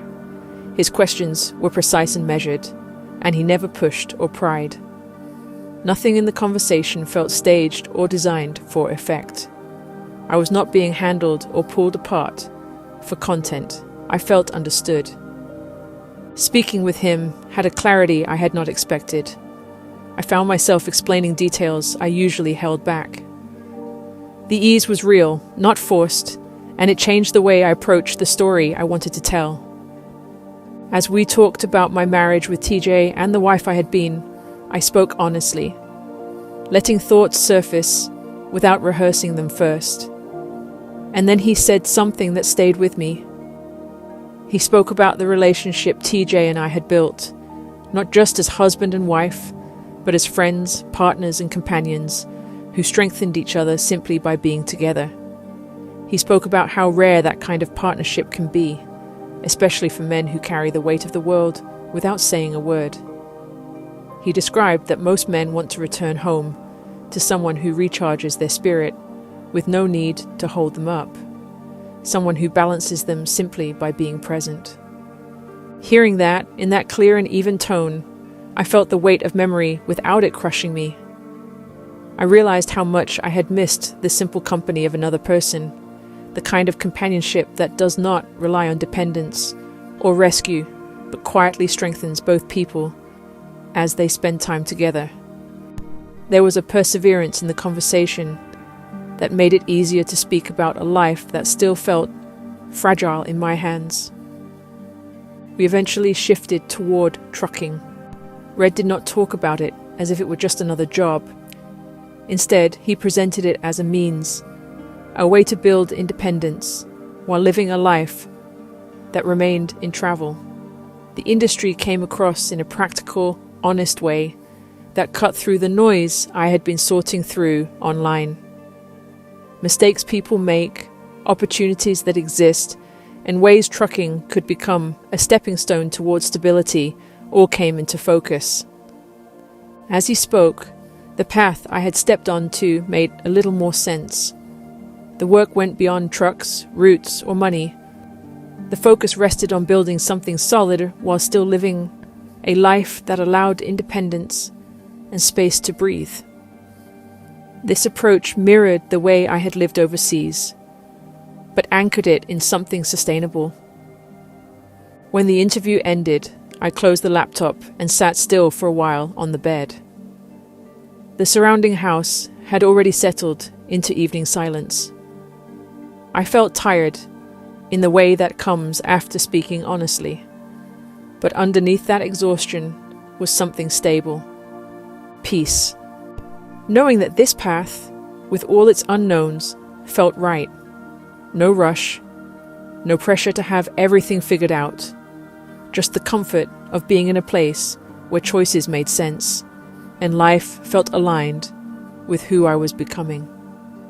At one point, I caught myself wondering about Red in the most ordinary way. The handsome man with long striking red hair and his rugged beard. There was nothing romantic in my thinking. It was more curiosity. I wondered about his life, whether he was married or not, whether someone waited for him at home. I imagined him on the road, the cab of his truck, the hours of driving, shaping his days, the routines that made up a life most people never saw.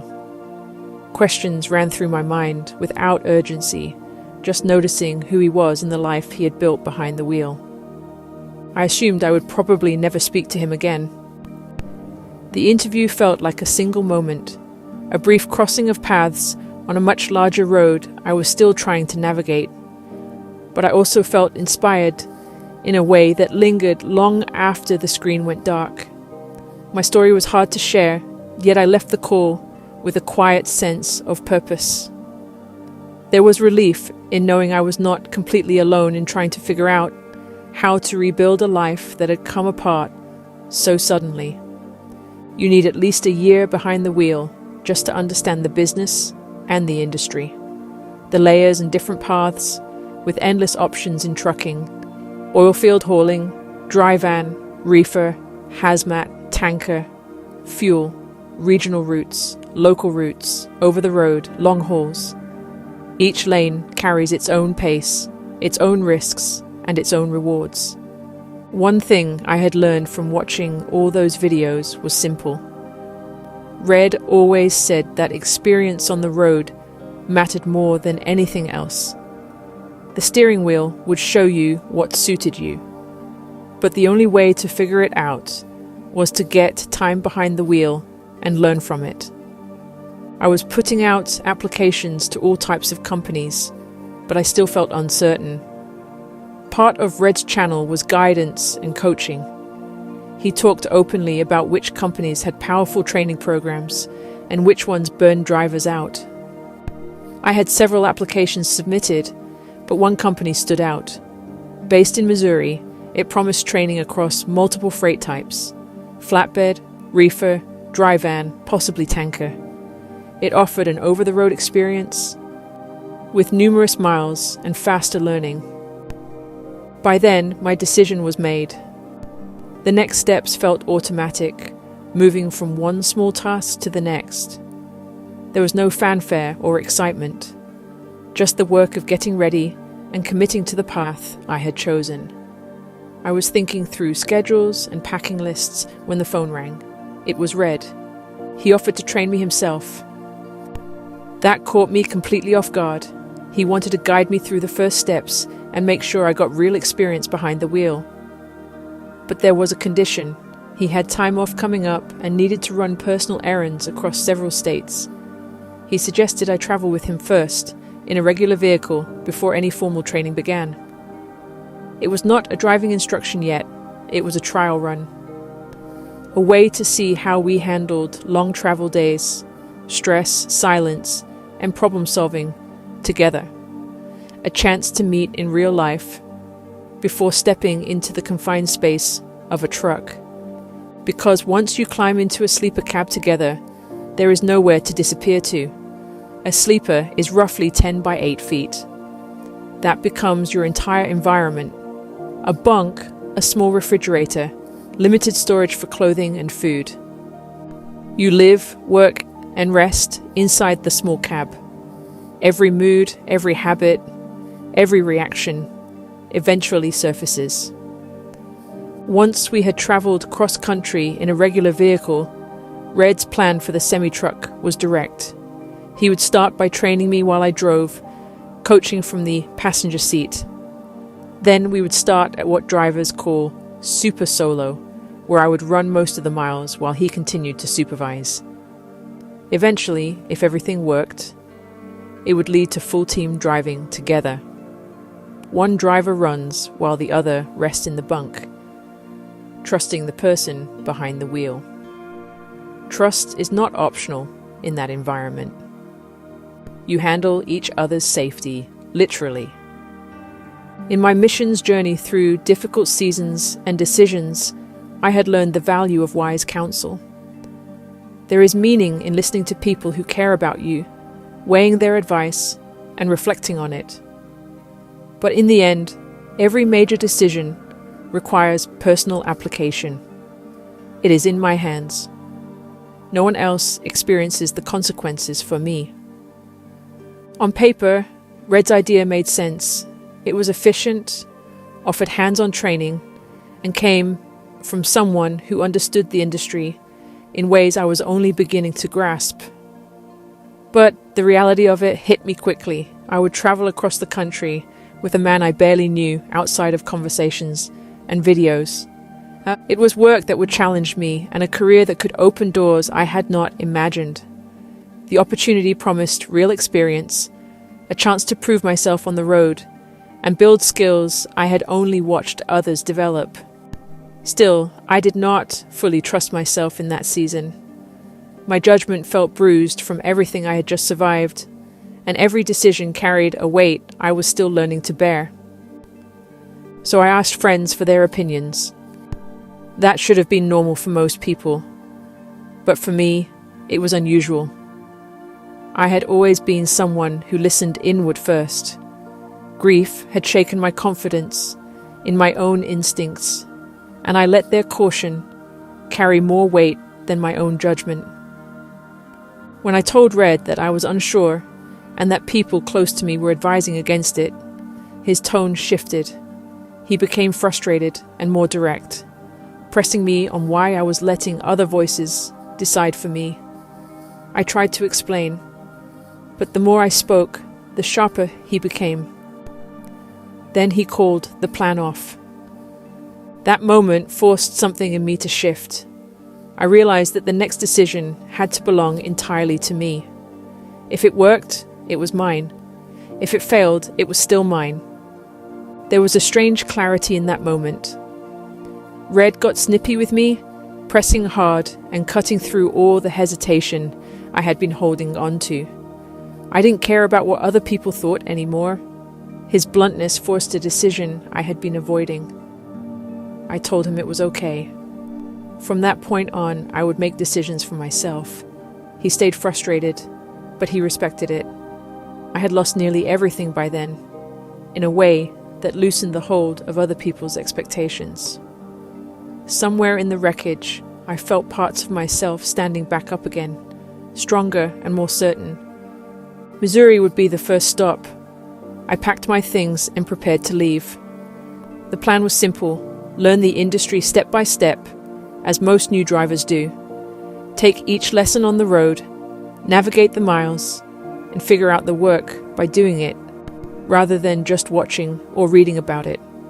The thought of starting alone brought a knot of tension, but it also carried a strange excitement. Resurrection Sunday was the day I left Texas. I packed my old pickup with a few bags and camping gear. Everything I owned fit easily into the truck. The holiday itself no longer carried the weight it once had for me. Modern holidays often sit layered over older traditions, rebranded and renamed through time. Still, of all days, this one marked my leaving. I climbed into the truck and pointed north, toward Missouri. The company's major terminal sat inside a busy city that never felt entirely safe. Orientation blurred into paperwork, safety videos, and policy training. Once that was done, I was placed into a holding pattern, waiting for a trainer. At first, I requested a female trainer, thinking it might feel easier to learn. I just wanted to be paired and get on the road. A week passed with no response. I requested again, this time asking for a male trainer, hoping there might be more available. I hesitated because a male trainer felt more intimidating, but this was business, and professionalism mattered more than comfort. Another week passed. Still nothing. My Ford truck sat hours away with friends. I had left it intentionally, thinking that once I went out on the road, I wouldn't want anything tying me back to one location. I carried one duffel bag and a backpack, everything I needed for the start of this journey. Nothing else required me. No obligations were waiting, and I had no safety net. I was free in a way I hadn't been for years, carrying only what I needed, and ready to take the next step. Days stretched, then weeks. The hotel room felt less like temporary housing and more like a stalled life.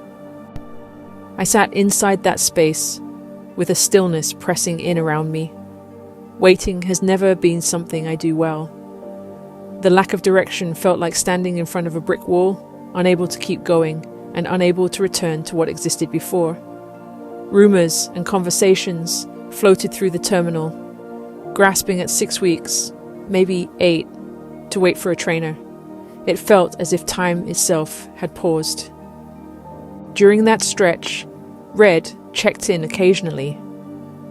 Our connection had started months earlier through that live video interview, and although we had never met in person, he understood the trucking world in a way very few people in my life did. Our conversations were simple, and somewhere during those weeks of waiting, I relaxed in a way I hadn't expected. I still guarded my story and tried to understand it myself, but talking to him felt easy and safe in a way that didn't demand explanation. There was a calmness to his presence over the phone. Someone was with me in the waiting room. While I sat waiting for a trainer who never came, Red spoke openly about wanting to team drive with a woman someday, not casually, and not as a convenience, but as a way to share the long hours on the road, watch the sunrise over empty highways, handle the challenges of traffic and deliveries together, and experience the freedom of moving from place to place with someone who appreciated the work and the nomadic journey as much as he did. I had learned enough through our conversations about him to understand that his faith looked different from mine. He believed in God, in direction and purpose, but his path had moved through seasons he described as being lost in the weeds. My background came from the mission field in Asia, where the work involved risk and the stakes were high. That life demanded a disciplined, black and white approach with immediate accountability and clear alignment with God.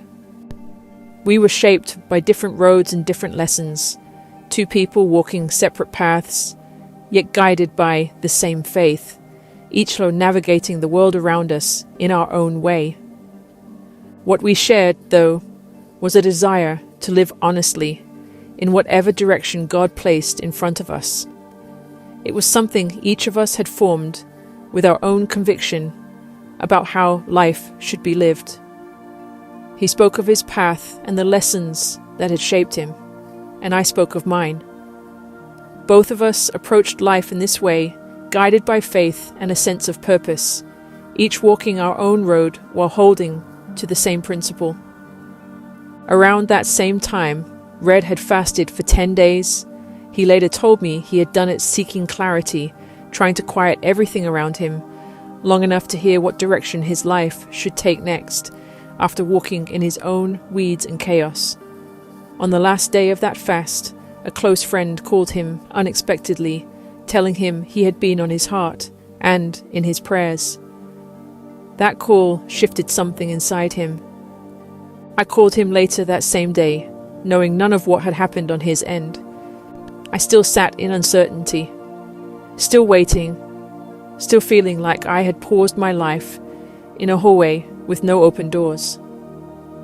During the conversation, Red mentioned again that I could always come train with him. He had said it before, but this time something settled differently inside me. I knew I needed to answer honestly. I was the one who leaned into it. It wasn't the first time in my life I had recognized something and stepped toward it. He had caught my attention during our first interview, not in a romantic way, just an awareness that had stayed with me. I hadn't taken our conversations lightly. During those weeks of waiting, I structured my days around reflection, prayer, and long stretches of thinking about what direction my life was meant to take next. Somewhere in that stillness, a sense of peace settled over the road that seemed to open. I have always been that way. When I recognize something in my spirit, I do not circle it endlessly. When the time is right, I pursue it. We approached the conversation carefully, placing everything on the table without pretense. I told him plainly that if we met and the spiritual connection we had spoken about aligned with real life, I believed there was a possibility we could become something more. If it did not, nothing would change professionally. He said he would still train me regardless. I would never have held him to that promise, but it mattered that he offered it. There was also something I needed to make absolutely clear.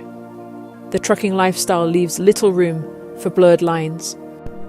Close quarters and long stretches of time together require honesty and boundaries. I believed in commitment before crossing certain lines, not out of rule-keeping, but out of covenant. That was not negotiable for me.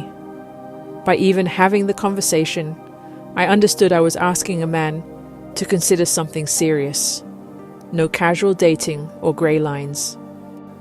It was simply how I lived and what I believed protected something sacred between two people. Red respected that without hesitation. His company operated out of Idaho, a smaller operation compared to the larger carriers. The only obstacle left was insurance approval. New drivers represent risk, and insurance companies rarely welcome that risk. I was completely stalled, waiting for something beyond my control. Once again, I waited, though this time the wait was shorter than I expected. The insurance was cleared, and I was approved to join his truck as a trainee. Before sunrise, one morning, I left the hotel room that had grown stale with uncertainty. I carried my backpack and duffel bag down the hallway, walked outside, and headed toward the airport. There was no ceremony in leaving, no final glance back, just the quiet motion of moving toward the next chapter. Flying northwest, I felt a sense of relief and possibility. Leaving Missouri for Idaho meant heading toward a part of America I loved, toward the open road and a life I had been inching toward for months. My chest felt lighter than it had in years. The feeling was measured and certain. Hope and purpose melded together, and I was not chasing anything anymore. I was simply stepping through the door that had opened. Chapter 11. My Red. My plane arrived mid-morning in Idaho, and with it came a sense of returning to a place I had always held dear. The American West had long resonated with me. Its untamed openness, mountains and rivers, giving way to wide country that stretched into long, unbroken horizons, reminded me of the regions I had loved in Asia, along with the cold, brutal winters, followed by beautiful springs, blazing summers, and true autumns. Seasons mattered there. Space mattered. Fewer people. Stepping onto the ground felt less like arriving somewhere new and more like being recognized by the land itself. I was picked up from the airport and drove through a brief orientation of the area. We stopped for the DOT drug test and handled the formalities. Afterward, I was taken to a hotel to rest for the afternoon and wait for Red to arrive. The hotel sat on the same lot as the truck stop, close enough to smell diesel and hear engines moving in and out. That evening, Red phoned to inform me he had arrived and was pulling into the truck stop. He would meet me as soon as he parked his tractor and trailer. I walked out of the hotel toward the meeting area, scanning the rows of trucks and trailers, knowing he was doing the same. We spotted each other from a distance, at almost the same moment. There was no hesitation, just recognition, the kind that happens before words or introductions. He was tall, broad through the shoulders, standing with a stillness that made him easy to identify. There was a restful authority about him, not loud or forced, just settled. He carried himself like someone who knew what he was doing and didn't need to explain it. There was strength there, but something balanced, almost disarming. Tough and gentle, existing in the same space. There was no place in me for emotional wandering or romantic ideas. I wasn't there for that. This was practical. We had talked. We had plans. Now it was time to see if those conversations translated into real life. When we closed the distance between us, the moment held a slight awkwardness, the natural kind that comes when two people step from conversation into a shared environment for the first time. But it also felt safe, businesslike, with an unspoken question hovering between us. I don't remember if we shook hands or simply acknowledged each other with a nod or a wave. What I remember is him placing his hand lightly behind my back as we turned to walk. Later, Red told me he considered himself good at reading people. He said when we first met, he couldn't read me at all. There was nothing for him to read. The walls were up, clean and solid. I wasn't hiding something. I was protecting what little stability I had left. The parking lot stayed alive around us. Trucks shifting gears, drivers climbing down from cabs after long hauls, people drifting between the fuel island, the store, and the hotel. By the time I met Red in real life, I was still spinning. That is the only word that fits. I took one step at a time because stopping felt dangerous. If I stopped, I was afraid everything I had been holding together would finally come apart. Inside, the battlefield had never actually gone. I had just learned how to hide the noise. It was late evening when Red asked if I wanted to see the truck before shutting down for the night. I climbed into the passenger seat. He lived simply. A truck's interior space requires careful measurement, and even a little clutter quickly turns into chaos. Seeing how little I had brought settled something in him. It also said something about me before I spoke a word. I was used to living lean. Life had stripped me down more than once already. The training trucks at school had been uniform, stripped, and staged for learning. I had no real understanding of what living inside one actually looked like. I studied everything with curiosity. The sleeper area was warm and surprisingly comfortable. The bedding was folded and tucked carefully, showing attention to detail. The pillows had clearly traveled thousands of miles, softened and shaped by constant use.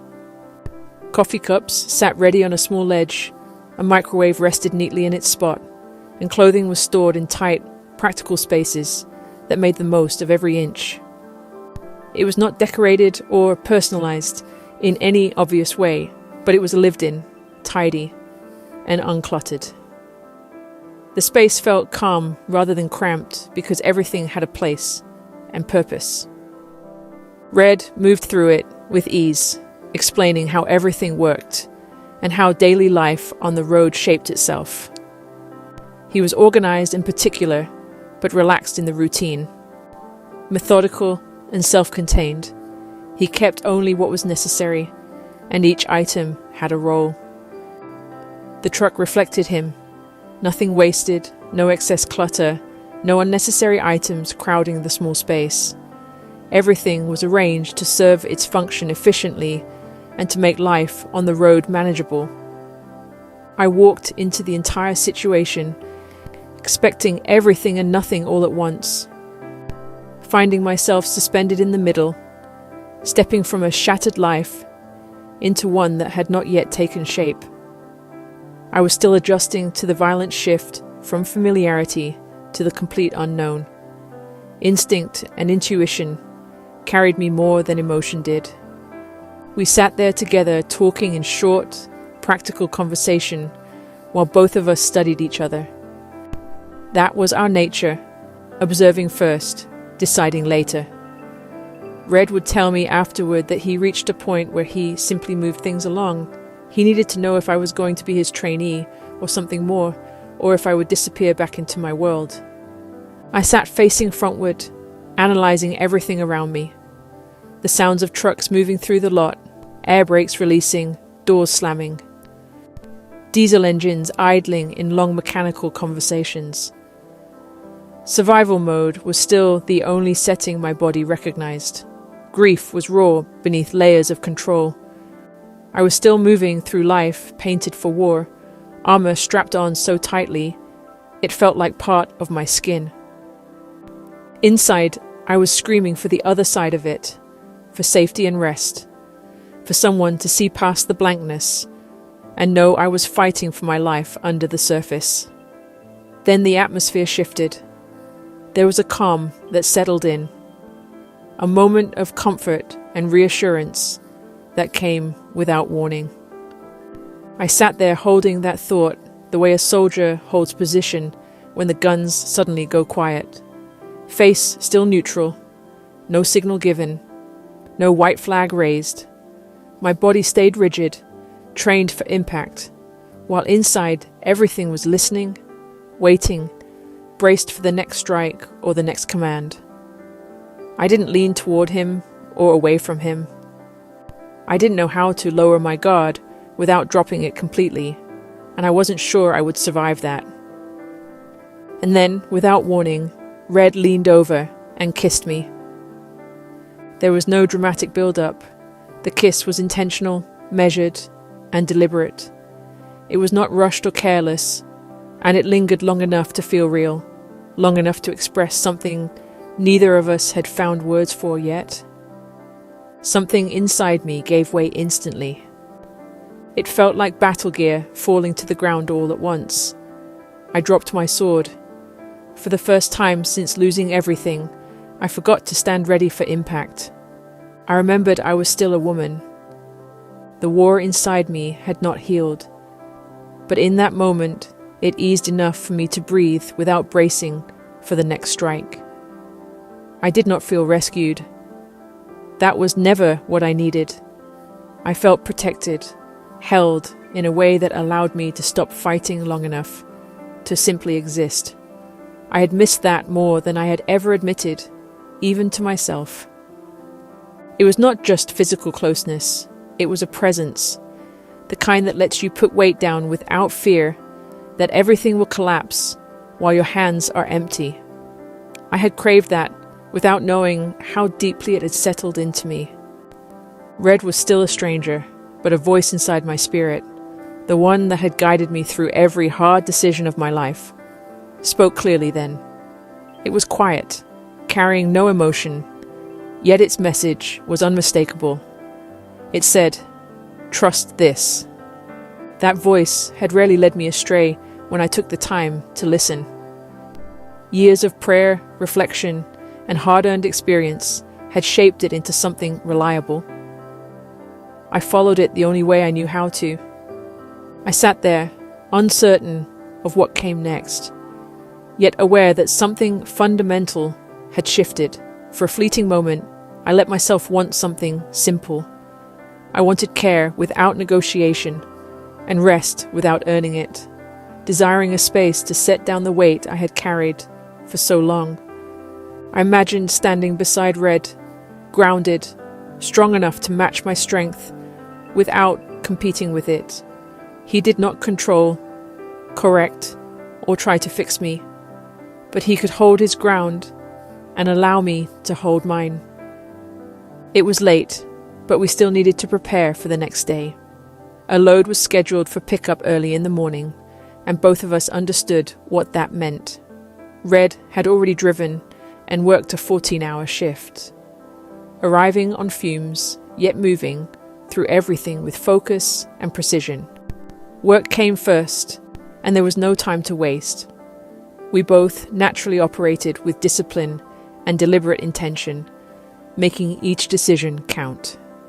Red walked me to the hotel lobby, already carrying the sense that he might come inside with me. I could feel it. I could feel how easy it would be to say yes. That kiss stayed with me. Standing there in the hallway, everything in me wanted to invite him in, to disappear into rest, into warmth, into being held, to relax, to simply enjoy the presence of another human being. What I missed after losing my married life was never just touching. It was a presence, a shared space, and intimacy. I missed love, the feeling of skin on skin, but it ran deeper than that. It was the sense of becoming one with another person in every aspect of life, letting every defense fall and simply existing together. I had waited before and remained single long into my 30s. Once married, I loved that life.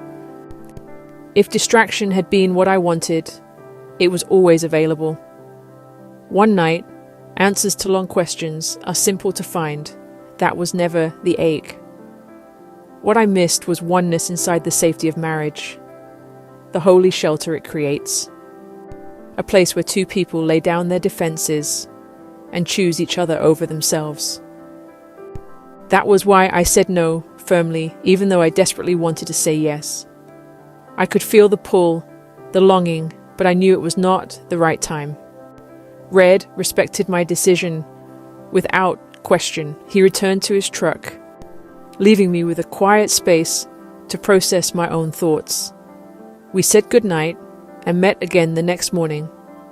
And so we both lived life, with training bleeding straight into work. Our days stretched long, 12 hours at a time, every day. When training ended, we split the clock between us.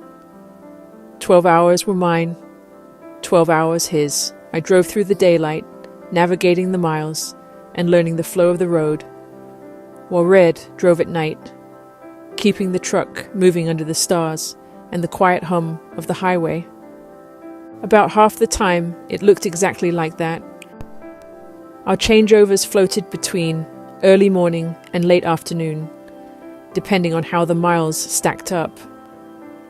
We crossed paths without ever really stopping, passing each other through the narrow space of the cab. The curtain shifted and the bunk creaked. The drivers and passenger seats traded places. A nod and a handoff passed between us as we settled into our shifts, coffee still warm beside us. The truck never really slept, moving steadily through the night and into the day while we rotated behind the wheel. The other half of the time, we stole an hour or two together. Red might wake, coffee in hand, waiting for my clock to catch up. Or I would wake early and sit in the passenger seat before my shift began. Sometimes at the end of my drive, I stayed up front, eating an early evening meal, while Red eased into his night, an hour, maybe two, then back to the handoff. Sometimes we found a little extra time and grabbed food or walked the perimeter of a truck stop, just to feel human again. Most days, though, we ran the highways and the clock. Even fuel stops became choreography. One of us fueled while the other showered. Then we switched. The first time I showered, Red assumed I would take the usual half hour while he fueled the truck, wiped down the windows, and emptied the trash. I walked to the truck stop and into the bathroom area with the showers. By the time he turned around, I had already finished in 12 minutes. I returned ready to go, and the truck was fueled, cleaned, and checked, with every task accounted for. We climbed back in, coffee and snacks in hand, and rolled again. This kind of life suited me, and it suited him too. From our view behind the windshield, we rarely experienced the hardships other drivers talked about. Many spoke of long stretches away from home and the constant strain of living in a cab, the way the trucking life could demand more than it offered. For us, the ride provided a clear routine, a sense of momentum, and a purpose that came from mastering the truck and the miles with focus and skill. Our favorite runs were coast to coast. We planned roughly 48 hours in advance, mapping the route ahead, between pick and drop points. By the time we reached the first stop, we already knew the miles, the traffic patterns, and the potential challenges that lay ahead for the next 2 days. Some routes seemed faster, saving time and effort, while others slowed progress and drained energy.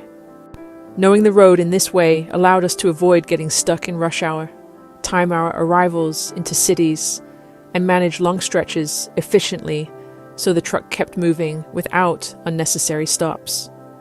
The West Coast carried its own brand of chaos. Washington through Oregon into California, often becoming a slow-moving ribbon of brake lights. Los Angeles swallowed hours, regardless of arrival time. On the East Coast, turnpikes boxed us between concrete walls and narrow lanes, while cars rushed past as if trucks obeyed different laws of physics.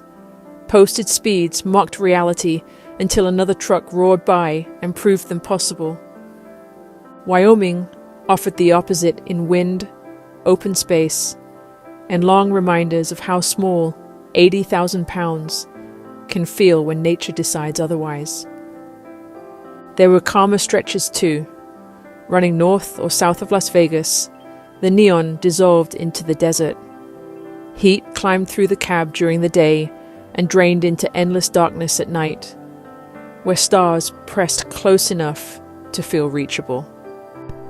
I preferred those roads, constantly weighing time against distance and against speed. We learned quickly that interstate mountain passes demanded respect, preparation, and patience, especially in winter. We never crossed them casually. Chains were ready. We studied the weather. We topped off the fuel. Food, water, and coffee were always in stock. If a pass indicated we had finished moving for the day, we accepted it without argument. Donner Pass taught humility.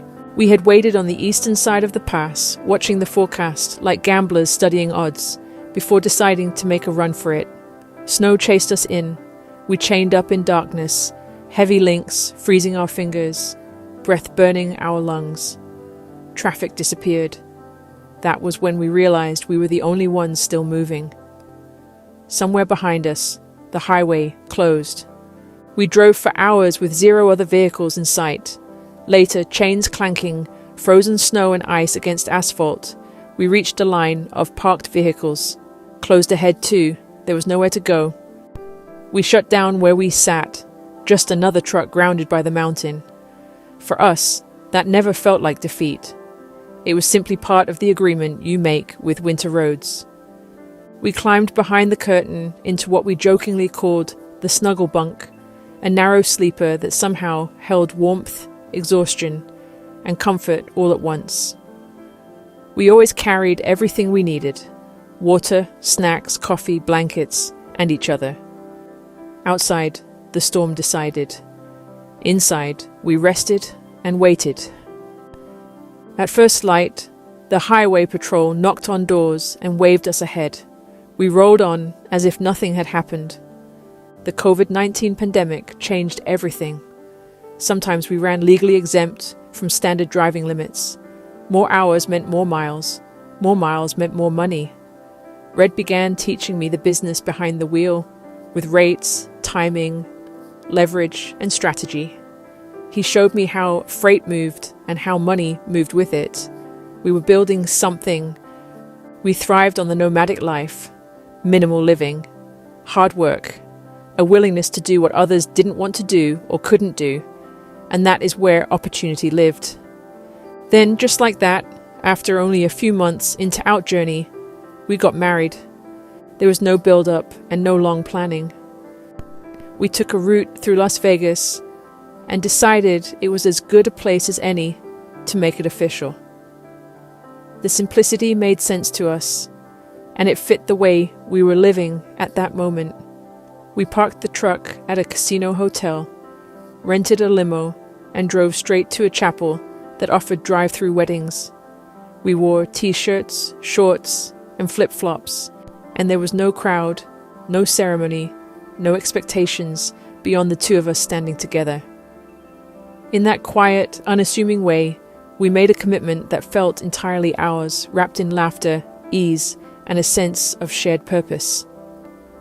That evening, the limo took us out to the dam outside the city. We skipped the tourist walk. We just stood there, watching the sun set behind the mountains, light softening across the water in a way Las Vegas rarely allows. It was never about ceremony. There were no relatives and no audience.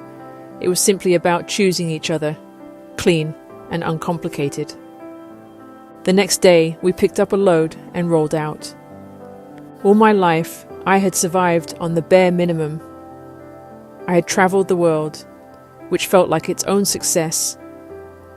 But financially, I rarely held more than what carried me to the next month. I hesitate to call it poverty, but it lived close enough to be recognized.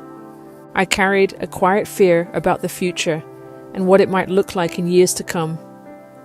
I often imagined myself working long past retirement simply because there would be no other option. In my mind, I pictured ending up in my 80s as a greeter at one of the big department supermarkets, smiling at strangers while leaning on a cart for balance, and hoping my shift ended before my knees did. When I entered trucking, my expectations were far simpler. I only hoped life might become a little easier to manage. Wealth never crossed my mind, and the idea of earning 6 figures felt far beyond anything I imagined for myself. Red did far more than teach me how to drive. He introduced me to new ways of thinking about business and money. Before trucking, Red had built and lost success, a self-made millionaire undone by the 2008 crash. He rebuilt from nothing more than once. By the time I met him, he carried both confidence and caution, earned the hard way. Red added me to his credit cards as soon as we had met, not out of generosity, but strategy. He knew credit meant opportunity. He taught me to build it fast and use it wisely. We shared a similar philosophy about finances and partnership. We believed marriage meant combining resources into one shared foundation, one bucket, one plan. We saved together. We spent together on what mattered or what was necessary. Neither of us asked permission to spend money, but we both understood the consequences of careless decisions. That mutual responsibility created mutual trust without restriction. It was never about control, it was about alignment. One night, I suddenly became ill and had to pull onto a dark shoulder while traffic roared past. Red stepped out with me and held his jacket up like a shield while I tried to recover beside the truck. When we climbed back into the cab, the tension broke and we both started laughing. The jacket he had been using as protection was neon yellow and brilliantly reflective. If anything, it had probably announced our situation to every driver on the highway more clearly than a billboard. Life inside a space that's small tends to magnify everything. A simple disagreement can feel large in the moment, yet it rarely lasts because there is nowhere to carry it and nowhere to hide from each other for long. Living in a truck means you either learn to talk things through or you spend the next 1,000 miles sitting in stubborn silence, which neither of us had much patience for. Red and I were not naturally calm people who glided through conflict. We were more like fire and ice, each pushing hard in our own direction until the tension finally settled and common sense returned. Most of the time, that meant a blunt conversation, a long stretch of driving, and eventually someone making a dry comment that broke the mood and reminded us how ridiculous the argument had been in the first place. In a strange way, the tight space forced honesty. There was no dramatic exit, no separate rooms, and no chance to nurse a grudge for days. By the time the next fuel stop came around, we usually found ourselves laughing again, because sharing a truck across thousands of miles leaves very little room for pride and far more room for learning how to live with each other. Then perimenopause arrived without invitation and without any interest in my schedule. Hot flashes showed up in cold mountain passes, night sweats turned the sleeper into a damp cave, and my body began changing its rules without bothering to explain them. Some days my joints ached, my mood swung wider than I expected, and my cycle lost any sense of predictability. On top of that, my system seemed to rebel in other uncomfortable ways that made long stretches between truck stops feel like poor planning. It felt as if my body had decided to renegotiate every agreement we had made over the years. All of it came at the same time I was asking that same body to manage 80,000 pounds of truck and freight, shifting weather systems, tight delivery windows, and the daily work of building a relationship with Red inside a moving space the size of a closet.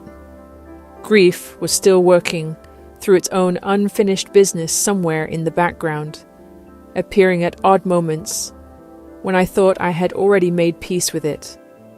My system eventually slowed down in ways I did not fully understand at the time. I lost weight and leaned out more than I expected, which probably had as much to do with stress as anything else. I did not think of it as good or bad in the moment. It simply felt like life arriving all at once, and I handled it the only way I knew how, by putting my head down and getting on with it. One afternoon, something inside me broke open without warning. I could not point to a single cause. It may have been nothing specific, or it may have been the accumulation of everything that had come before. Survival, loss and rebuilding had carried me along without leaving much room to sit still and absorb any of it. We had parked early at a truck stop while waiting for our delivery window. I sat alone in the driver's seat, watching trucks come and go through the lot, while Red rested behind the curtain, preparing for the night shift. The cab was quiet in that late afternoon lull, the kind of still moment that rarely happens on the road. Then grief rose from somewhere deep and buried inside me. It arrived suddenly and without restraint, first as that familiar sound from deep in my chest, and then as heaving sobs that demanded space to come out. Red did not try to fix it because there was nothing to fix. He stayed where he was, behind the curtain, and let the moment exist without interruption. For me, that quiet restraint mattered more than words would have. Knowing he was there, occupying the other half of the truck, gave me the safety to let the storm pass and the time to breathe through something that had been waiting a long while to surface. Somewhere in the middle of those months, we took a long weekend off. It was nothing elaborate, just a pause in the miles and a chance to step away from the steady routine of pickups, deliveries, and fuel stops. By then, Red and I had already simplified our lives even further. We had sold both of our personal vehicles and reduced what we owned to what could travel with us. During training, I had kept TJ's ashes in my pickup truck, resting in a small wooden box that followed in tow wherever I went. When the time came to bring my things into the truck, Red did not hesitate. He simply told me to bring them with us. There was no long conversation about it, and no attempt to make the moment heavier than it already was. He understood what that box represented, and treated it with quiet respect, making space for it in the small world we were building inside the cab. Red met every chapter of my past without flinching. He stepped into my present without trying to rewrite it. I think most men would struggle to understand or navigate loving a woman who was still a widow, still grieving, while building a new career and life beside someone else. Parts of my life before and after had blended together in ways that could have been uncomfortable or complicated. Red never treated it that way. He gave me space when I needed it while standing beside me. When he told me to bring the ashes, there was no pause or any discomfort. I have always believed that we return the body to the earth, not out of sentimentality, but out of stewardship. When the time came, Red walked with me into the mountains of Idaho and stopped exactly where I asked him to stop. The air was clean, and the land stretched wide in every direction, quiet in a way that made the moment feel settled and certain. He stood beside me for a moment and then stepped back when I walked on a little further. The scattering itself was mine to do, and it felt right that way. Final in a way that did not feel harsh, but complete. Idaho felt like a place TJ would have loved. The land was vast and fertile, with open sky and deep stretches of wilderness that invited a person to pause and slow down. The outdoors had always been where he found peace when the rest of the world grew loud and demanding. Leaving him there made sense to me. Red never intruded on that moment or tried to shape it into something else. He simply remained nearby, standing on the ground behind me and sharing the quiet of that place while I said goodbye in my own way. When I walked back to him, I knew that chapter of my life had reached its close, and the weight I carried seemed a little easier. During that same weekend, I showed Red photos and videos from my years in Asia.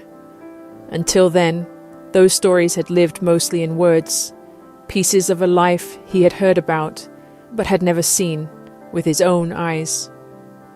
As we sat together going through them one by one, he began to see the places, the people, and the version of me that had lived there for so many years. It became a quiet moment of release for me, and also the moment when Red met the full history of my heart, the woman he had married. We ran hard for just under 2 years. During that time, the trucking industry itself began to shift beneath our feet. The lanes that had once built our success started to change, and the patterns we had learned so well no longer carried the same reliability. The pandemic slowly edged towards something resembling normal life again, yet the industry we had come to understand no longer felt quite the same. We tried to roll with those changes, the only way we knew how. We studied routes, adjusted plans, and searched for new lanes that might carry the same promise the old ones once had. Still, every direction felt like a slow roll toward a stop sign. The work continued, but the momentum we once relied on had thinned and seemed to test our patience as much as our skill. Through all of it, Red remained beside me while I built a future I had never believed was possible for myself. Life on the road measured time in miles, fuel stops, and delivery windows. Yet within all that constant motion, he became the one place where I no longer felt like I was passing through. Somewhere in the middle of all those miles, Red, the businessman and truck driver, became something far more personal to me. He became my Red. Chapter 12. Peace enough to rest. We had circled back into Idaho, landing barely not far from where we had first met. At the truck stop, sitting in the cab with coffee between us, we talked the way we always did. It was as though our spirits had known each other for eternity. As we talked through the business and the direction ahead, the ideas surfaced naturally. Completely in sync, we both voiced that we should take a couple of months off, with no need to convince each other of anything. A tremendous peace filled the cab. Red had found a place in my heart and reached into the spinning. He held on with a strength that anchored me, enough to keep me from drifting into the chaos of everything I had carried alone, and yet gentle enough to hold me without breaking me. He met me in the turbulence of my heart, in the trauma of loss that had twisted through my life, and somehow made it feel safe to lean, to fall, to be. Meeting him was like finding the axis around which I could rotate without fear, spinning but not tumbling, moving but not shattering. His hands, firm yet tender, seemed to know exactly how much pressure to apply. He has always known when to push, when to hold, and when to simply match my pace. In that balance, I discovered a trust I hadn't dared to hope for before. With him, my edges softened without disappearing. My fears loosened without vanishing, and I realized that love could simply keep me safe. We decided on Wyoming for the winter months ahead, and then land in sunny, but not too hot, Florida for the new year. We pulled out of Idaho and headed into Wyoming. We found a simple place to stay and returned the rental car. Good food filled the table, yet we kept our plans light, and our days felt full. Being together without an agenda created its own kind of fullness. We slept when we wanted, took long walks simply because we could, and rode bikes when the mood struck, wandered through the extensive park near where we stayed. Cold air brushed our faces, gentler somehow, because no winter roads demanded our focus. Each morning unfolded slowly, and we let it. There was one park we kept going back to. The park had sandy stretches and an enormous lake with a shoreline that looked almost like a beach. I had one last piece of my former life. Jedi's ashes travelled with the rest of our gear, and so we laid those down in the water, off that large lake. I believe Red came into my life for a reason, and I came into his. We weren't just a married couple sharing time. We were two people arriving at each other on purpose. Our lives intersected at a very specific moment. I've said we met on the road, but it was more than an analogy. It was my walk, and I know it was his too. Two lives brought together in a particular season, on a particular stretch of ground, meant only for that time. We headed south, down toward Florida. Leaving the snow and mountains of the west behind felt like shedding a weight, and the warmth ahead promised a change in pace. We arrived during the coldest stretch of the season, though the days stayed mild, rarely dropping below the 50s, and never climbing much past 70. Mornings were cool, afternoons pleasantly warm, and the evenings offered the cool air where you could relax and take in. A small balcony overlooked everything, and long hours passed there with coffee in hand. Sometimes we talked, sometimes we sat together in silence, letting the day go on without demand. Meals were good and simple, fueling us without fuss. Sleep came easily without alarms, and waking happened naturally when the morning felt ready. Mornings began on the beach, covering 6 to 10 miles before the heat settled in. Evening light drew us back outside for another walk. Almost every night, we caught the sunset together. Somewhere in the middle of those slow days, Red arranged for me to swim with dolphins, something I had always wanted to do. It felt like another gift of time, one more moment where the world asked nothing and gave generously instead. We laughed. In those moments together, we laughed freely. Sometimes we laughed uncontrollably, giggling with each other, stomachs aching and tears in our eyes. We laughed and filled life back into ourselves. I was healing. I was in a good place. Remembering back to that Resurrection Sunday drive, I was finally in a place of restoration and renewal. As our time off grew shorter, the edges of real life began to settle back into view. Not all at once, but gradually enough to remind us that decisions were waiting. We reached out, testing possibilities and feelers for the next opportunity. Owning our own trucking company meant that leasing on with another outfit could make sense. The freedom we had worked for still rested in our hands. We could choose who we worked with and how to run our business. Each option carried weight, but the control we had over the decisions reminded us why we had built this life in the first place. We looked down many avenues. On paper, plenty of it looked fine. But once we got into the details, there was always something that didn't sit right. The lanes weren't the ones we wanted to live in. Freight rates looked good until you dug deeper and saw how they really paid out. Scheduling that sounded flexible, but wasn't. Equipment expectations that didn't match how we maintained our truck. Team driving rules that felt rushed or careless. Nothing was wrong exactly, just not right. There was always a catch, some compromise tucked into the fine print.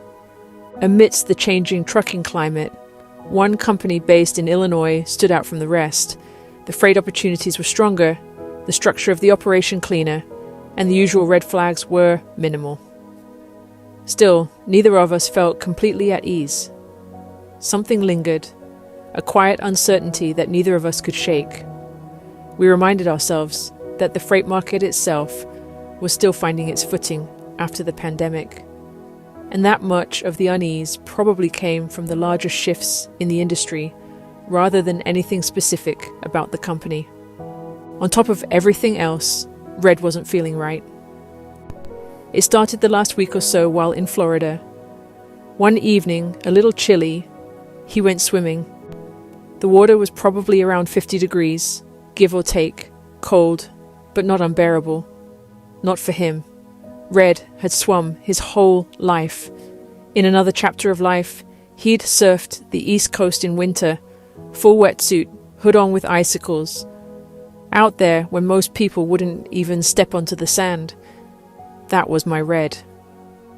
But as that last week rolled on, something didn't ease up. Nights became harder. He couldn't sleep well. Breathing felt labored when he lay down. We talked about it, but neither of us panicked. Florida was heavy with humidity, and it felt halfway between a battle with mold and a severe cold. Maybe a light flu. Uncomfortable, but manageable. When it came time to leave Florida, I thought back to that truck stop where we had first chosen to pause. The memory of that peace between us was still vivid and clear, how it had settled in the cab, unforced and complete. The choice then had felt right all the way through. This time was different, and there was an underlying current to pay attention to. We left Florida and headed toward Illinois and trusted the choice. The drive was long and uncomfortable. Red pushed through it the way he always did, moving with the kind of focus and grit that left little room for complaint. By the time we pulled into a hotel, it was clear something wasn't right. We didn't waste time. He ran straight to urgent care with the plan to get something that might help him breathe easier and finally rest.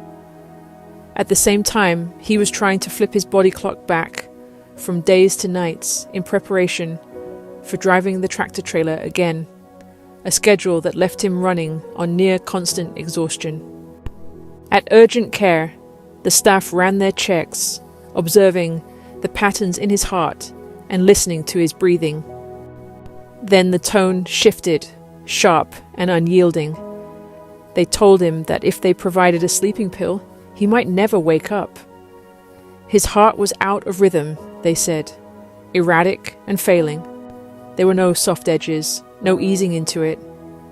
The words landed like concrete. They told us we needed to go immediately to the hospital and straight to the emergency room. Not too far away was a large Veterans Affairs hospital. Red was a former military officer and had served in the Air Force. Doctors rushed Red into the ER, his heart beating erratically, numbers climbing past 100 and not settling. They pumped him full of drugs. Red was going to be admitted. No debate about it. Then they found full-blown pneumonia on top of everything else. Hours passed in that grey space of blood draws, X-rays, water on the lungs, infection numbers, waiting for monitors to calm down enough to say he was stable. Somewhere in the middle of all that, Red needed to rest. We needed to wait and see what would happen. I needed to take care of where I was going to stay that evening. The VA hospital had housing on the premises for family members to stay while their loved ones were being treated. A nurse made a phone call for me. I went downstairs and met someone at the information desk. Then another person finally led me to the woman in charge of the VA house. She showed me a private room with its own bathroom. No cost, a place to land while Red was in the hospital. The house was large, with a shared kitchen and shared living spaces. A porch where you could sit and not talk if you didn't want to. I went for a long walk. The confusion came back hard.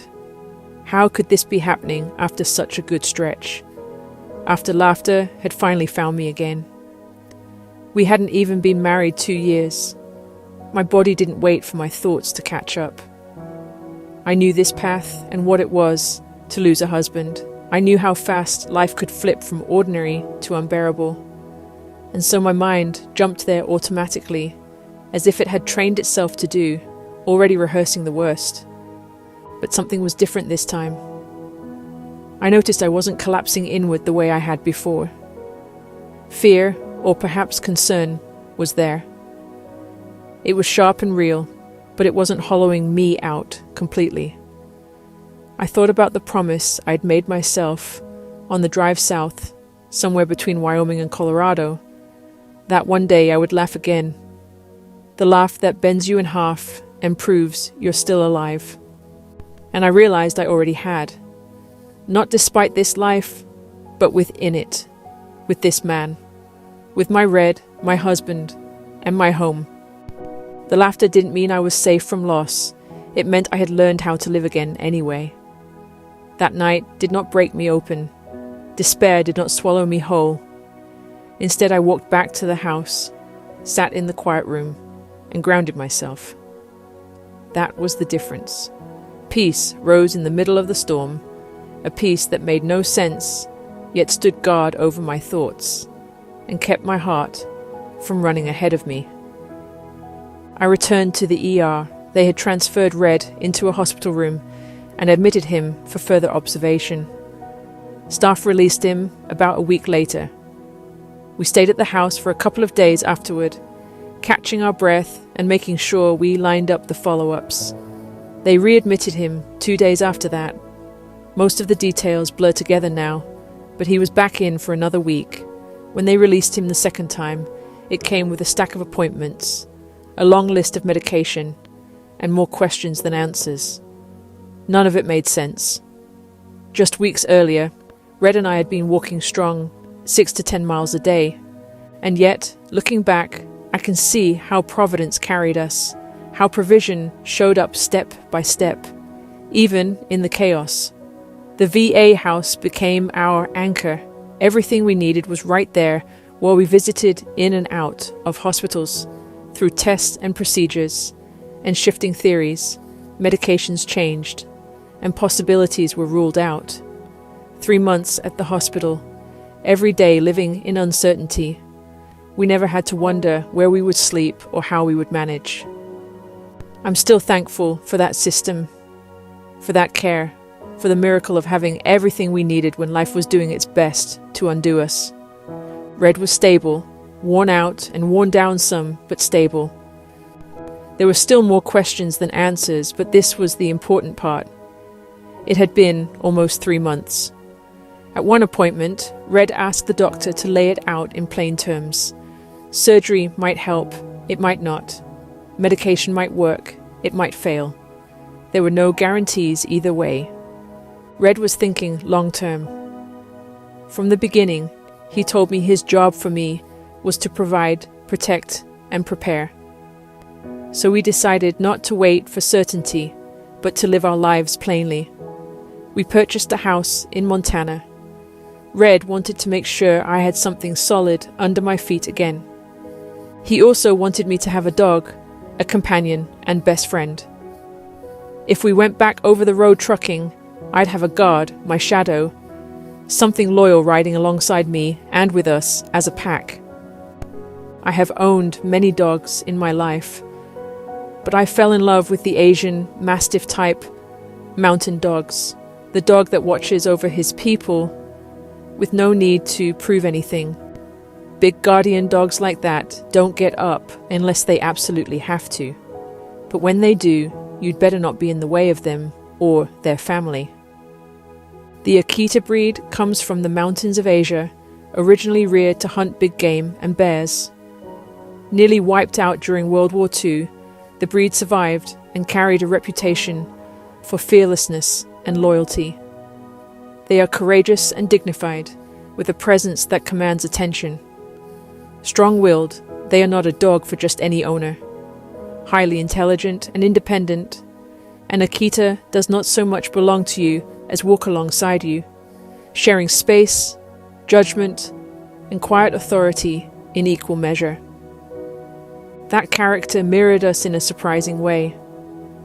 Red and I, independent and deliberate in our own paths, both recognized something familiar in the breed's blend of strength and discernment. Like us, an Akita moves with purpose, respects boundaries, and demands respect in return. It was a dog that fit naturally into the life we were building together, not by changing either of us, but by matching us. A few days before we would have left the hospital grounds and headed toward Montana, Red showed me a short video of one particular Akita. We both knew immediately.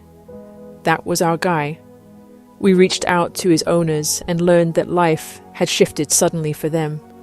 Work schedules changed, responsibilities piled up, and they could no longer give the time and structure a breed like an Akita requires. The timing worked out perfectly. It just so happened that we could pick him up along our route to Montana. Red had already named our Chewy for me. Our adopted Akita had been staying at a local doggy daycare several nights a week, shuffled back and forth, while his former owners tried to hold things together. It must have been heartbreaking for him. Akitas cannot handle that kind of uncertainty. They are an ancient, almost wolf-like breed, meant to guard, to anchor, to belong deeply to their people. To make it easier for everyone, we picked Chewy up directly from daycare. When we picked Chewy up, he walked straight to us, as if he had already decided. He climbed into the car and claimed the entire back seat.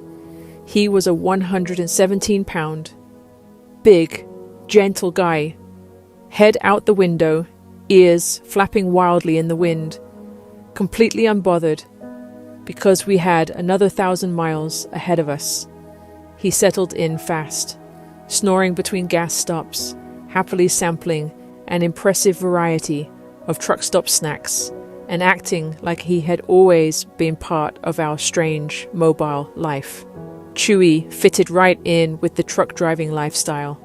Chewy became one of those rare blessings, a genuine part of our family and our pack. A protector, a guardian, a friend to both Red and me. He became Red's therapy wolf and my baby bear. All Red's dog, all my dog, all our dog. The three of us mirrored each other, a female, a male, and a doggy version. We were alike in spirit, self-contained, fiercely loyal, brave, and fully present, no matter the odds. Even amid chaos again, even with the constant threat of loss and uncertainty, that relationship remained familiar. The still, small presence within had walked every step of the way. Red stood beside me, my husband, our dog, our pack, just the three of us. Redemption returned, family returned. What grew around us was beautiful, a life built close to the bone and held together by choice. We moved to Montana. We enjoyed the brutal, deep Arctic, beautiful, cold winter, and the seasons that followed for a year. Chewy was in puppy heaven with all the freezing temperatures, walks every day, and being lavished with lovies. Red became semi-retired. We had other streams of passive and supplemental income, and our couple of months off turned into a year. We knew there was more out there, and even while managing health challenges, we refused to settle. Montana was changing, with more people moving in from out of state, too much tourism in the beautiful places, too busy, too much tax. We flipped the house and kept moving. Red has always been about business, about maximizing every opportunity. None of us has any guarantee of tomorrow. But Red understood that more than anyone. His goal was to set me up so that I would never have to worry about starting over. Because of him, I own my home. I will never have to fear losing the roof over my head. I can build a career on my own terms, working hard and keeping a schedule most wouldn't choose, and even make a 6-figure income if I want. And I became an American. There are things I will never have to worry about again, and I am profoundly grateful for that. America offers a chance to rebuild, regardless of divorce, bankruptcy, job loss, or any other fresh start. That is the promise. When I stepped into trucking, I saw it clearly. The road does not care about your past. It rewards discipline, endurance, and skill. Effort translates directly into income. 6 figures is not a fantasy. It is a result. Red taught me that. He did not just show me how to shift gears or manage hours. He taught me how to see trucking as a vehicle for independence, a modern frontier with no guarantees or safety nets, just an opportunity for those willing to claim it. We often talked about the spirit of the early settlers, people who crossed oceans and plains with nothing but grit and the belief that land and labor could change their future. That spirit is still here. It lives in small businesses, in trades, on the open road. Red showed me how to build and how to take responsibility, how to turn freedom into structure. Trucking became the means, and hard work became the path. Through effort, I earned what so many call the American dream. With Red's guidance and my own determination, I built a home, a career, and a life I had never imagined possible, shaping each piece with intention and purpose along the way. We found a small house in South Dakota, a state with better tax benefits and a better quality of life for the expense. It was even more rural, a town of fewer than 200 people. Groceries and supplies were a 20 to 40 mile drive. Peaceful and in the middle of nowhere, the local post office holds our mail because the area is too rural for home delivery. Old school America, where you could probably leave your house unlocked and no one would bother you. Smiles, genuine care, and a sense of community felt like a piece of old America, where families gathered and apple pie was always on the table. We sorted out our little basin house. I feel like Red bought me a cute vacation-style cabin, a perfect cabin with a loft like the ones you see in places of escape and rest. Just the right size for our family of 3, all wood decorations, cozy and warm. I finally unpacked some of the few special pieces of artwork from Asia that I'd packed around for years. We couldn't just retire, and always thought we had more to do. We found a brilliant gig driving a full, extended cab-style, straight truck. It felt like RV living while getting paid to deliver packages. We had another great year running over the road, hauling freight across the states. Then Red and I both got a bad case of the flu. A hotel confined us for a week. For Red, though, it developed into doctor visits at the Veterans Affairs. More questions than answers once again. Red had been an officer in the Air Force, 2 Gulf Wars, multiple burn pits, every military base, now a toxic waste dump. Still more questions. That's when Red's health took a turn downward. We stopped. We came back to South Dakota. We have talked about life and about death. We have put everything on the table. I do not fear talking about what is in front of us. We are not sad. We can both say we have had and will have a tremendous and blessed life, regardless. Stunning South Dakota is the last stop for Red, and in my love to walk with him home, not just in this life, but toward the next. This is our little house. This is where we take slow drives around the parks in our town, sitting on the camp chairs while Chewy chases squirrels. Chewy even gets to wear his hunting orange jacket during hunting season, so he doesn't accidentally get mistaken for a large fluffy coyote or a small bear. Unrushed mornings, restful afternoons, evenings with no clock watching us. We have lakes and rivers, a myriad of water, and sloping hills that roll on for miles. Radical acceptance does not mean pretending tragedy is beautiful. It means allowing pain to be what it is without letting it define or destroy you. It means grieving fully and still choosing to live. Trust without clarity, movement without guarantees, relationship instead of doctrine, presence instead of answers. Complaint and murmuring were never constant companions, but when they surfaced, I am learning to answer them with gratitude. I live knowing that nothing is permanent, that the love I have will cost me again. Red does not have endless years ahead of him. I know I only get anyone in my life for a short time, including myself. That knowledge does not make me afraid. It makes me honest. I no longer try to conquer life. I do not demand safety or permanence. I do not bargain for protection from loss. I live open-handed, living fully, loving fully, risking fully. Because when you have seen what I have seen, lost what I have lost, and still found peace in the wreckage, you stop asking why. You stop fighting life. You stop waiting for conditions to improve before you allow yourself to thrive. Unlike many who walk this earth, I also have hope. I scribbled this down on a piece of notepaper, somewhere between loss and redemption. I can firmly stand on the foundation that there is a place with no more tears, no death, no sorrow, no crying, and no more pain. I am a fighter and a lover.